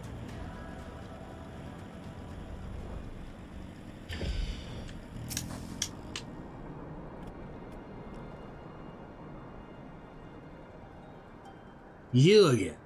What matters demand our time, Hagan, unless it is battle you seek? Alas not. Quite the opposite, in fact. I would have you join us in alliance to stand against the Empire. Talking, always talking. You say the pillar holds great power? Of course they do. They are the source of Nama's strength. To the Dathal, no place is more sacred. We will make ash of any who would defile it. Though I see this is not your wish. You see the wisdom of our proposition, then. You will join hands with us. I said nothing of joining hands. Let's go, Duck. Congrats. You wish to wield Nama's power to defend these lands, and this I will allow. But for leaving the steppe to fight the men in iron, I would have something in return. Namely, battle with you, Hagen. The Nadam ended ere it began. I would face you again, alone, without distractions. Defeat me, prove yourself the stronger, and you shall have the Dathar as your allies. Surely these are agreeable terms. Well, this is a not wholly unexpected turn of events, though I had assumed I would be the one required to fight. Alas, the Hatun has made her choice. Shall we dance?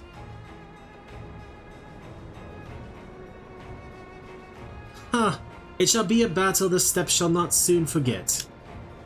Already my soul burns brighter. Prepare yourself, Hagen, and await me outside the Ha. I will gather my witnesses and join you anon. Well, Duck, I'm assuming it was the Marlborough minion, like the Marlborough seedling.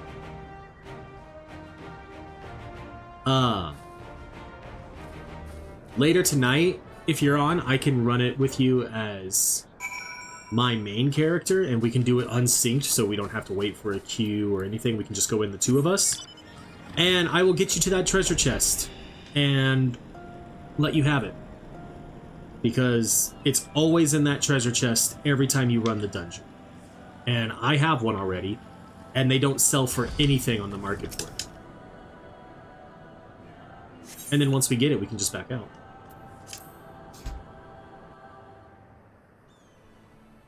It'll literally take us all of like 20 seconds.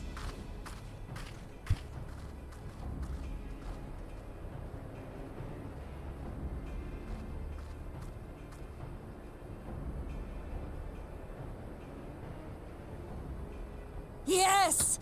This spot shall serve as well as any. I shall enjoy this Hahn. Oh, but you don't pronounce the G. Is this truly necessary? Have you no peaceable way of making decisions? Speak not of peace. You stand before proud warriors of the Dathal. In the heat of battle do our souls burn brightest. We lay low the strong that we may rise higher. That is our way. The way of might. There is no other. Oh, they do not want for conviction.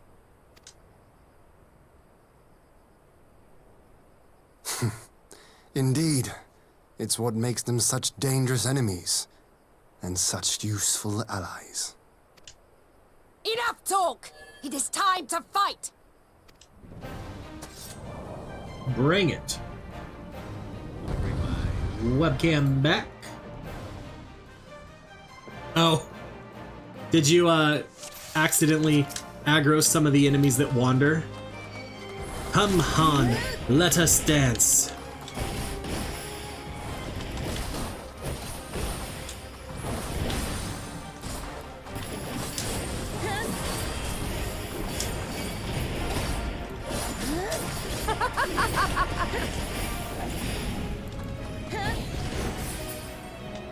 You are strong indeed, a worthy champion of the steppe.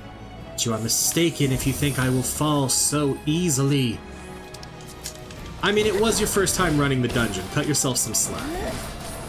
You'll now know for future runs that you also need to hug that left wall. In death do our souls sing!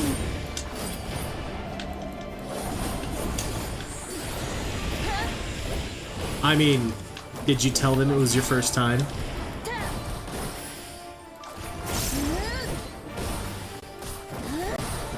In death do our souls sing!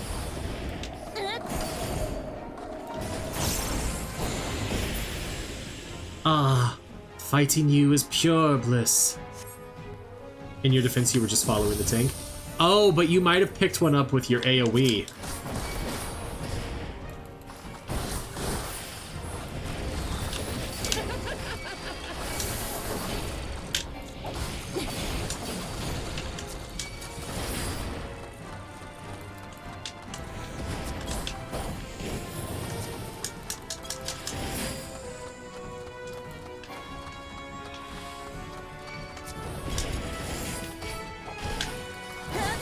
I'm so confused as to what's happened here.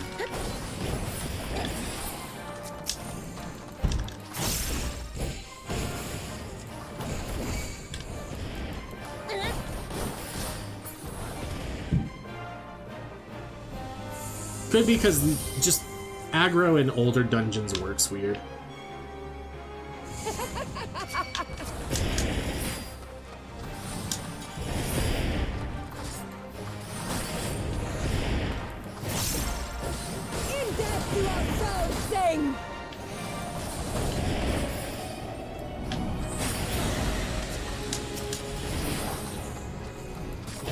I wouldn't stress too much about it. Like I said, that dungeon is a hated dungeon for lots of reasons.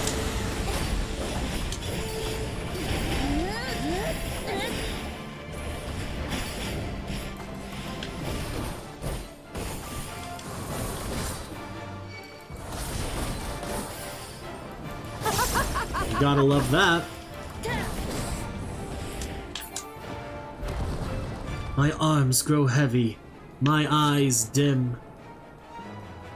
So long as my lifeblood flows, I will fight on! How it burns! Are you going to let me fight the...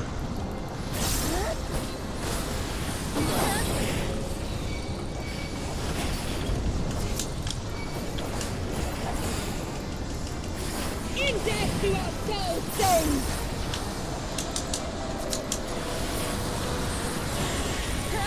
Come on.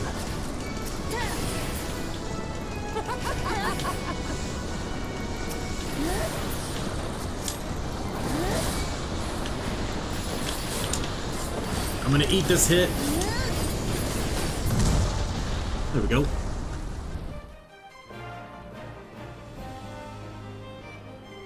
Oh, that's because there's a weird mechanic with the first boss. And technically the third boss too, actually. Yes! Not since the Nardum has my soul burned so!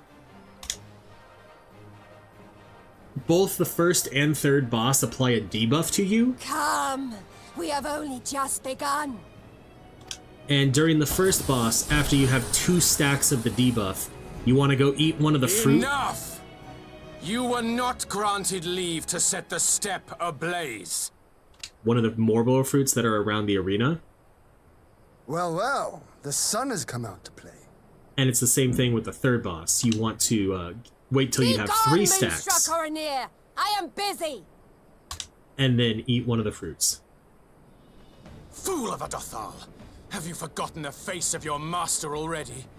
The sun will never set!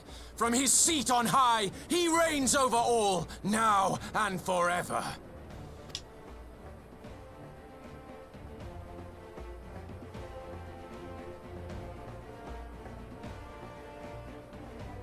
Yet what should he find here but a battle to determine the fate of the steppe?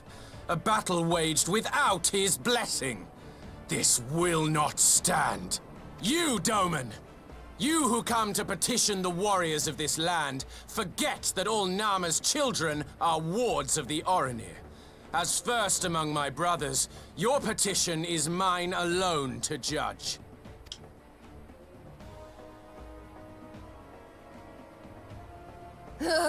These words are as wind from a horse's backside. Plentiful, but your axe sings more sweetly.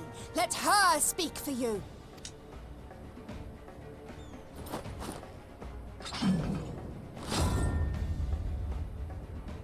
Insolent child.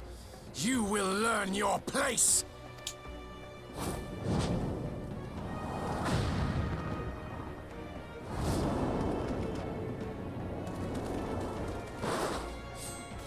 Forgive me, Brother Magni, but we have an arrangement with the Dothal. We will not abide any interruptions. So be it. The sun will pass judgment on all. Didakul, join me.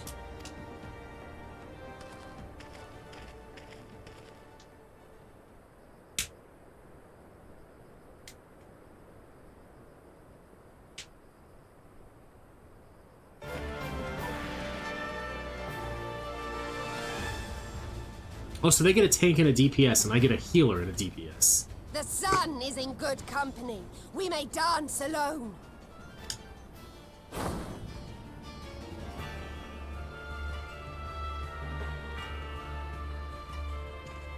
Beg not for mercy, for you will have none.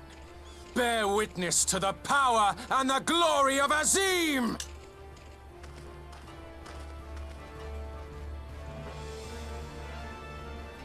Constantly at each other's throats like rabid dogs. Gods, I'm turning into her. I have not the patience for this, but if we must fight, Let us at least be brief. Come. I mean, you're not wrong. Morrighan is a tank, but I'm not doing this one as Morrighan. I get to fight, I believe, as Y'shtola.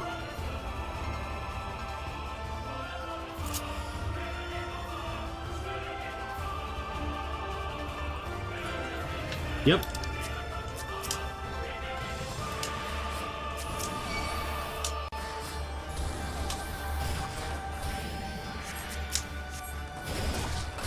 Oh, we shall endeavor to be most convincing. Oh, never mind. That was so much to have to read. Focus on Magni. Leave Didacul to me. Okay. Kneel or die!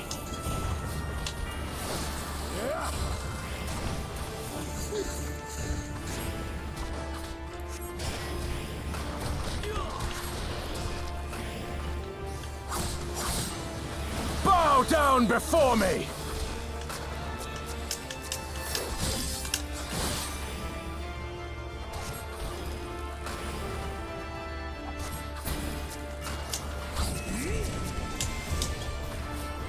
I know you keep saying to focus on Magni, but I'm going to keep applying my dot on Didacul. Kneel or die! Damn it! Enough! Yeah, I ate that one.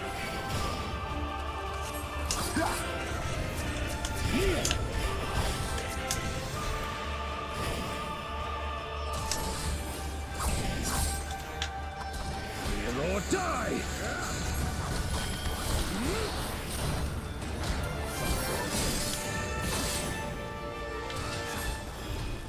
Mark well and learn!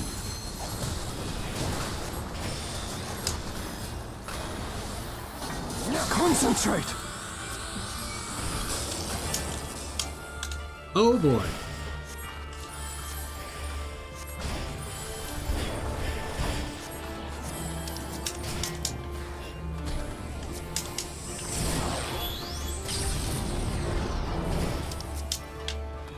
Kneel or die! Can I not? Oh, I'm out of MP. Shit. Huh. Bow down before me!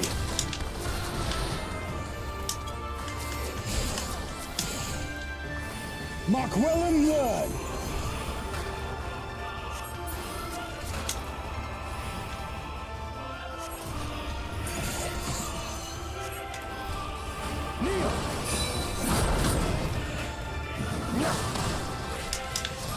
Kneel or die! Kneel!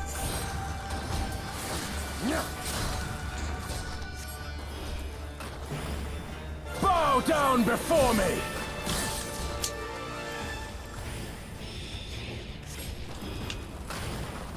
Uh-oh. Tremble before the sun!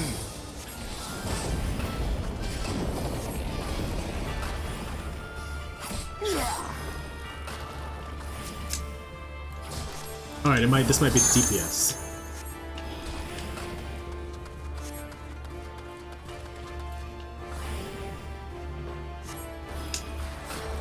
And let us be about it!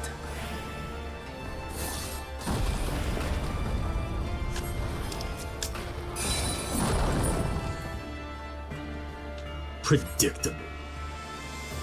What? Every step you will take, every move you will make, the sun sees all. Now fall.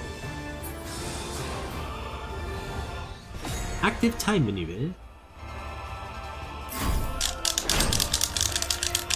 Yeah. Aoife, to me.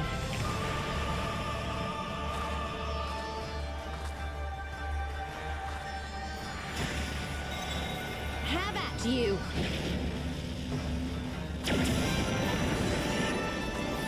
Holy shit. What strength? What grace is this? Could she be your what's it called? I don't remember, but this is one of the best parts of the whole game.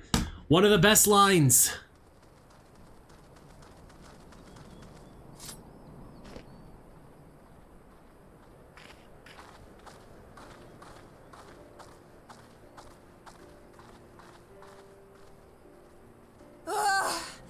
Never have I felt such bliss in defeat. 'Twas a battle to burn soul and flesh to ash. We Dothal will lend you our strength as promised. Narma's power is yours to wield.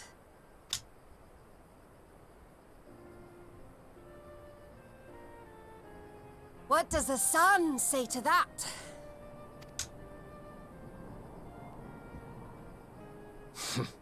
The sun is not driven by base motives such as yours.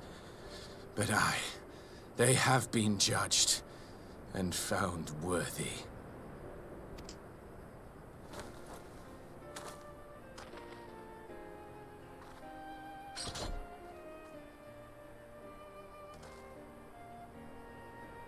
It is the way of the Oranir to accord recognition and respect to the strong. You have made sufficient proof of your strength. The sun shall answer your call. You have our thanks. We are glad to call you allies.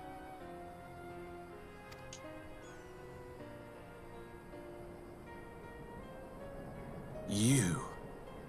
By what are you called?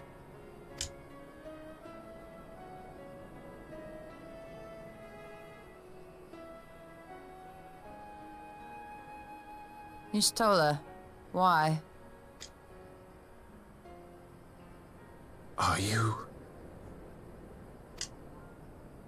Are you my Nama?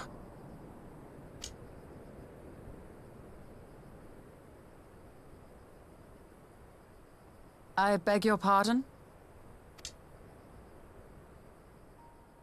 In battle, you shone with all the majesty of the full moon's light. Your healing touch, the embodiment of the Dusk Mother's love.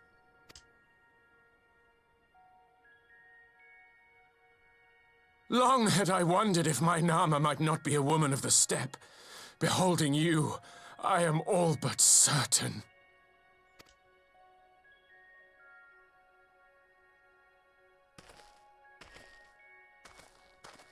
Now, look into my eyes. Could it be? Could you be?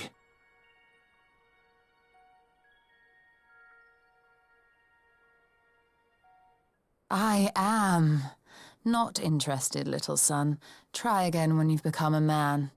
It's so good. She puts him in his place, and I fucking love it. Little?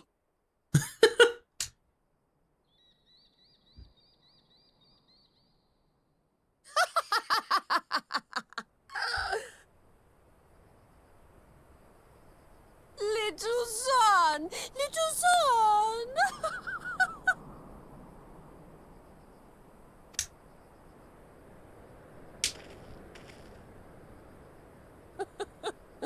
Does it pain you, little son? Crave you salve to soothe the ache? Fire to sear the wound in your heart?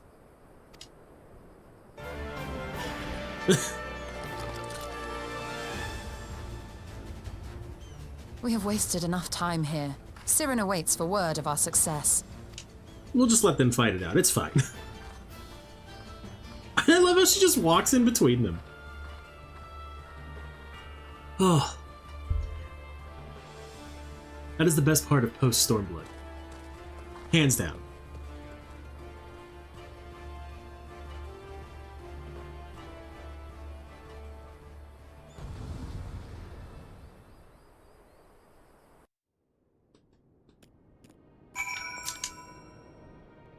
You had not only to contend with Sadu, but Magnai as well. Such a fierce battle that must have been. Yet here you stand, triumphant. Having passed such a test, they could not well deny you their allegiance. The Maul will make no such demands. Weak though we are, we will gladly stand with you. The steppe is our home, and we will defend it with all our being. You have my heartfelt thanks.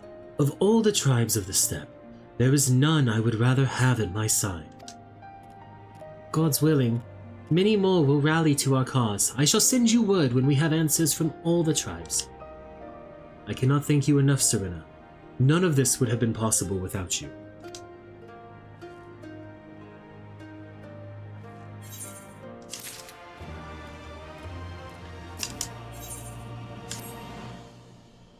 We have the requisite consent. 'Tis time to put Nama's power to use. If the ether flows as planned, all that remains is to have the Ironworks engineers do their work at the ruins. Come, let us return to the House of the Crooked Coin. Okay.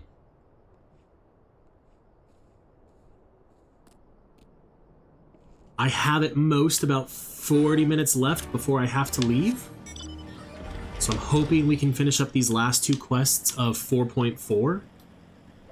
So that tomorrow I can record 4.5 and 4.55. And then on Friday we can do begin Shadowbringers.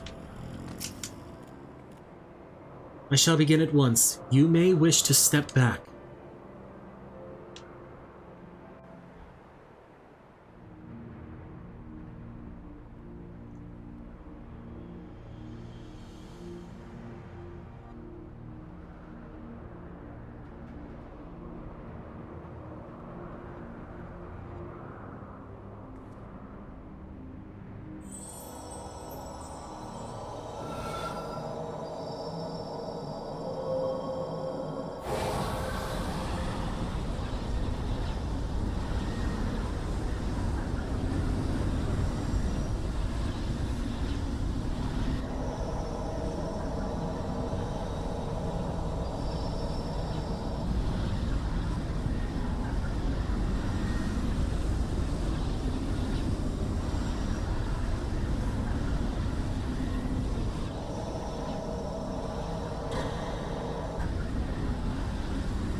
Did it work?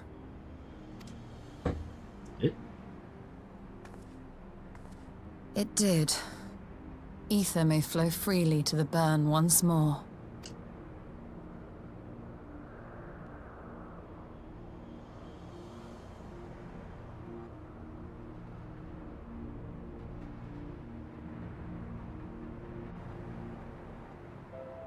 Well, that was quick. I do not pretend to understand what you did, Y'shtoru, but you did it. Thanks to you and Morrighan, of course, we have taken a momentous step towards securing our defenses. Now, as much as I believe, a rest is in order. We should probably make haste back to the Enclave. Agreed. The others may already have returned from their missions, and I would know how things stand. As would I. Without further ado, then.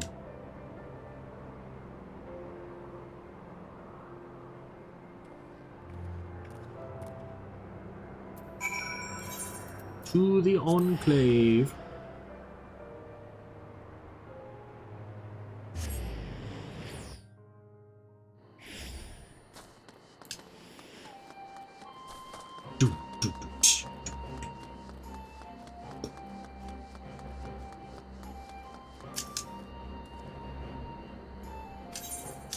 Yeah, so he used to be in the first 8-man trial of the game, and he was ridiculously easy. But then they reworked him to be like an instant solo thing, and they made him actually have mechanics.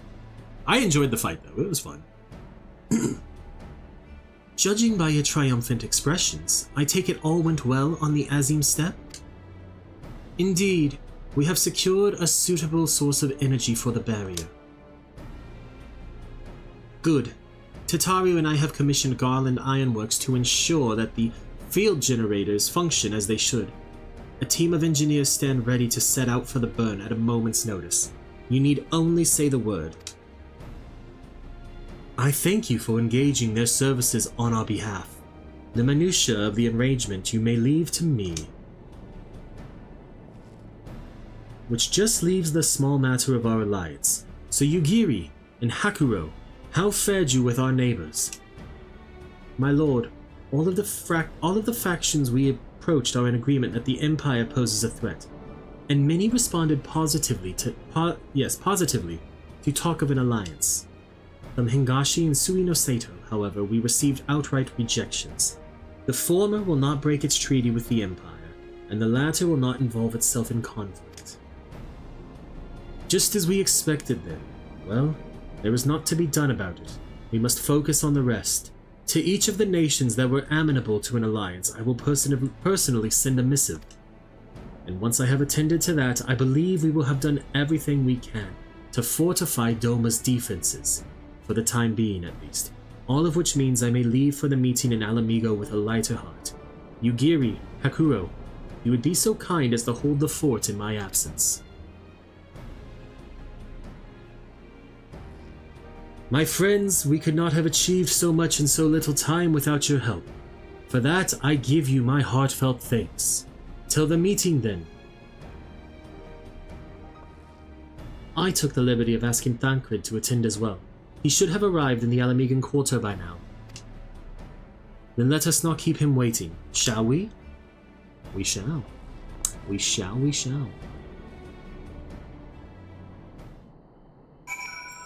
Alright, to the Alamigan Quarter. He died on stage 3. Ooh. That is one of the things that's unfortunate.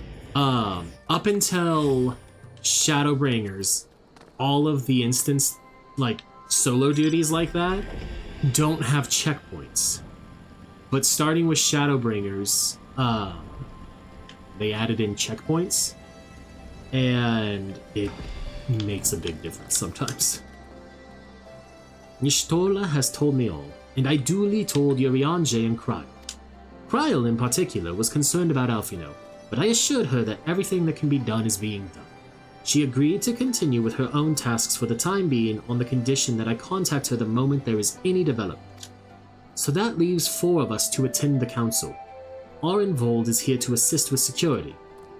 Incidentally, though the poor lad seems altogether too distracted for the task. Another one missing Alphino, I expect? But it's almost time. As soon as you are ready, present yourself to the guardsmen at the palace entrance. I shan't be far behind. The Scions of the 7th Dawn. Welcome to Alamigo.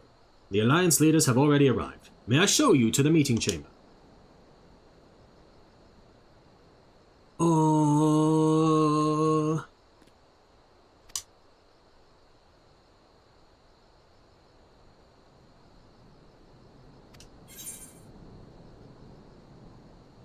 I don't think I have enough time to watch all of these now. So with that, I think we will end stream.